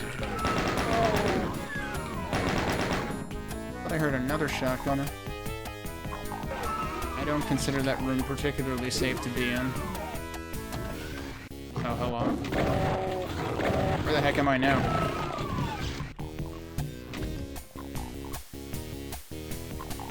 What is this a reference to?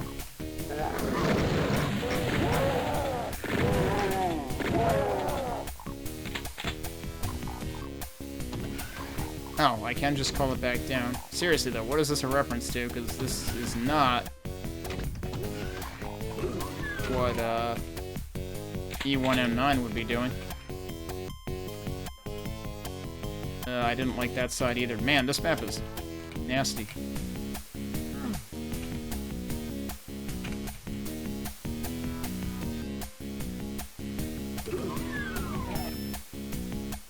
I feel discouraged from trying anything because everything hurts. I only have 33 health, so good freaking luck.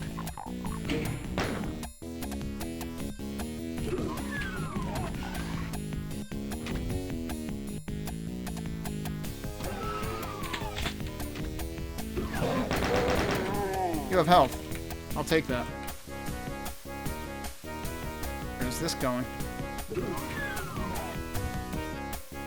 Oh, we're back to this room. Oh, and you can actually get into the part where all of the invisible hit scanners were. And it turns out I did kill them all. It looks like a door.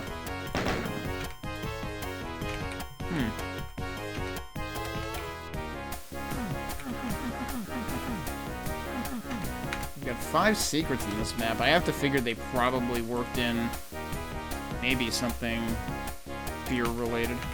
Wait, I haven't been down here. Which color is that? That's red, right? Yeah, okay.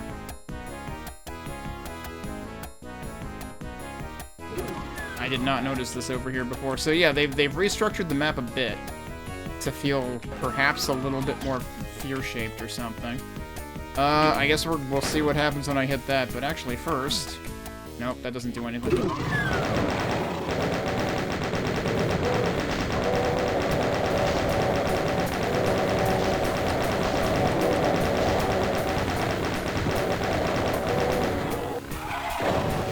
This guy missed the memo.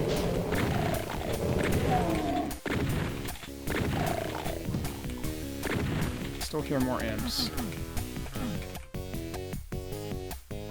Backpack, okay. But, you know, what is this a reference to? If anything, this feels like Map 08 or something.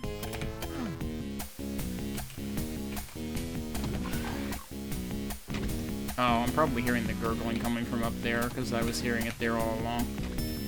Yeah, I guess there's nothing else to do down here, so... I could go the other way. And go straight to the red door on that side, but I didn't really investigate here entirely, so...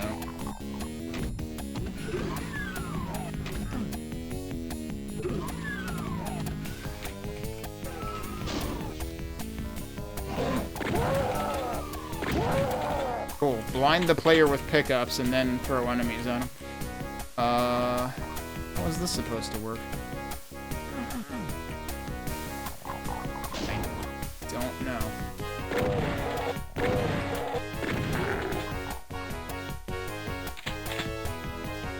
I don't know if I can just ask nicely on these platforms or not. And also, is that just cells? I can ask nicely. No, that's just 10 health. Alright, well, he's dead. I can only... Oh, okay. Well, now I get it. Let's do that again. I can only ask nicely on the high one. Kinda seems like a raw deal to me.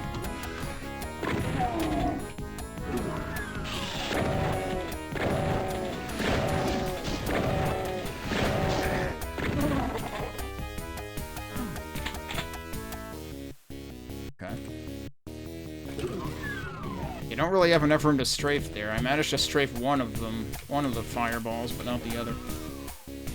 I could go down the other way again, but I can just go this way.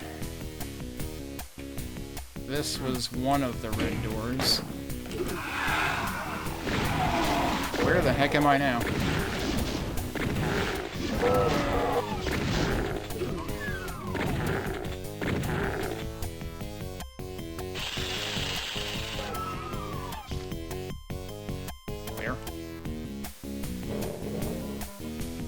I obviously hear Kako. I don't know where, though.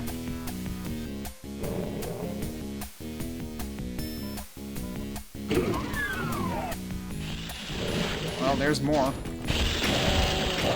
Well, I'm out of ammo for that, but you know what? That's probably for the best. Oh, okay, I get what this is. Oh, shit. There's a Baron there. Fortunately, there was health there. Unfortunately, there's a bunch of new crap out here, too.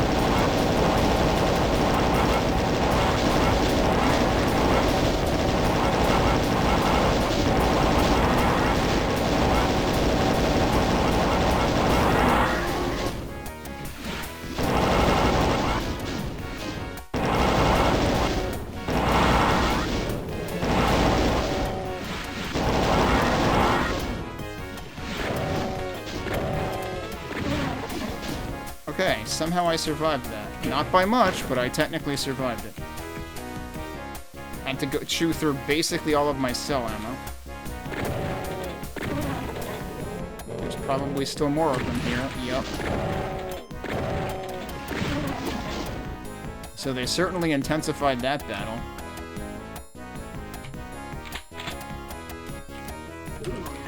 Where does this come out? Oh, jeez.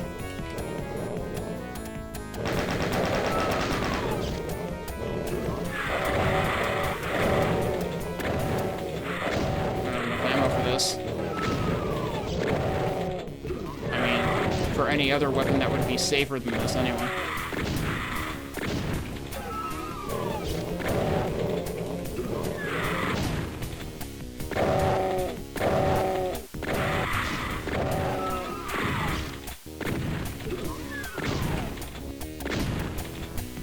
Are we done?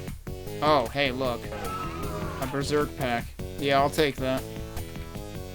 So suddenly things are looking more okay.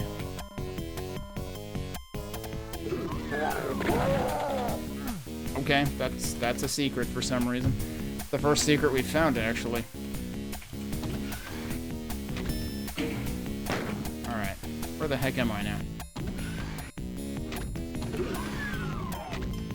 Oh. Okay. Now I'm on the other side of that. Wow, yeah, they definitely made this map quite a bit more involved. Look at, like, all the extra intertwining going on.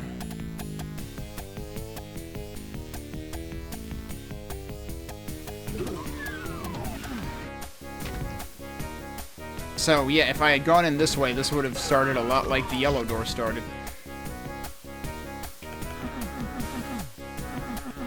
Oh, do we have any, when we get to, I guess it would technically be E4M4's slot, we gotta check for, like, green torch secrets, and also E4M8, because they did not reproduce that secret in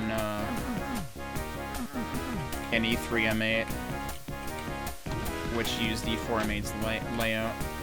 Wait.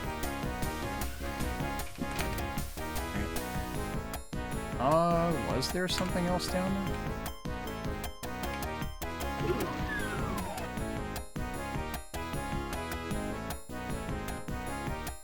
This side was also red. Didn't I need red to get in here to begin with? Yeah, I'm pretty sure I did. There's a lot of red doors. I feel like there's more red doors than you necessarily needed, but maybe not from this direction. Although I would expect this only opened, like, after. Because this is the side thing that's normally not open right away. And you have to hit a switch first, which is what this was. And I didn't realize what I was getting myself into until I hit it, and then I realized what this was. So what did I want to double check?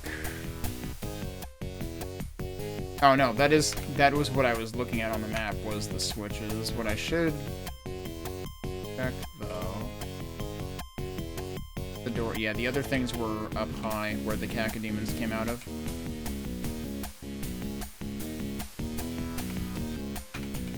Alright, so I guess we're pretty much done with that.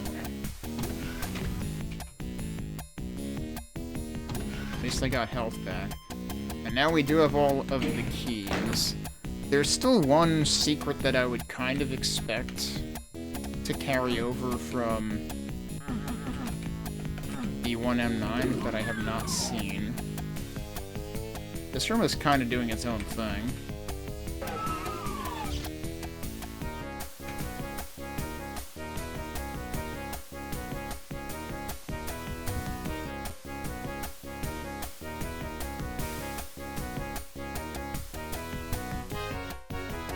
I don't really see any corners that would have done the thing that I was looking for, because there's 2 corner elevators in E1M9 normally.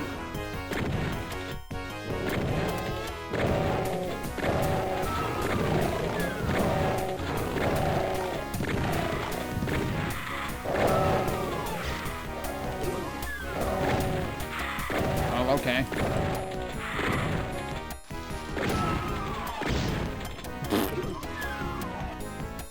What's that guy doing? He's not moving at all. What? I just got hit scanned from somewhere over there. Here he is. I don't know, that lost soul is just there. Okay, the Baron's over there.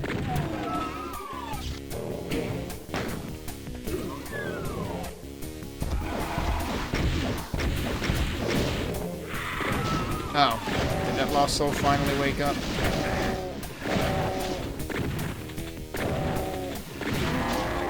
Yep, it did. Okay. Oh, you're right here.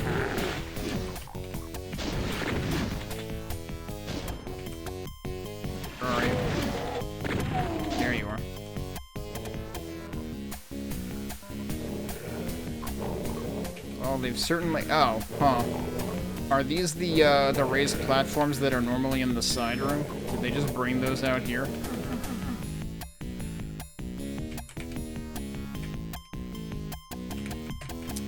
Suppose I can't ask nicely for that.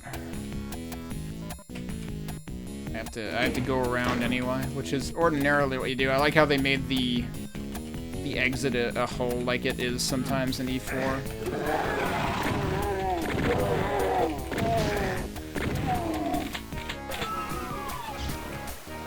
What? I haven't even done anything yet, but okay.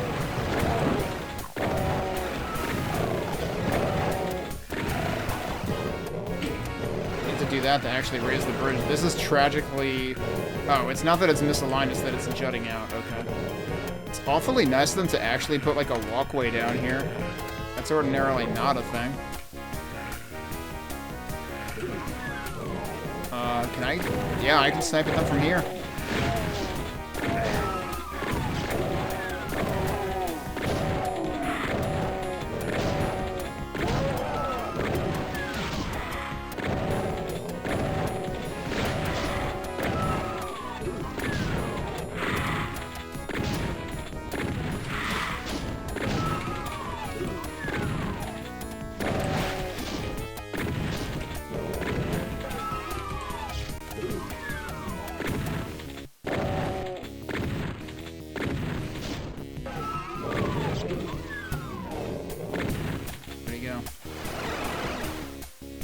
Oh, that puts me right at the beginning. Huh. Not have expected it to do that. It's actually over here. I could have sworn that the blue key door was, like, on a different side in the original map. Okay. Well, we've killed everything. I only found 1 out of 5 secrets, which feels really bad. One of them had to be the radiation suit right here. There's gotta be some way to lower these things. Did they, like, hide another switch behind one of the, Oh, hello. All of them count individually? Even though they all lowered at once? Okay. So that's 4 of them right there. Well, since I got the radiation suit, I should look around.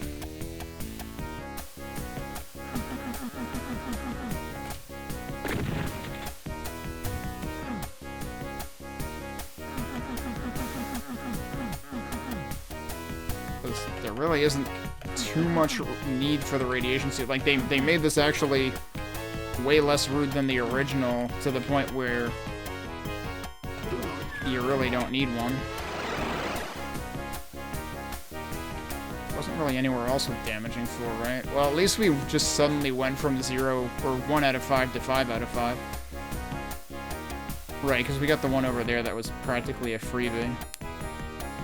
I don't know where I might be missing one. And I might not be inclined to worry about it too much. 5 out of 6 isn't too bad. Wait, no, I got 5 out of 5. Why did I think it was 6? I got all of them. I need to actually read the secret count. Okay. Next is Instruments of Cruelty. This is E2M3, isn't it? Let's go look at E4M9's comments, though. E4M9 was by Evil Ned. I've studied some of the E4 maps as well as the E1M9 map, which is essentially just a bunch of boxes connected by corridors and stairs, and tried to keep the detailing fairly low. They say that, and yet... I mean, okay, I guess detailing and architectural complexity are 2 different things, but... that felt pretty detailed to me. It was certainly a step up from E1M9's complexity, which, you know, given that you're making it for E4, that does kind of make sense. I'm gonna take a break. Did I save? I did save. Okay. I'm gonna take a break, and then we'll take a look at this at Refinery Remade for Episode 4 when we get back.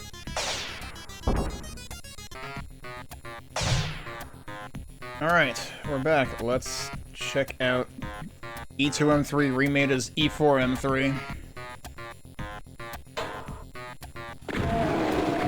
Oh, that's not... Oh, well, okay. That guy's dead. I'm just gonna be in here.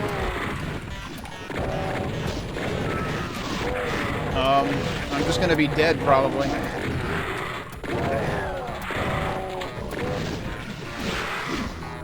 There's a blue door in here. There's a lot of everything going on in this map. Okay.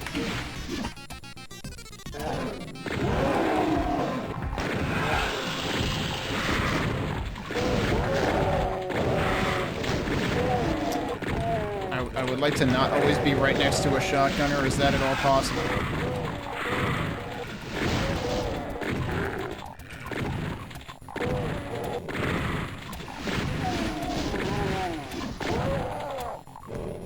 This feels like somebody tried to make a map as unreasonable as something in Doom 2.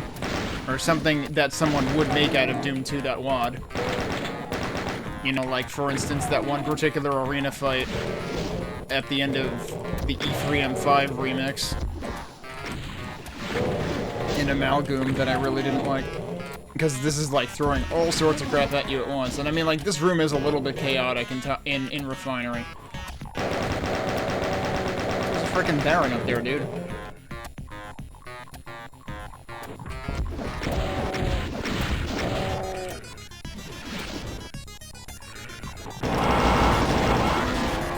Alright, where's the damn shotgunner? I heard that.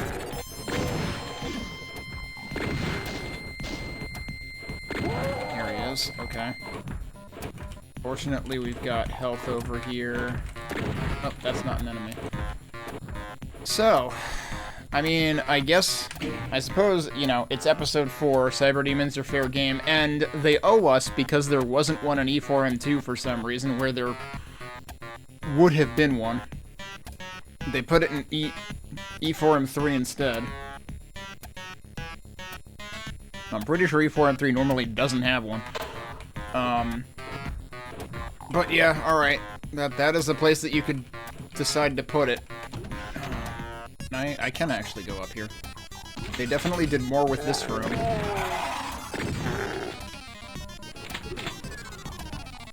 Is that just someone coming through the main door? Yep. Now, ordinarily there are a couple of little alcoves with more stuff in here. Don't know... Oh, hello. Okay. Oh, interesting. Oh, so we can actually navigate across that, and there was more health up there.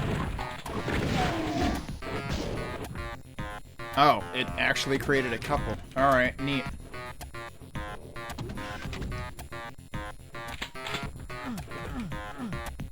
You only get one secret for it, though. Okay, well, now we gotta go out and face the music.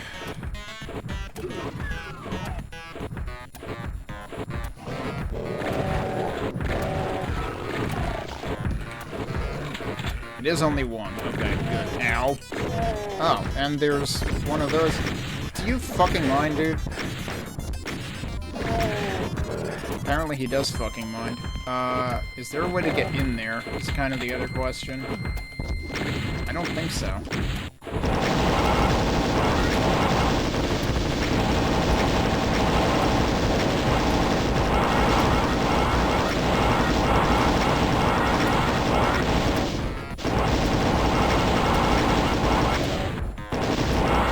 Problem is, this is gonna run out without warning. Like that.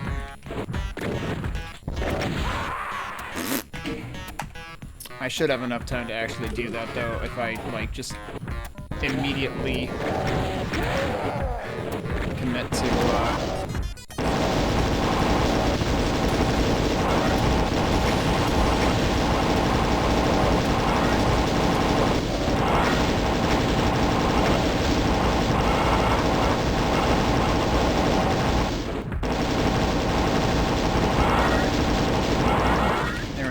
Alright, no more annoying shit. Oh, that's interesting. Certainly not quite how that normally works. Another blue door. I mean, that's where the blue door would be. The fact that there's a second one is the weird part. This is also different.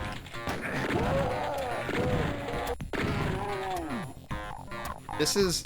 That's a secret, okay. This is arguably kind of like E4M3 a little bit. What happens if I go over here? Okay.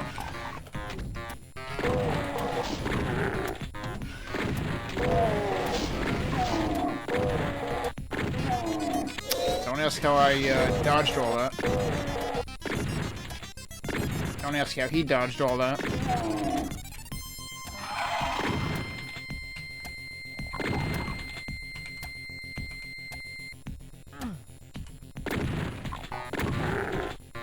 Not sure offhand if that's a reference to something.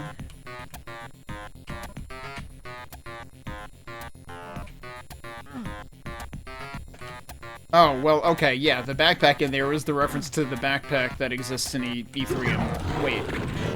E2M3, rather. I almost said E3M3 because that's the music this is. It's the same as that, but E2M3 is the map this is based on.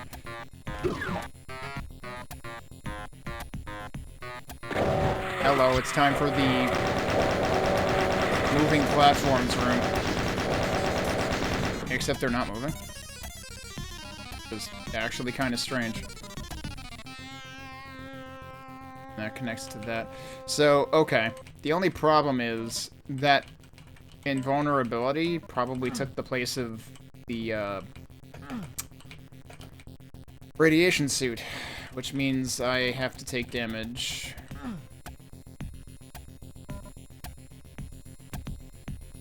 Oh, that's unfortunate.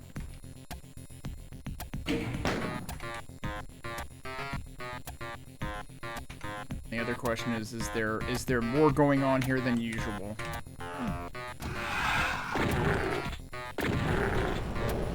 What? You're not supposed to be crushers? What the hell is this shit?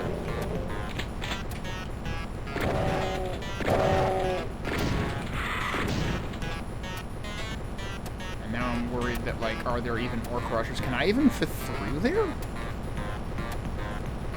I think it's hollow. Okay. Before I do that, I'm curious if there's anything... That's just where I was before, right? Yeah, okay.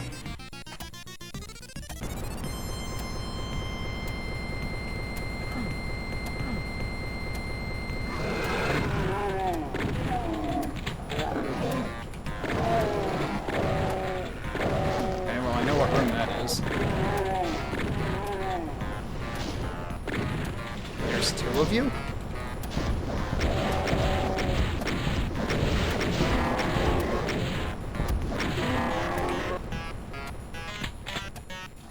Switch in there, so this room is actually not pointless the way that it is in the original map.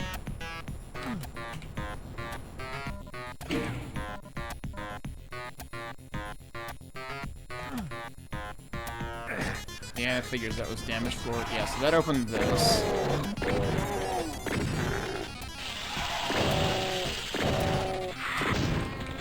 I wonder if there's no back way into this like there is in the original.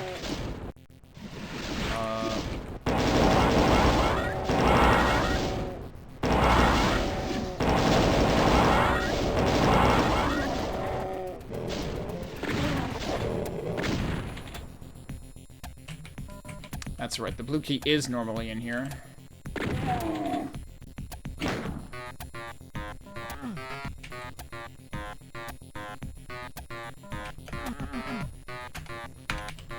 Got half the secrets. Oh, okay. Yeah, they do that instead. Because ordinarily you jump out of there and get that. So then, yeah, there's probably no back way into there this time around.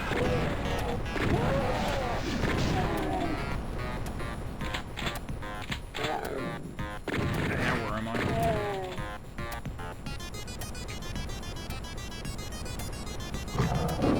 Suddenly very E4-like architecture here.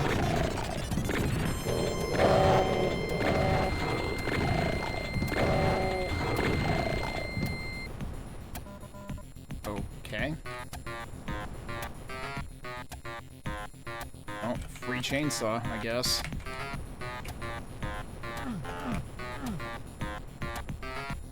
Do I want to go out there? Can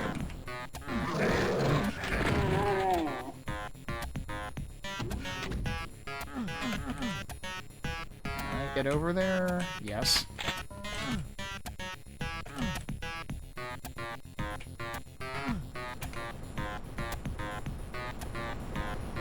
I can't think of what that would be referencing. Alright, is that all we can do here? We did get the key, so, like, we had to come here. Interesting. Oh, that's, like, pointing to that wall or something.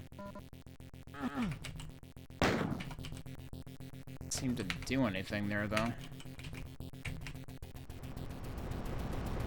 Alright, I figure I have to go through this again, and I still don't trust it.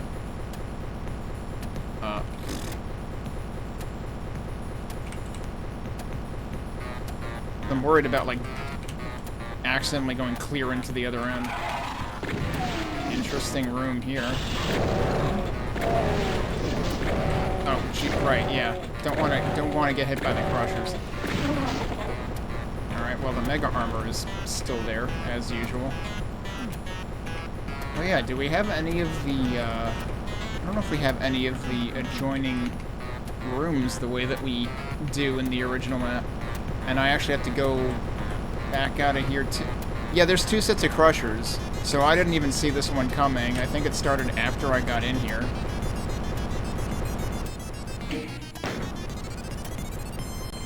So I guess we go back out now?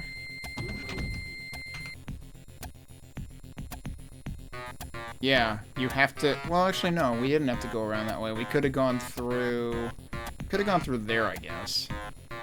But why would you do that?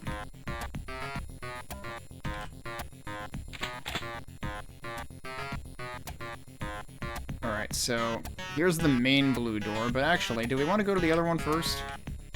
The other one that ordinarily wouldn't be there? Oh, meanwhile, you can kind of see a glimpse of something there. That's interesting. I mean, like, you normally can see the end of the level from there. So what is this?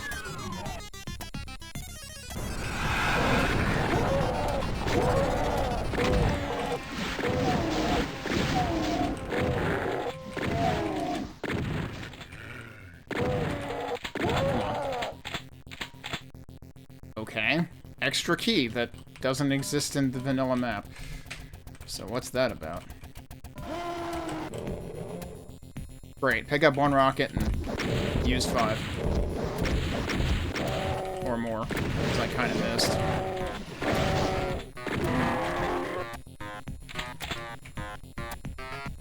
I assume he was, like, out of here or something.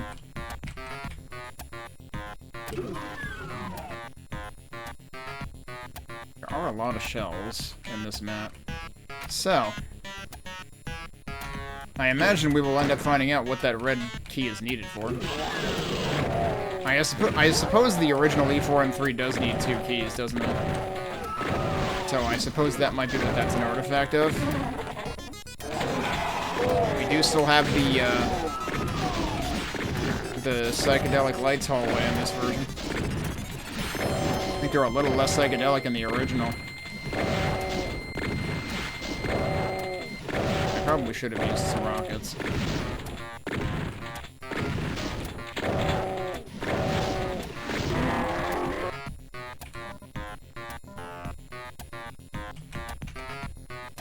I don't think they're trying to sneak anything in on me there. I am still missing 3 secrets.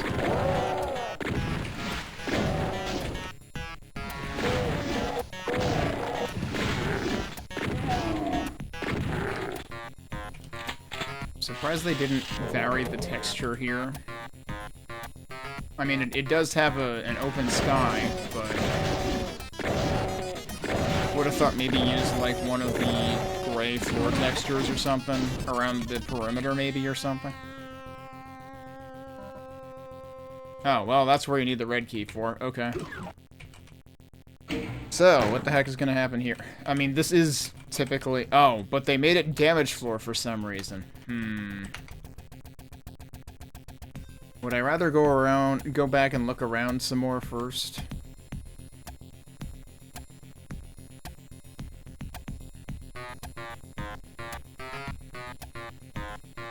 Well, I did find half the secrets already. Wait, where was the third? Because I see one there, one there.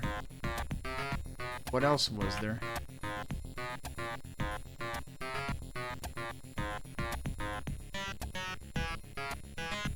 I don't know, for some reason it doesn't show up. Or I'm not looking in the right place. Now let's just... This tends to be a section that, like, I think people are inclined to run through anyway. Come to think of it, though, I think there is actually a secret here in vanilla.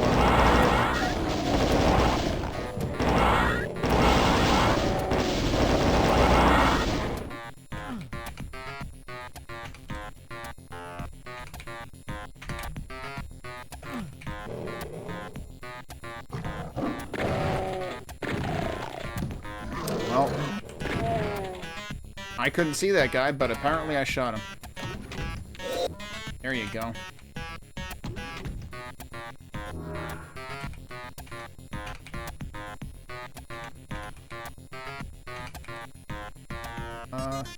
This is actually the way I should be going. I feel like they changed this a bit. And the exit's just right there. Huh. Because ordinarily there's actually like 2 secrets in this area. But we ended up with 5 out of 6. How did we end up with 5 out of 6? Did this count twice? Because I thought I had 3 coming in. But anyway, I'm definitely fine with 5 out of 6. That's better than I thought I would do. Oh, and now you can actually just... Oh, hello. Okay, yeah. I thought I was seeing a lost soul before. You can actually just skip right between the beginning and end. That's cool. But yeah, this is actually, like, pretty cool how this is done with the lighting, which is, I guess, supposed to be coming from that torch. Yeah. Uh-huh. It's green torches, so I had to check. We got all 6 secrets, and we got a frickin' BFG. I'll take it. House of the Wicked. So, this is gonna be E3M4? No, this is E2M4. Alright, but let's read up on E4M3, which was pretty interesting. E4M3 was Instruments of Cruelty by Cyphista 42. Resembles the original map, it's playable, let's call it finished. That was my approach a year ago. Maybe I see things a little differently now, but as I'm no pro, the view still stays in me. I thought it was a decent job, so... The Cyber Demon was rude, but it was a decent job. It did E4 things in E2M3, and it definitely changed things up a bit and kept you guessing a little. So, I don't think it was a bad map. Alright, so... That is what I was expecting. Somewhere. That's really cool. Because, yeah, this is supposed to be the secret at the beginning of E2M4, but it's done in the style of E4M4's early secret, with the green torch and everything. So that's well done.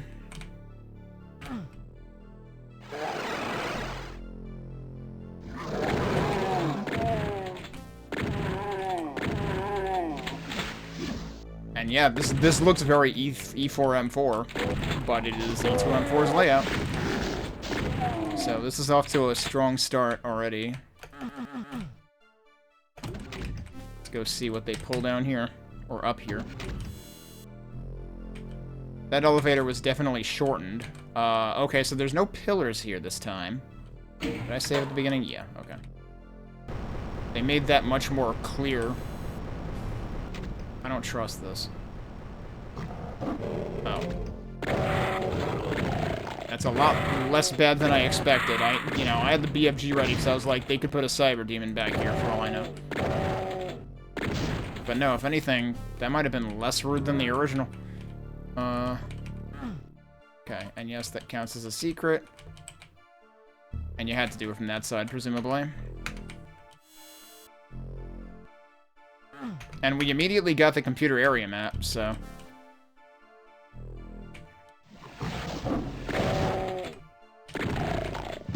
Okay, this looks quite different because of the open sky and everything. I don't know. Did this have open sky in episode 2? I wouldn't have assumed it did. There's also more verticality going on here. And I'm a bit wary of... Is that already open? I don't think so. And that normally opens after you go around the other side, I think. We could take some damage here, though, so... There's no dip on that side the way there usually is. Uh-oh. Hang on.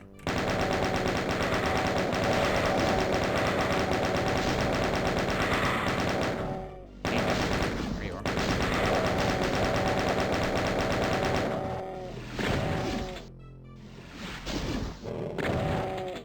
Wait, are all the lost souls gone? I guess so. Yeah, so stuff here is gonna hurt. Wait, where am I now? Oh, that is the other side. Okay. Is this open now? Yes. I have lost a lot of health. There should be a radiation suit in here.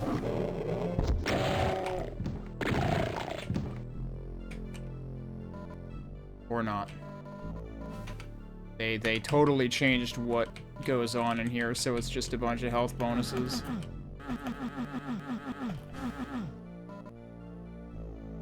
So that's unfortunate. Alright, let's take that and move on. Is there a door here? This is an E4M3 reference. I would still like to have a radiation suit. I'll come back to that. Oh, they skipped the whole, like, blue section with the big crusher set piece in the middle. Or they're somehow combining that with this. That sure looks like there's something over there. But it looks like it connects out of here. Now, when I played the actual, like, E4M3 transplant into whatever other episode it was in, there was another secret in this room that I, like, did not remember how it worked. Oh, that brings you back there. Okay. I don't think that helps me right now.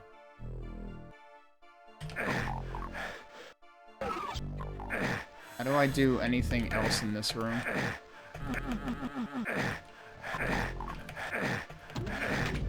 That's how. Alright, thanks for the good luck, Mike, and thanks for hanging out. Okay.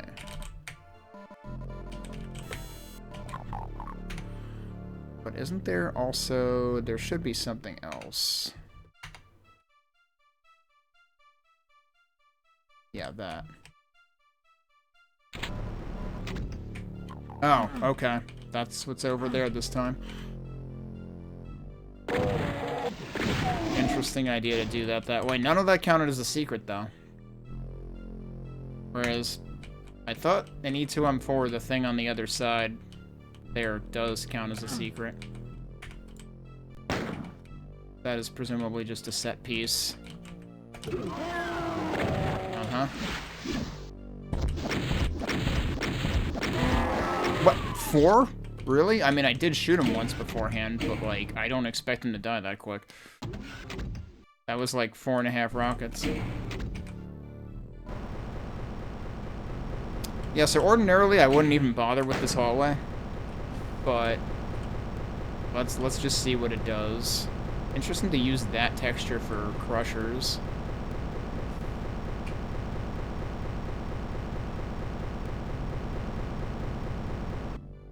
It's very bright out here. They changed the nature of the zigzag. And now that we do have a radiation suit... See, now it would have... Oh, you can actually call that down. That's nice of them. Okay. Now it would have made more sense to go investigate the other stuff, but I kind of already did all of that already, I think. Yeah. There's not really any point to that anymore. Well, there's another one.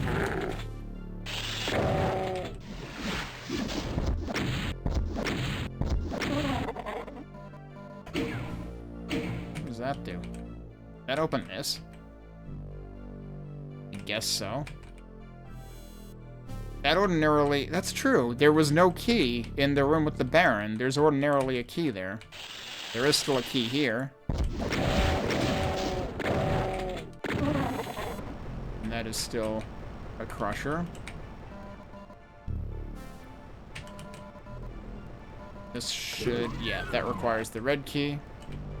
Which is what we just got there. Which would have been the yellow key in vanilla, I believe. Wait a minute. There's not usually enemies in here, so that's a bit different. And then is this... Yeah, this is going to the Oops All Doors section.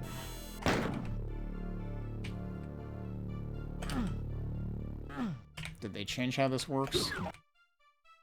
No. That didn't wake anybody up. Typically that wakes up enemies.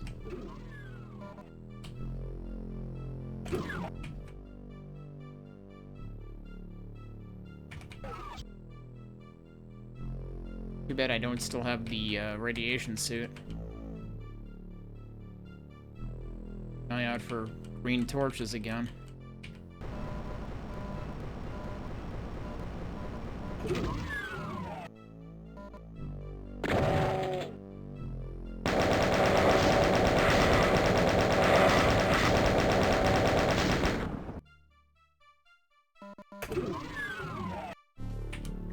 None of that had damage floor, huh? That seems a tad different. Now that's gonna open these.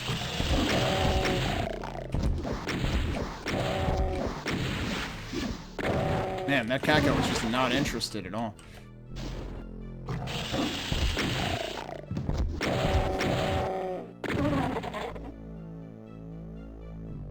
Yeah, ordinarily there's... I thought ordinarily that door comes back over here. Oh, okay. No, it kinda does.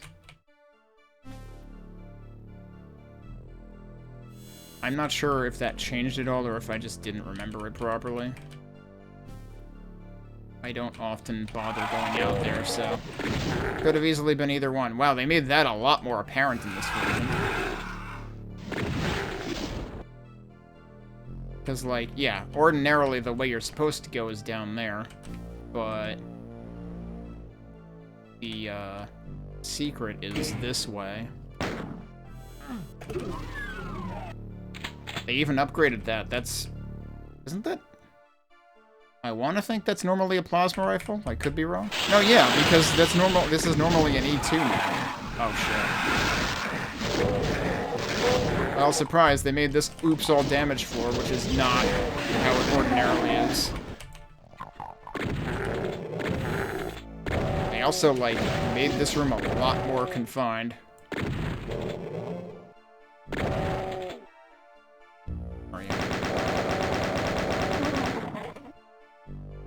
How do I get out of here and not take a ton of damage? Alright, there's a teleporter there. Where the heck am I? Oh. This is the last room of the map. This is a weird place for it to bring me into the last room of the map, though. Is there a switch somewhere? Actually, there's a switch there. That's not how that usually works. That's also not how that usually works. Okay.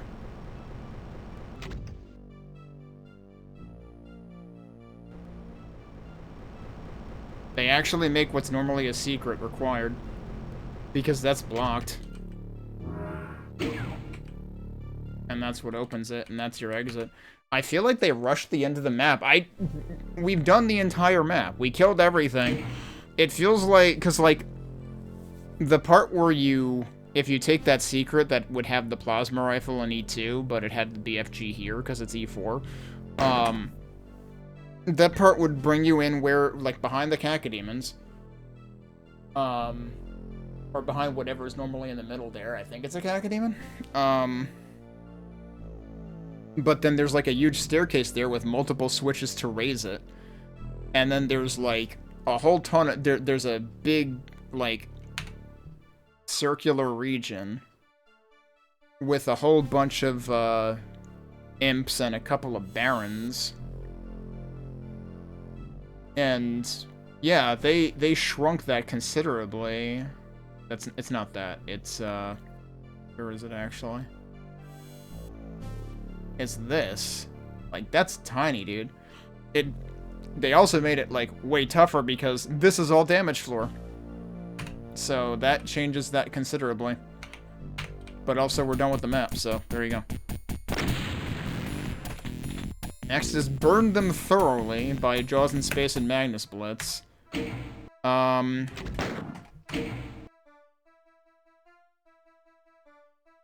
What map 5 haven't we had yet? In terms of what this can be. Because that was M4, right? Yeah. I want to say we haven't had E3 M5 yet, which is not immediately what this looks like to me, but... maybe it's just we're spawning in at an angle. But let me catch up on my author notes reading. Very short notes on E4 M4, which was by Walter Confalonieri. Personally, I always loved E2 M4, and I'm kind of happy of my E4 remake. I just feel like it lost steam at the end. It felt like the end of the map was actually, like, way less elaborate than the original. While the beginning was, I mean, overall it was pretty faithful, and, like, they did bring in that one room out of E4 M4? I might have said 3 before, but no, I think it is directly from E4 M4, the map in the same slot. The room with, like, the... I forget if it's actually 3 rows of platforms, of small square platforms in the original E4 map. But that's what that was from. Anyway, let's continue on and see what we're dealing with here. Yeah, okay, this is E3 M5. And it's Oops All Damage Floor again. Because fuck you, I guess. Like, why would you do this to me? Episode 4 doesn't have this much damage floor, right? It's like, why did everybody decide that everything should be damage floor?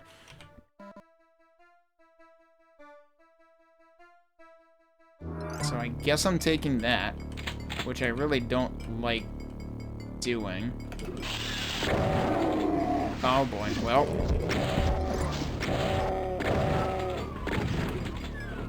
He's probably in the main courtyard. Fortunately, I have a BFG. Let's actually go... What? Everything opened. Maybe they all open at once? Okay, this is still a secret. But yeah, everything is damage floor. There was one radiation suit, so, I wonder if they at least placed multiple if you're playing multiplayer, like co-op, because, boy, this map would be completely impossible. You would just be dying all the damn time. Oh, hey, there's another radiation suit. So I guess there's that.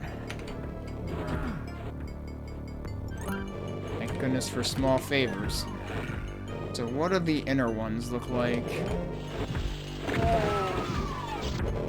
I just picked up Mega Armor. Oh, well, there he is. How about we go... There's 2 of them. They're just up there. Not what I expected. I'm not sure why I took damage there.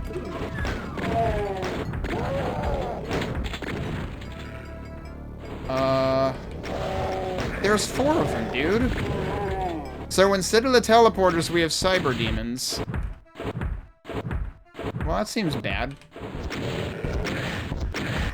And also, he can damage me through the door. Yeah, this is completely untenable.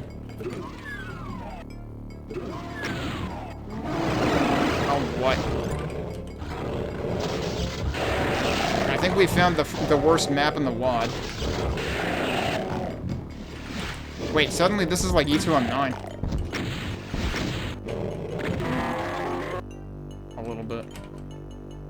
I don't know what to do with this level besides throw it in a dumpster and set it on fire. Oh, okay, now I see what room this is. It ends up kind of feeling like E2M9, but it's the side room of E3M5. Also, hey, Bobo. No, they definitely weren't. Although, I guess the thing in the original E3M5 is... Oh, no, only one or two of the doors were, like, switch-operated or, like, one-way or anything like that. Oh, shit. They don't... that's interesting. They... Oh, I think I had to do that to open the inner one, but the outer one still operates like a normal door. Okay. Oh, that stays open? Hang on a second. I thought those close again, so that's not great. Well, thanks for another radiation suit that I can only use once, and then this area becomes impossible.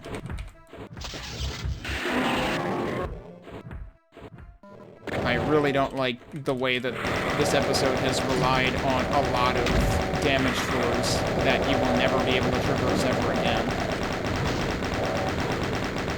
Okay, I get what this is. Oh, that's not... Ah, that's what that is. I think in vanilla there's actually a radiation suit in there. Alright, so where is this gonna put us?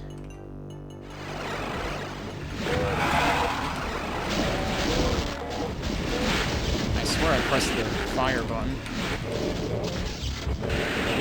Literally everything is damage floor.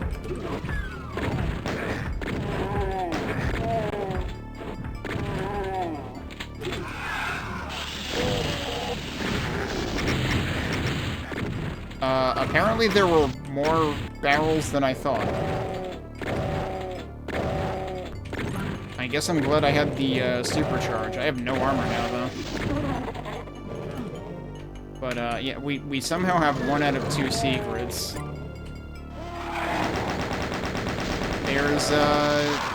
There's no radiation suit out there. This map is trash.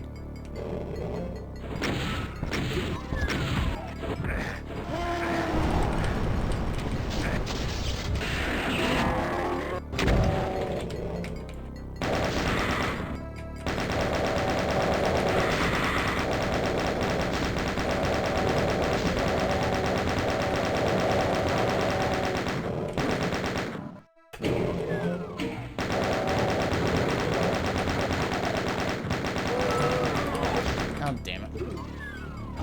Wait, he opened it from the inside.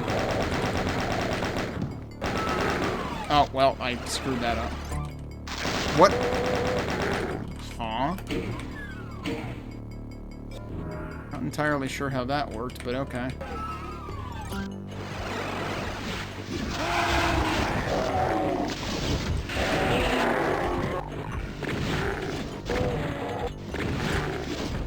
Basically, I need to be ready to take this and then just go.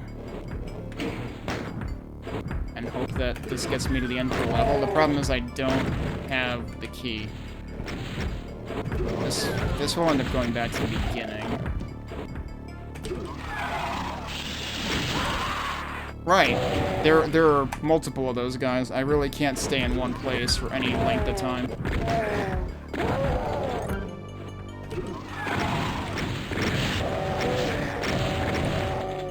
That might actually be what I got hit by before and not a barrel.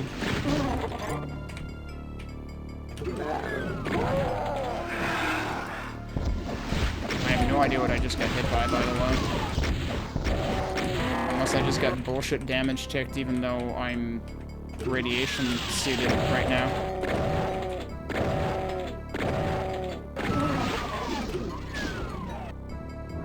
Alright, there's another radiation suit. I kinda need health, though. Cool, just damage check me even though I have the radiation suit. Yeah, keep doing that, and I'll fucking die anyway. So... Oh, there's health there. And also there.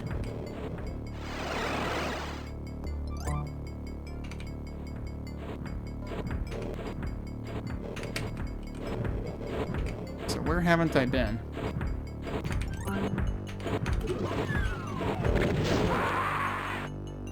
I haven't actually been on the north side of the map, which is where the key should be. You say that, but you can totally get damaged right through the doors that the cyber demons are on the other side of. I did find that out already. Right, let me go this way, actually. Yeah, I did not go this way. That's not what's supposed to happen. Where the fuck am I?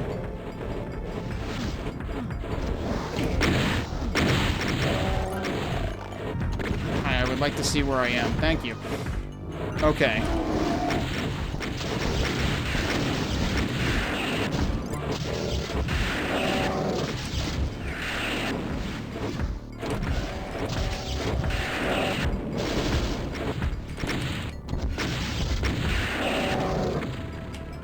We got 2 of them. I'm not gonna have time to get all of them. Although what I can do is try to lure them down here. I ran out of invuln. This is clearly kind of trying to do an E4M6. That's the wrong way, isn't it?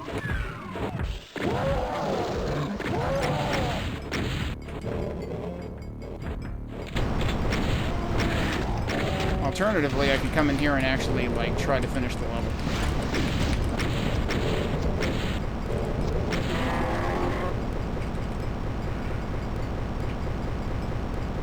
Oh, okay. I was gonna say, oh, they do those in a way that you can't game them.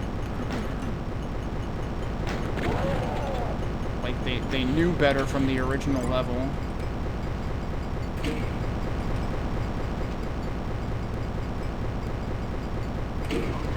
Oh, that's unexpected.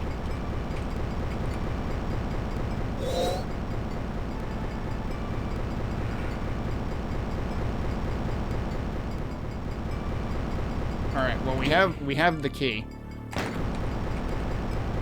That's the most important part.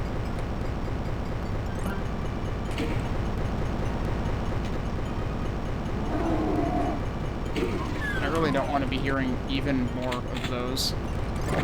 But they may just be, like, turning on somebody.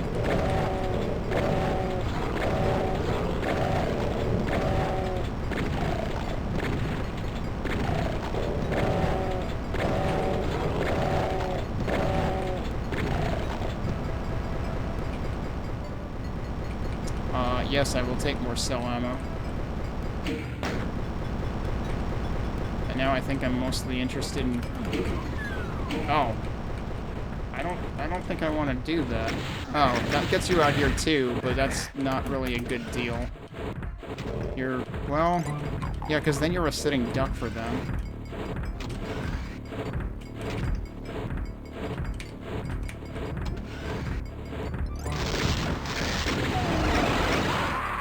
Where did that teleport me to? I don't know where I am. I think it teleported me to, like, lower. Because, like, you will get teleported into there anyway, if you just go through here. Like, that's literally where he is.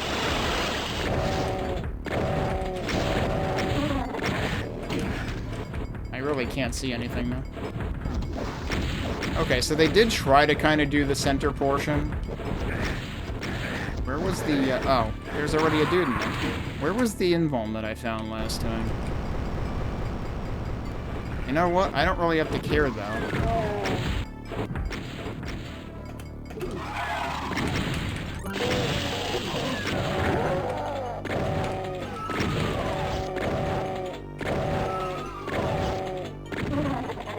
I don't have to care. I can just leave, and I'm just gonna do that because I got both secrets? Oh, right, because the backpack in the area with the blue key was the other one. Okay. I accidentally even got both secrets in the map, and I really didn't care. I just wanted to leave. Well, I hope that was the requisite E4M6-like, because E4M6 got transplanted to E1M6. And so it was actually much easier there. They didn't have any cyber demons in it. But then they decided, hey, we're going to take E3M5 and make it completely intolerable by putting a cyber demon where every single teleporter would have been. Why is it...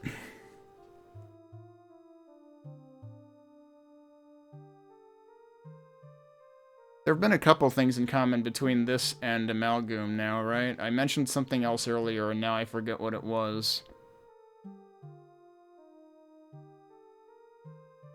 But Amalgam is also infamous for its E3M5 adaptations to do really shitty things with the most interesting room in E3M5. Because Amalgam did the thing where it just turned that into an arena where, like, 100 enemies of all types poured in through the 4 corner teleporters, including chain gunners, and barons, and cacodemons, and pain elementals, and pinkies, and archviles. Plural on all of those, basically. There might have been a singular pain elemental on Hurt Me Plenty, but everything else was plural. And that sucked. That was my second least favorite map. Like, second lowest rated map in the entirety of Amalgam. And then this just did that nonsense, which made me immediately not want to be playing it anymore. So, I don't know why people want to make E3M5 absolutely fucking awful hot garbage, but for some reason that's what community mappers see E3M5, and I guess they don't like E3M5 very much, and they're like, you know what we're gonna do? We're gonna make it worse. I'm not sure how that really fixes the problem. But, yeah, not a fan of that map. Now, of course, Jaws in Space was involved in that map, and something that I said early on when I read what Jaws in Space originally envisioned for E1M8, which involved 16 barons instead of, you know, checks notes, 2. I said right then, I was like, I'm gonna have to watch out for Jaws in Space's maps. And yeah, a couple of them have been kind of rude. But that one takes the cake. That one is beyond rude. That is just, I don't want to play this. The notes on this are actually pretty long for E4M5. Here it is, the very last map made for the project. So while a complete remake of E3M4 was kind of unexpected... Wait, why does he say E3M4? Must be talking about one of the other maps he did. I had planned to remake this from the time I first started bug testing. The original map by Joseph Lord was incredibly sloppy. It was full of bugs, bad texture alignments, hordes of monsters placed in a grid pattern. Which, yeah, I guess that kind of suggests laziness. And was filled to the brim with homages to E4M5. And E4M5 we saw... Actually, Jaws in Space did the remix of E4M5 in E2 as well. I think that was an E... Was that an E2 or was that an E3? Pretty sure it was an E2. Because that was the one where he said, like, he literally never played E2M5. And I'm like, why were you allowed to remix a map into E2M5 when it looks nothing like E2M5? And you've never played it. Like, it felt like the E2M5... And the thing was, apparently someone else had also tried to do a map for E2M5, and that was in the original release, and it got replaced because it was like a huge difficulty spike or something. So apparently none of the E2M5s were particularly good, because I don't particularly like the one in here that did get put in this updated version of the WAD either. But yeah, not a fan of Jaws in Space's E4M5 either. It took me about a day longer than E3M4 to make this map, mostly due to the seg and viz plane overflows in my original version, so they really did try to get this to work on vanilla / chocolate, which I think is listed. I will admit that E3M5 is by far my least favorite map from Doom, so working on this map was extremely irritating. Okay, but you also made the map extremely irritating. Why wouldn't you want to make a better map than the original if you don't like the original? And it's funny because I think Nitro number 9 was also saying they didn't like E3M5 very much either. I mean, I will fully admit E3M5 is confusing, especially if you try to find all the secrets. Some of them are, like, very obtuse. But I do think it's a very interesting map because of that. The only unfortunate bit is that they use light to convey something in the courtyard, Which, one, you're not necessarily going to expect when you're first playing it for the first time, and two, if you happen to have invuln or light amp, you're not going to be able to see it anymore. So it's like they didn't think that part through. But I guess, like, yeah, I can see why people dislike E3M5. I guess it's it's one of those things that's grown on me since I first played it.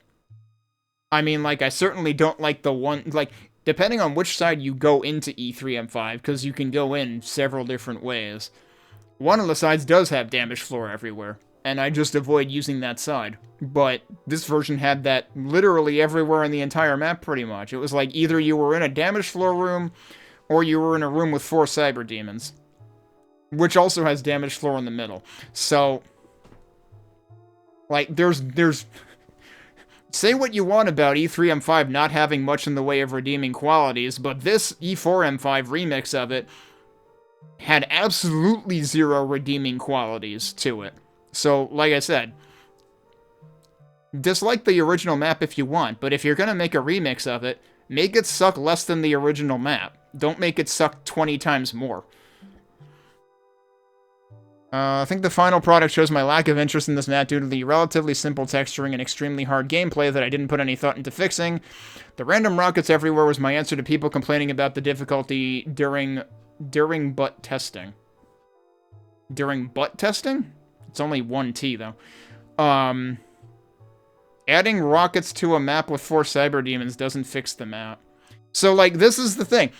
And I feel like Jaws in Space was, like, one of the organizers, right? I feel like Jaws in Space just got maps into the thing.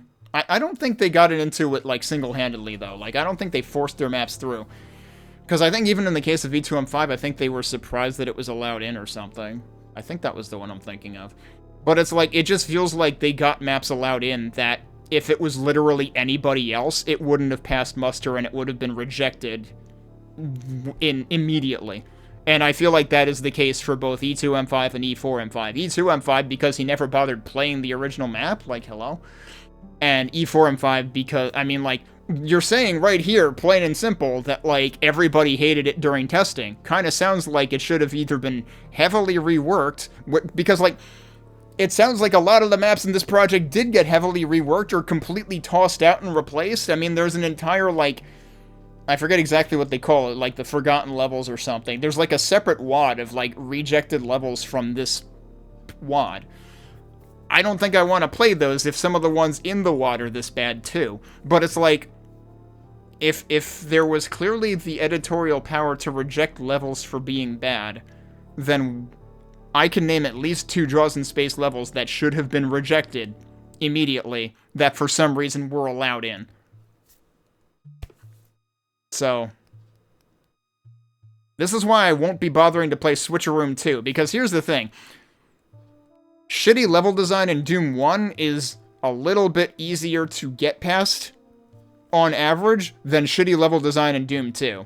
And I have a much lower threshold of what I consider shitty level design in Doom 2, because people like to use way too many of a lot of the new enemies, and that gets way out of hand much faster. So, at least with Doom 1's limited bestiary, I feel like that sort of limits the amount of damage you can do, but of course, you still have access to cyber demons, which allows you to do crap like what we just saw. Anyway, I've been rambling long enough. Let's see what the rest of it says. I did try to fix the issues of the original map by removing the teleporters and making the map very open and non-linear. At least with this map, I was finally able to complete my goal of having a map in every episode. That feels like one of those things where, like, you know, you ever see one of those movies or, like, television episodes of, like, MASH or something where it's, like, someone is gunning for a promotion that they really don't deserve? But, and they're expecting people to bend over backwards for them?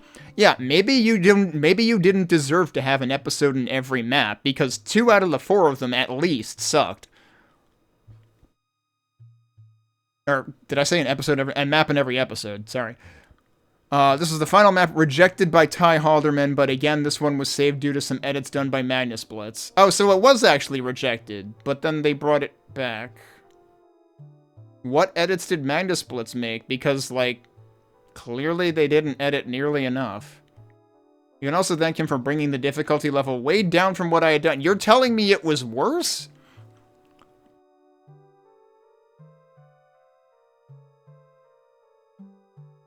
I was also going to add that, like, it feels like that map was probably not, like, vetted for anything below ultraviolence, probably. Because I feel like the first thing you would do for anything below ultraviolence is remove at least 2 of the 4 cyber demons. But I'm pretty sure there were 4. Let's see what Madness Blitz's comment is. Yet another Jaws map that originally was rejected, so I made some edits to make it acceptably different enough. Wonder what they mean by that. I tried to keep the central ambit of containing 4 cyber demons, so you can blame Jaws for that. Right, yeah, like, you had one job. Make it not contain 4 cyber demons. So yeah, E4M5, not a fan.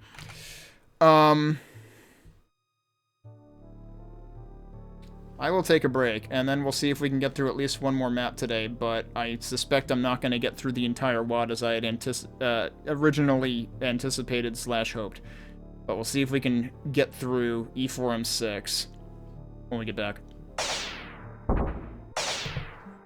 Okay. Let's hope that the worst is behind us. What are we headed into here? This kind of looks like the beginning of E2M6, and I'm getting confused because if I recall correctly, E2M6 was one of the ones that actually did, like, mash up the 2 levels, like the original level and the level being transplanted. But now it's actually E2M6's turn. So, I'm a little worried because E4M6 is the worst level in Doom 1. In Ultimate Doom. But I feel like E4M5 already kind of did E4M6 things. So I really hope that that means the worst is over, but it might not be. And yeah, if you're gonna make a level more intense for E4, E2M6 is sure one to pick if that's what this is. So let's see. What? Okay. They already fucked up though, because the Cacodemon and or Pinky in the adjoining room should not be able to hear us.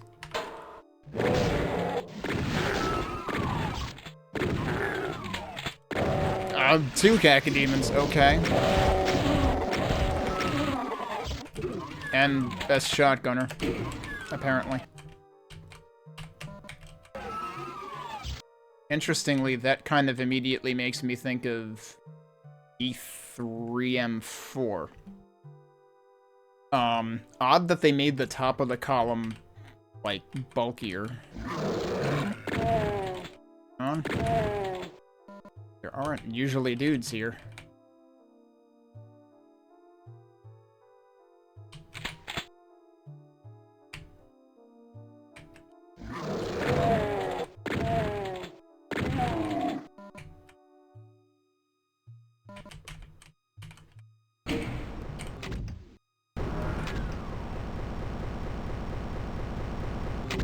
That's, new.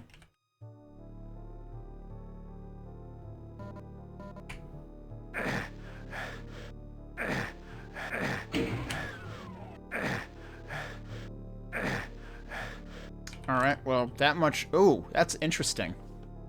That they decided to do it with, bars instead, so you can kind of see through it. That makes for a neat set piece there.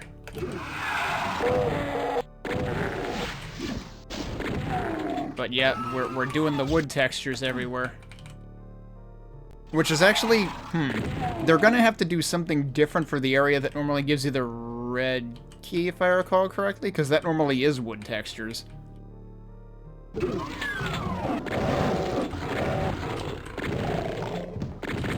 Ow.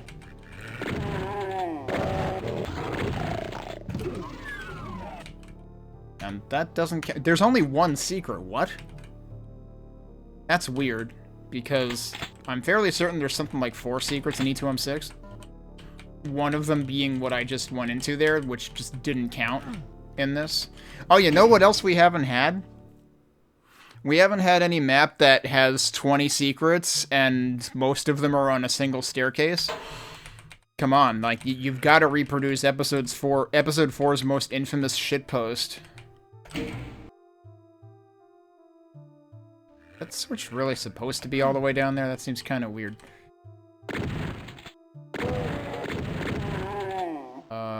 Interesting. Yeah, this feels like an E4 M3 or... What other map did this in E4? Actually, which map was the one that had the staircase that I'm thinking of? Was it M3? Something's telling me it was like M4, but I don't think M4 had that much stuff going on. Oh. Yeah, I think that's the area that normally was wooden textures. What am I looking at here?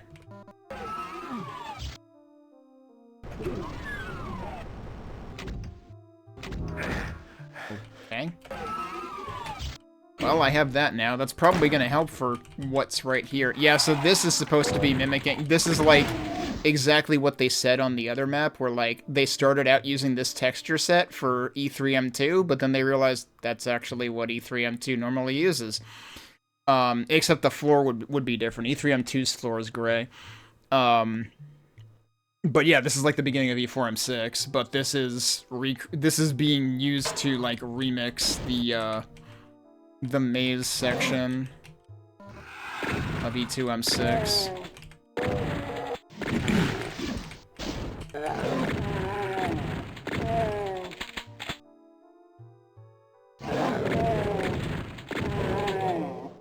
Oh, hi. I didn't hear him wake up at all.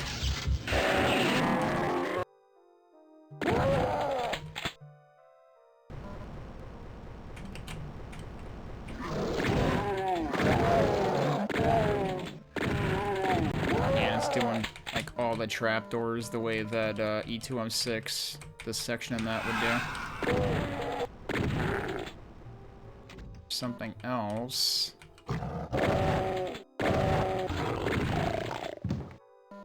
Yep, that's what I was hearing. That's what I was hearing. A lot of hit scanners. I'm kind of surprised how many hit scanners I've been seeing in general, because, like, is E4 really that hit scanner heavy? Also, what the heck is this room? Whiff.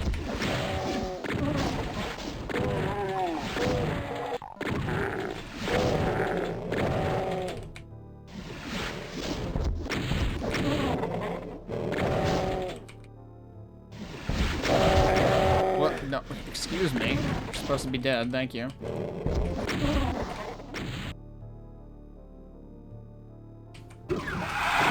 Oh, that's a bit more immediate than usual. Alright, jeez. Freaking lost soul with no chill.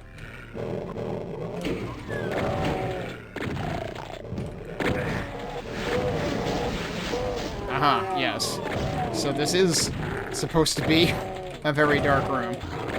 So yes, this is normally where you get the red key in E4. Why are you sorry, in E2M6. Why are you giving me this?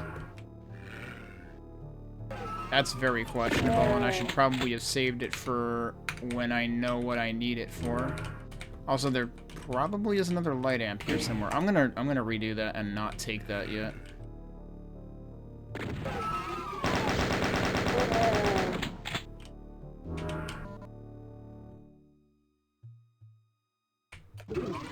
Where it came from?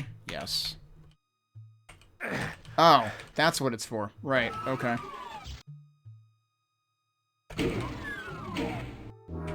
It's nice that they actually put that, like, in plain view.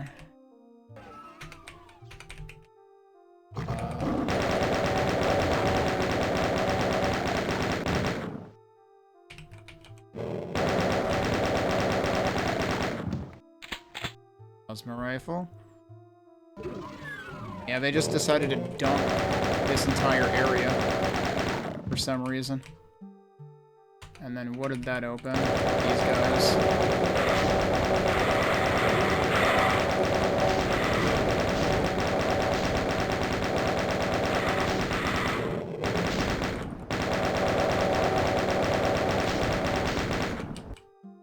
Was there anything else in there? I don't think so.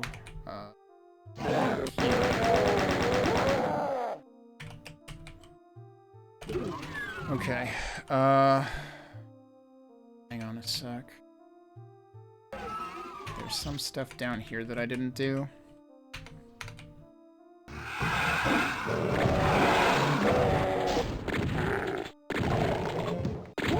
Jeez, that was close. What?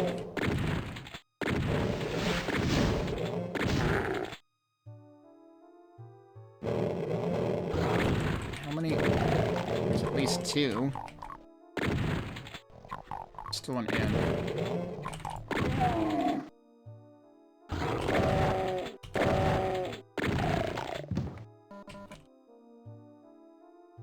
Yeah, I thought so. There is another light amp. Now that I've already done everything. Oops. Oh well. And we didn't. The only secret was the radiation suit. That's weird. Oh, at least it makes it easier for me to get the heck out of here again.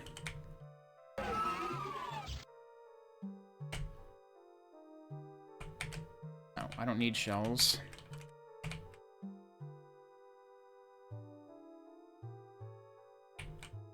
Okay. Oh, does that replace the, that replaces, like, the computer room, I guess. They made the two hallways into one hallway, seemingly. Why are you not dead yet? I have, like, 5 shotgun blasts to kill one pinky.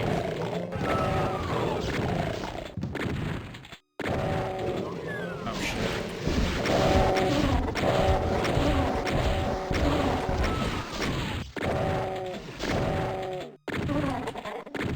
Okay, that ended up working. Hi, Baron. Wow, that didn't work. Cool. I'm gonna die for no reason other than I hit a wall. Are you gonna come back? Now you're dead. I don't suppose anybody left any health anywhere.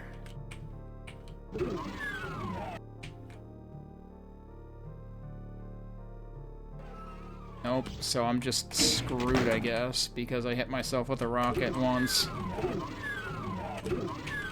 Alright, well, at least there's some health in there. That'll work. Okay. And now for... We have yet to do the area... Oh, I suspect an E4... A little E4 trap here. No, maybe not.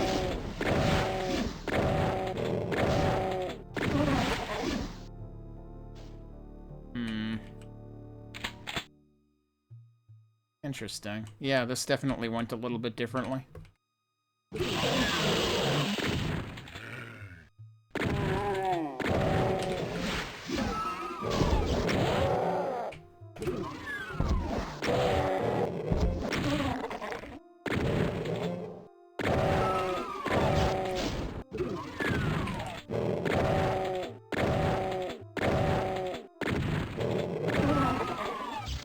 Let's not do that yet.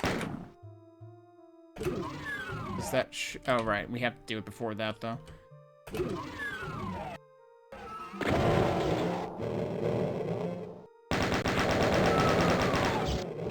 I'm guessing the other stuff doesn't open up until I go in.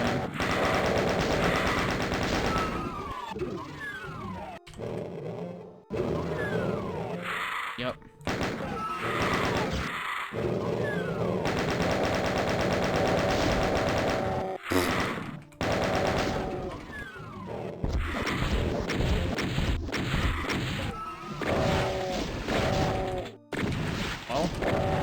With 5 rockets, please respond. Thank you.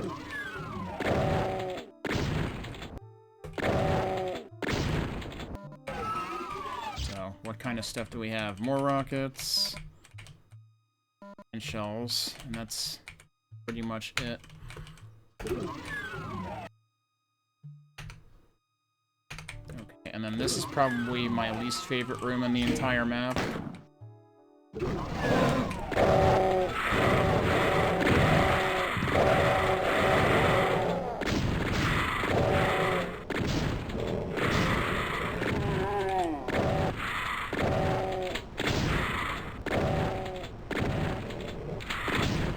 that honestly went a lot better than I expected it to.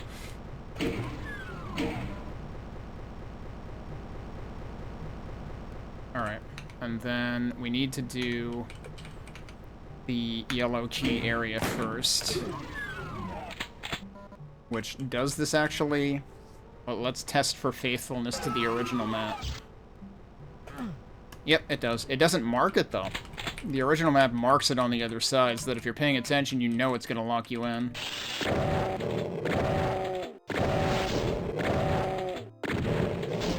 Whoops. Stairs. That's new.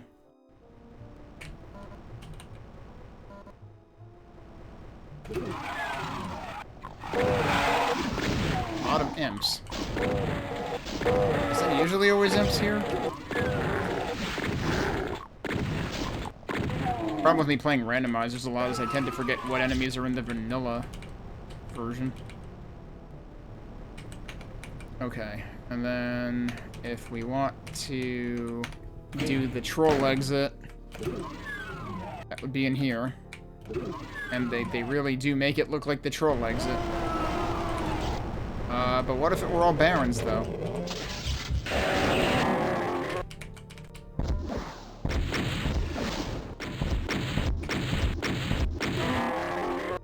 But hey, at least we get a bunch of rockets. And also cells. They kind of make it worth the trouble. Okay, I wasn't sure if that was suddenly referencing something different.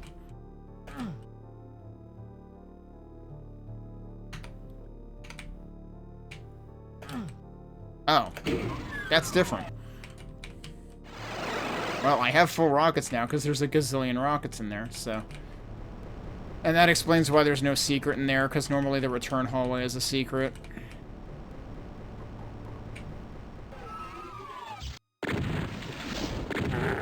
Where'd he come from?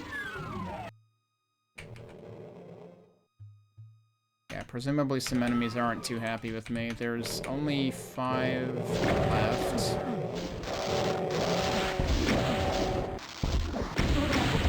Oh, whoops. Well, that was a waste. That's, yeah, a lot of heavy hitters. Jeez.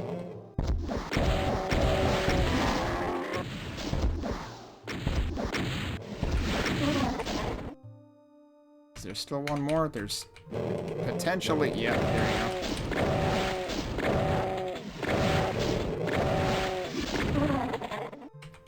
And they probably all came out of there. But now we should be done. So that wasn't as troublesome as I expected it to be, and it did not have any cyber demons. So, they didn't go full troll. Fortunately, I don't know whether it just happened to fall into place that way, or whether... I don't know whether it has to do with the order that the maps were done in or anything, but... One way or another, they didn't sick even more cyber demons on us. So this... What did this say? Evil is before you? This is... So this is E4M7. What haven't we done yet?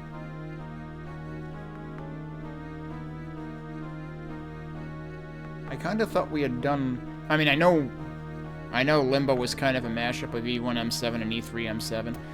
I kind of thought we had done E3M7. I remember doing E2M7 and E4M7. I thought I had remembered doing E3M7 before, too, but I think by process of elimination, that might be what's left.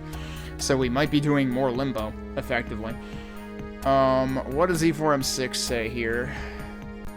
Which was, and Death Shall Flee by Death Egg. Did Death Egg flee while making this map?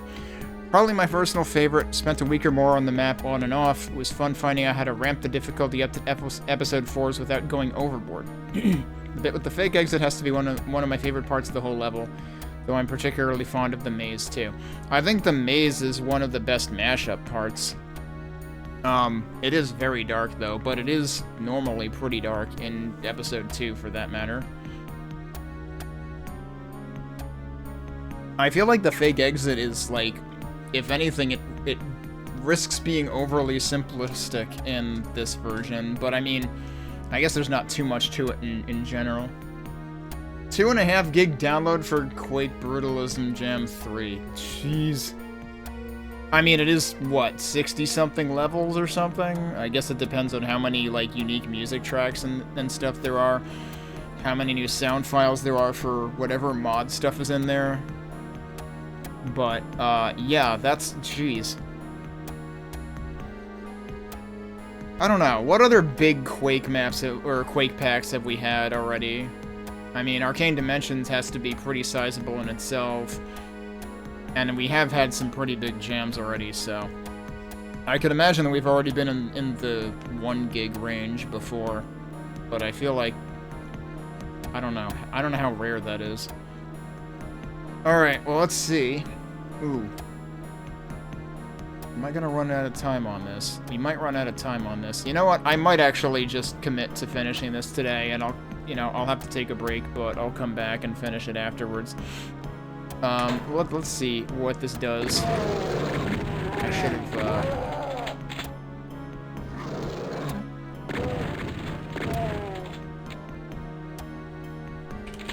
I was thinking I should have switched to chain gun there.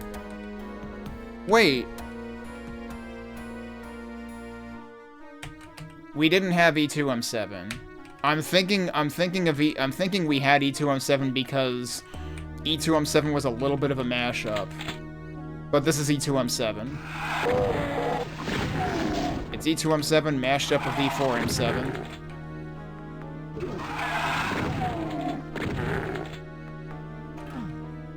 There has to be something here? No? Really? There's normally like a central island, sort of like a square in the middle that you walk around, and then there's other stuff. Yep, they're doing... So interestingly, the map that actually transplanted E4M7 didn't do the instantly lowering things. Like, it still had dividers there, but they didn't lower instantly like that. Well, now I live here.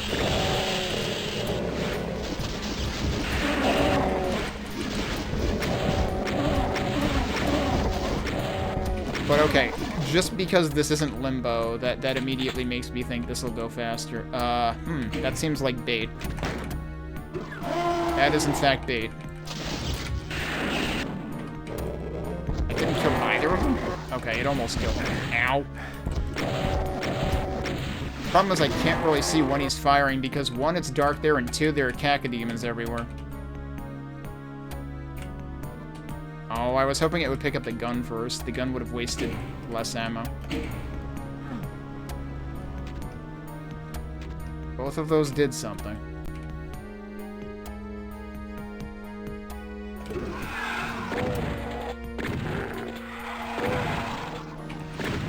Where the heck am I right now?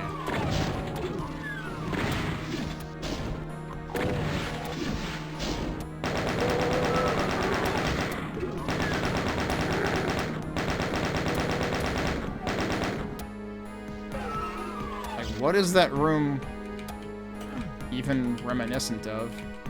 Oh, what the heck is this? Eh.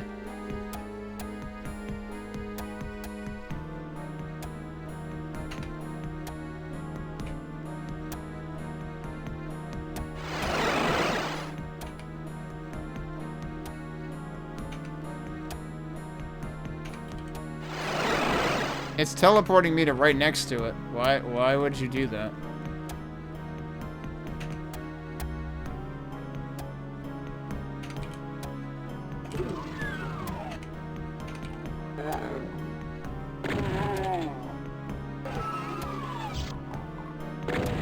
This kind of feels...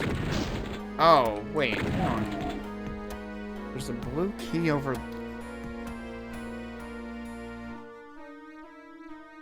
This is very different than what this would have been in E2M7, but this feels almost like the last room of E4M7.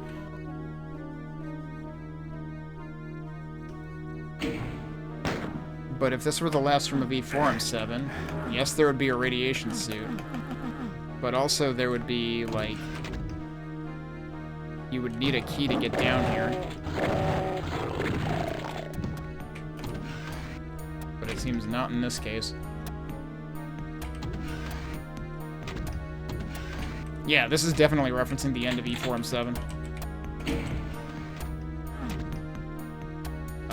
Okay.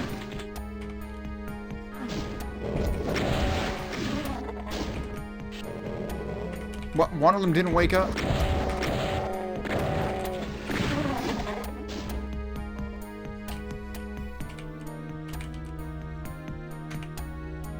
So that's the blue key.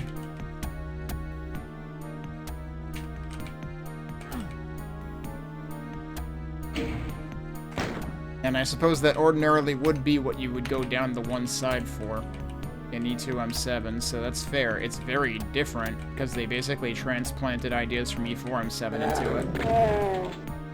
Damn, they died at exactly the same time. That just, like, amplified their volume. I didn't even press use on that. It just went down.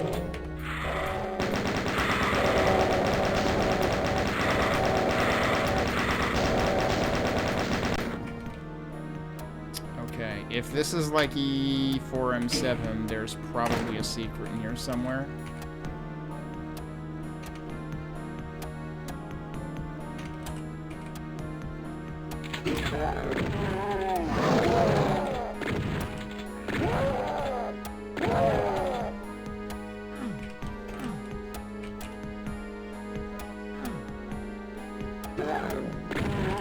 Ordinarily, this would require a key, too. Unless it did? Because that's true. I think this map is kind of infamous for not marking its doors that require keys. Didn't seem like there was anything in any of the four corners there.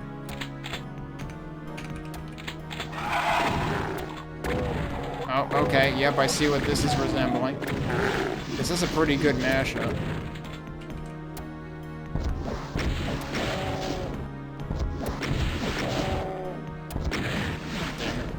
That would happen. No, he's too close. Well, all I gotta do is back up, I guess. You gonna come through, baby? Come on. No, he's not a baby. He can't fit through the door. Either that or he's doing his best fiend impersonation. They can never make it through doors.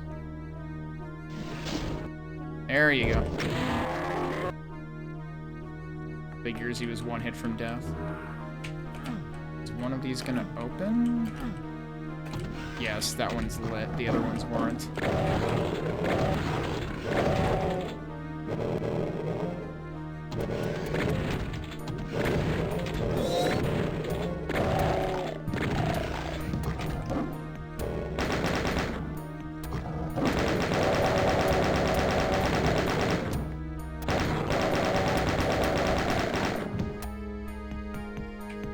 Okay, we got the plasma rifle, as usual. But there should be a switch out here, typically. Oh, that's a bit different. Wait, no, what did that open? That is definitely different. A bit more detached than usual.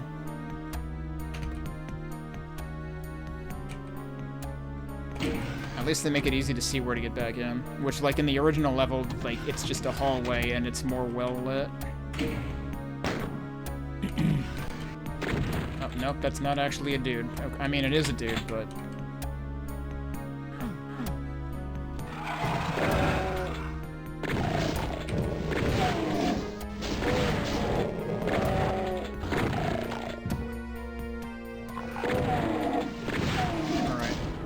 Alright. So this area might be interesting. If they decided to stick with the original... Oh, come on, stop damage ticking me. Don't see any... Oh, hang on. Gotta scrutinize them. Is it that one? They look the same, honestly. Also, that's more damage floor, isn't it? Yeah, I don't know if I want to go in there just yet. Like, can I find something to mitigate that first, maybe?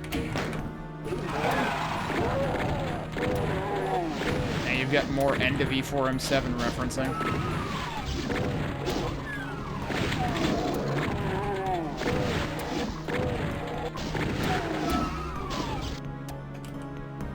What's that about?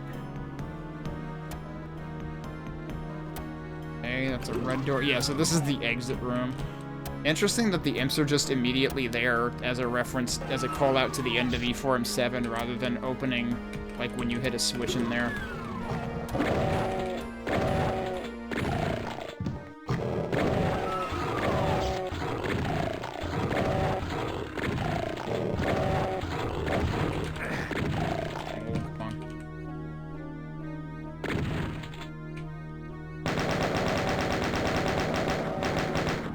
Yeah, this kind of makes sense that there's, like, the blood river in the middle, because, like, typically the middle of the floor does damage you in E2M7.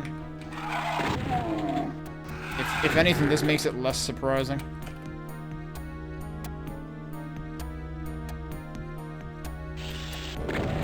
Oh, and yeah, that's a call out to E4M7 right there. You got the shelves on the sides.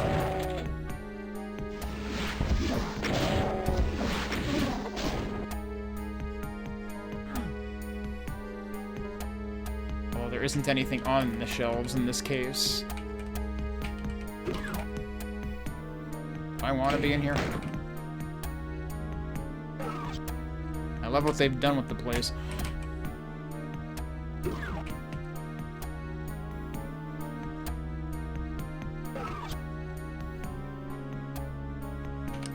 Anything else I can do here right now? Because I don't have the right key.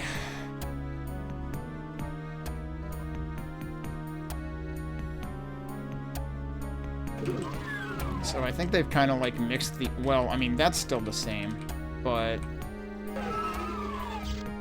Actually, no, they haven't really mixed the order, because, yeah, that's normally the yellow key door. Where does the blue key normally gets used closer to the beginning?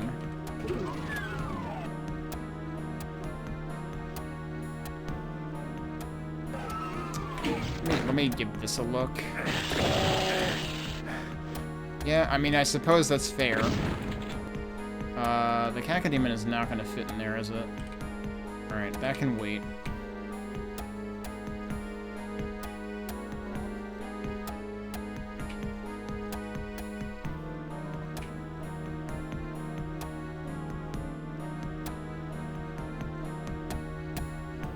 It's going to be interesting to see what they do with the end of the map.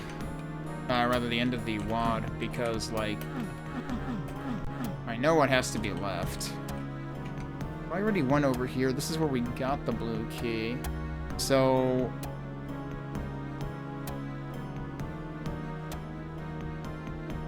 I don't know. Have I seen a blue key locked door yet? Because, yeah, you need the red key over there anyway. That's consistent with the original.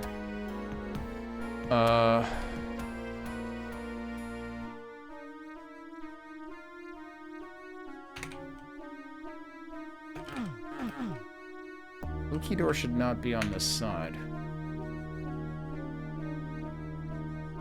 I reckon they might have done the torches here to indicate that you get the blue key over here, though.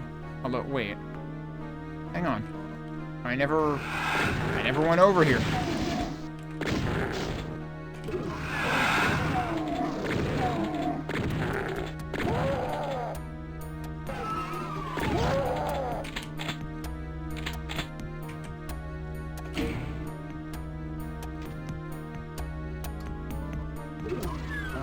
That did.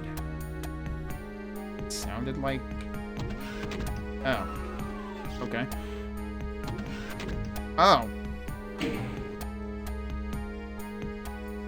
I guess I needed the blue key here? Again, E4M7 is infamous for not marking its doors anyway, but the mini-map should mark them. The auto-map in Crispy Doom.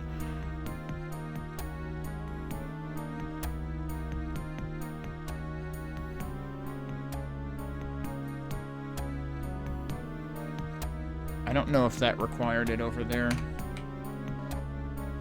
I didn't think it stops marking them when they're no longer, like when you've already been through them.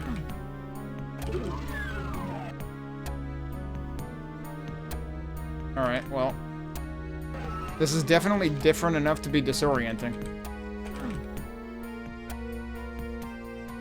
But it definitely is generally following the gist of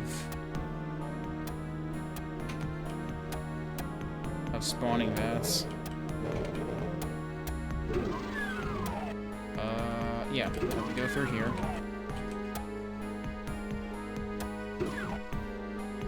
Gee, the key is right there. This can't possibly go wrong. Wait, is it really just imps? I was expecting worse.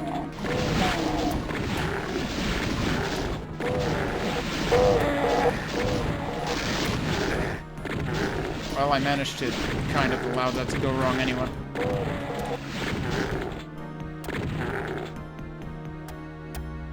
So, that's definitely not how obtaining the red key goes in vanilla.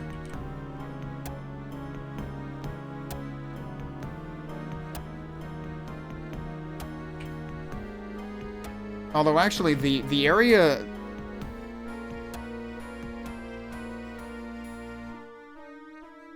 The area that we got the yellow key resembled more the area that you normally get the... No. I guess not. The red key gets lowered, normally. The yellow key is just, like, out on a ledge. Alright, well... Let's see. I do want to look for more secrets. Okay, oh, hello.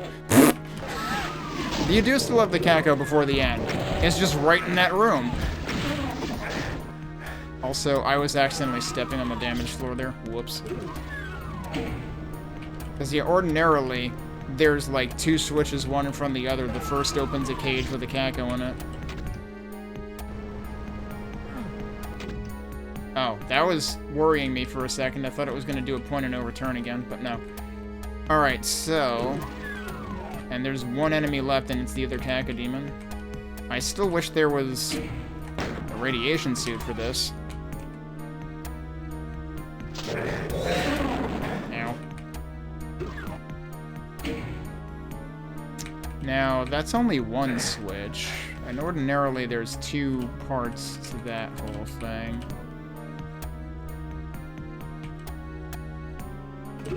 And the other part would have been inside the blue key area. The problem is I don't even know where the blue key area was. Yeah, so like it still labels the red key door there, even though I already did that. Still labels the yellow key door. So where the hell was the blue key door? Or was the blue key needed for like a switch or something in this? That's kind of my biggest problem now, is I don't necessarily know where to go back to.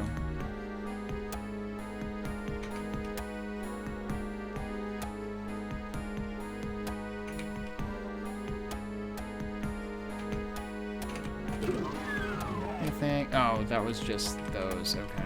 Wondering why it looked like that.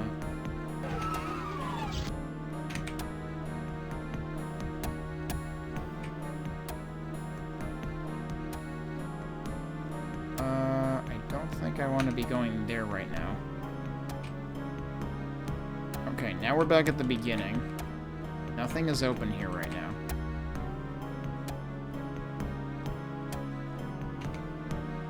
Problem is I still don't actually know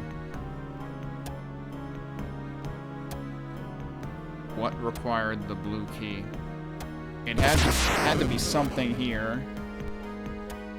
Hey, Vortail, thanks for the raid. The bad news is I'm probably going to have to take a break pretty soon, but I am probably committing to finishing this today because we're in the second to last map. But yeah, since I finished Amalgoom, somebody had mentioned Switcheroom to me, so that's what I'm playing now. I already hit both of those switches. I'm just hunting for secrets, otherwise I'm already basically done with E2M7. So there won't be very much to do left, but remains to be seen how exciting they decide to make E2M8. Am I supposed to? I was up there before, right, okay. Because this part mimics E4M7 pretty closely. I really doubt there were any secrets in there.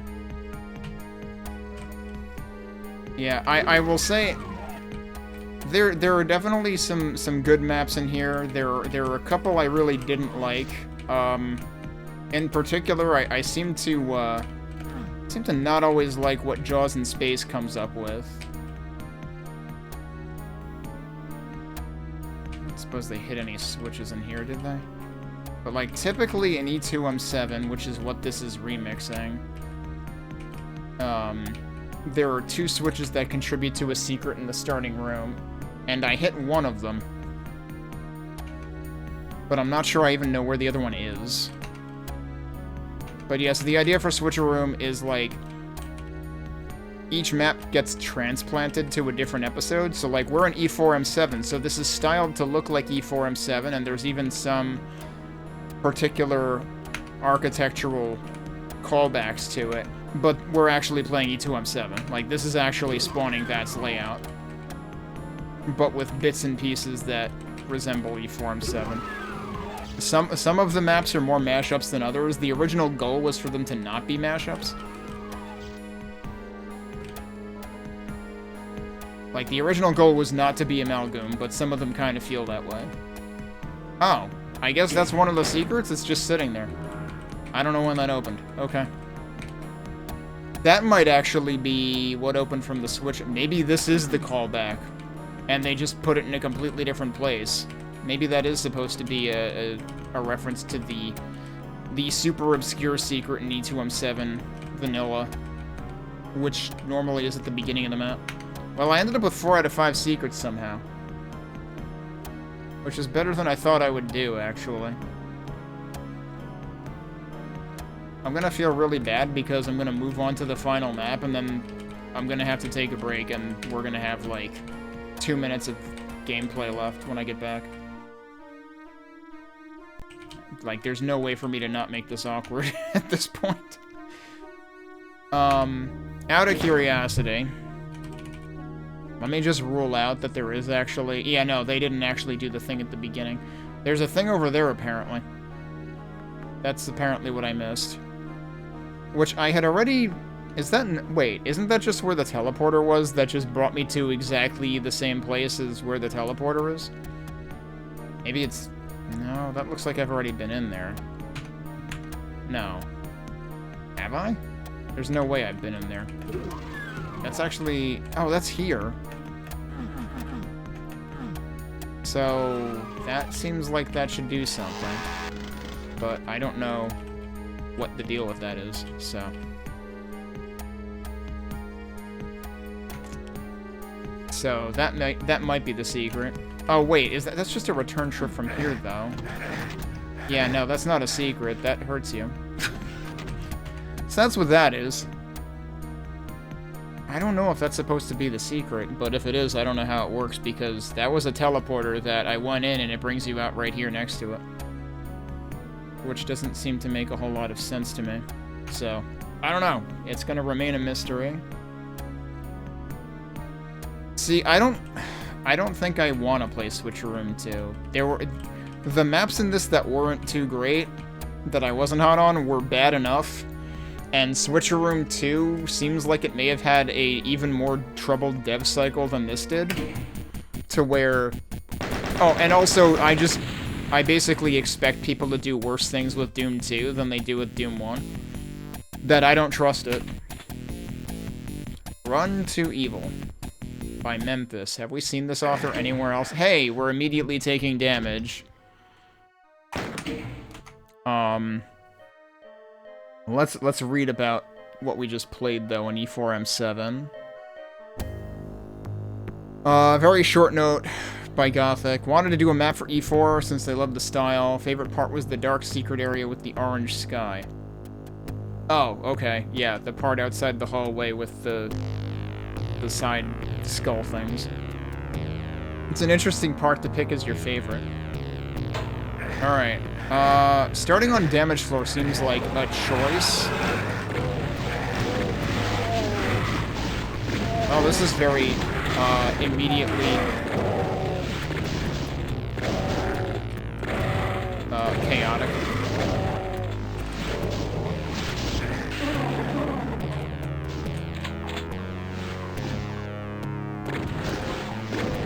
So,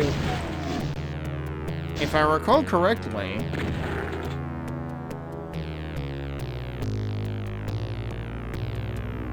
the one we haven't done yet is E1M8. This is a far more chaotic beginning than E1M8, but it did have a bunch of enemies. It definitely feels like an E4 map, though.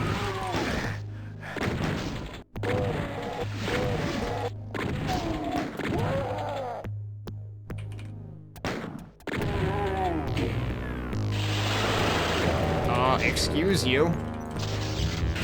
Ow. Shouldn't have done that.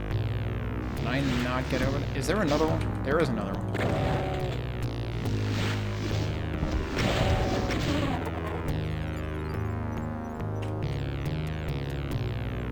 There you say E1M8's map start as an epitome of order. I mean, the barrels help, given that they literally restrict the pinkies. Oh, you can get over there, though it's kind of difficult. There are no secrets, technically. I do wonder... I mean, they're gonna have to, like... We're probably gonna face off against more than just a Baron. I would think I'm supposed to get in there and then go across. Yeah, that makes more sense. Oh, and then they just sink. Okay. I don't trust this.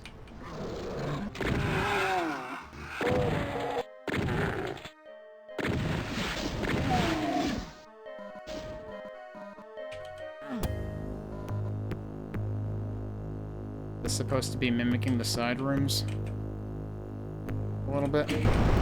Whoa! There was more stuff up there. I wasn't done yet. Oh well, I guess I'm done.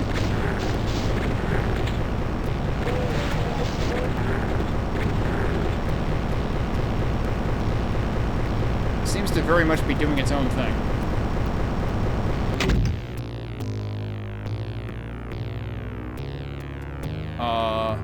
Are there, like, pockets of safety in there? Is that what the blue bits are? Oh, jeez. Well, there's the Barons. Well, the Barons are dead. Oh, we're not done, though.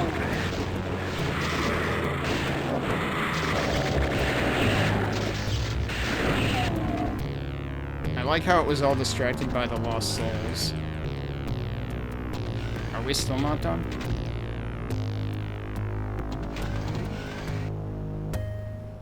Doing something very cinematic. Wait, what? Maybe that was actually, like, part of the whole point of the room. Well, I've killed everything. I guess we go out here, and that's the end. I actually finished it before I have to take the break, which I do have to do, like, right now. But let's read the final message, and then I guess I can call it.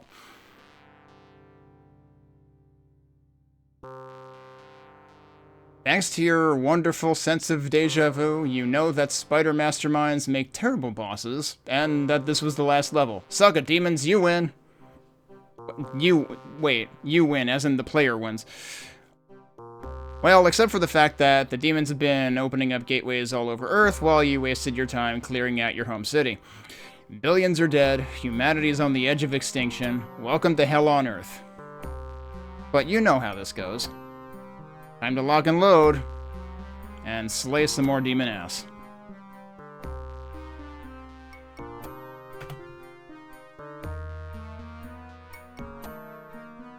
But yeah, in E4 M8, normally the spider mastermind dying opens the floor to the exit. Yeah. They did not replace the end game things of, like, you know, the end of episode scenery. It was always it was all the same. But they did replace the end text, so they had a little bit of fun with that. Overall, had a decent amount of fun with this. There were a couple of maps here and there that I wasn't particularly fond of. E4 M5 was absolutely the most unenjoyable map of the entire set. Oh yeah, and I completely forgot during the stream, so I'm making up for it after the fact, to look at what was written in the authors.txt about the map we just played, by Memphis. It's the only one in the WAD by Memphis. I was right, I hadn't seen that name before anywhere in this particular playthrough. And all it says is, I wanted to create a short and brutal boss map that would make the player at least a little bit proud of winning. And, you know, fair enough.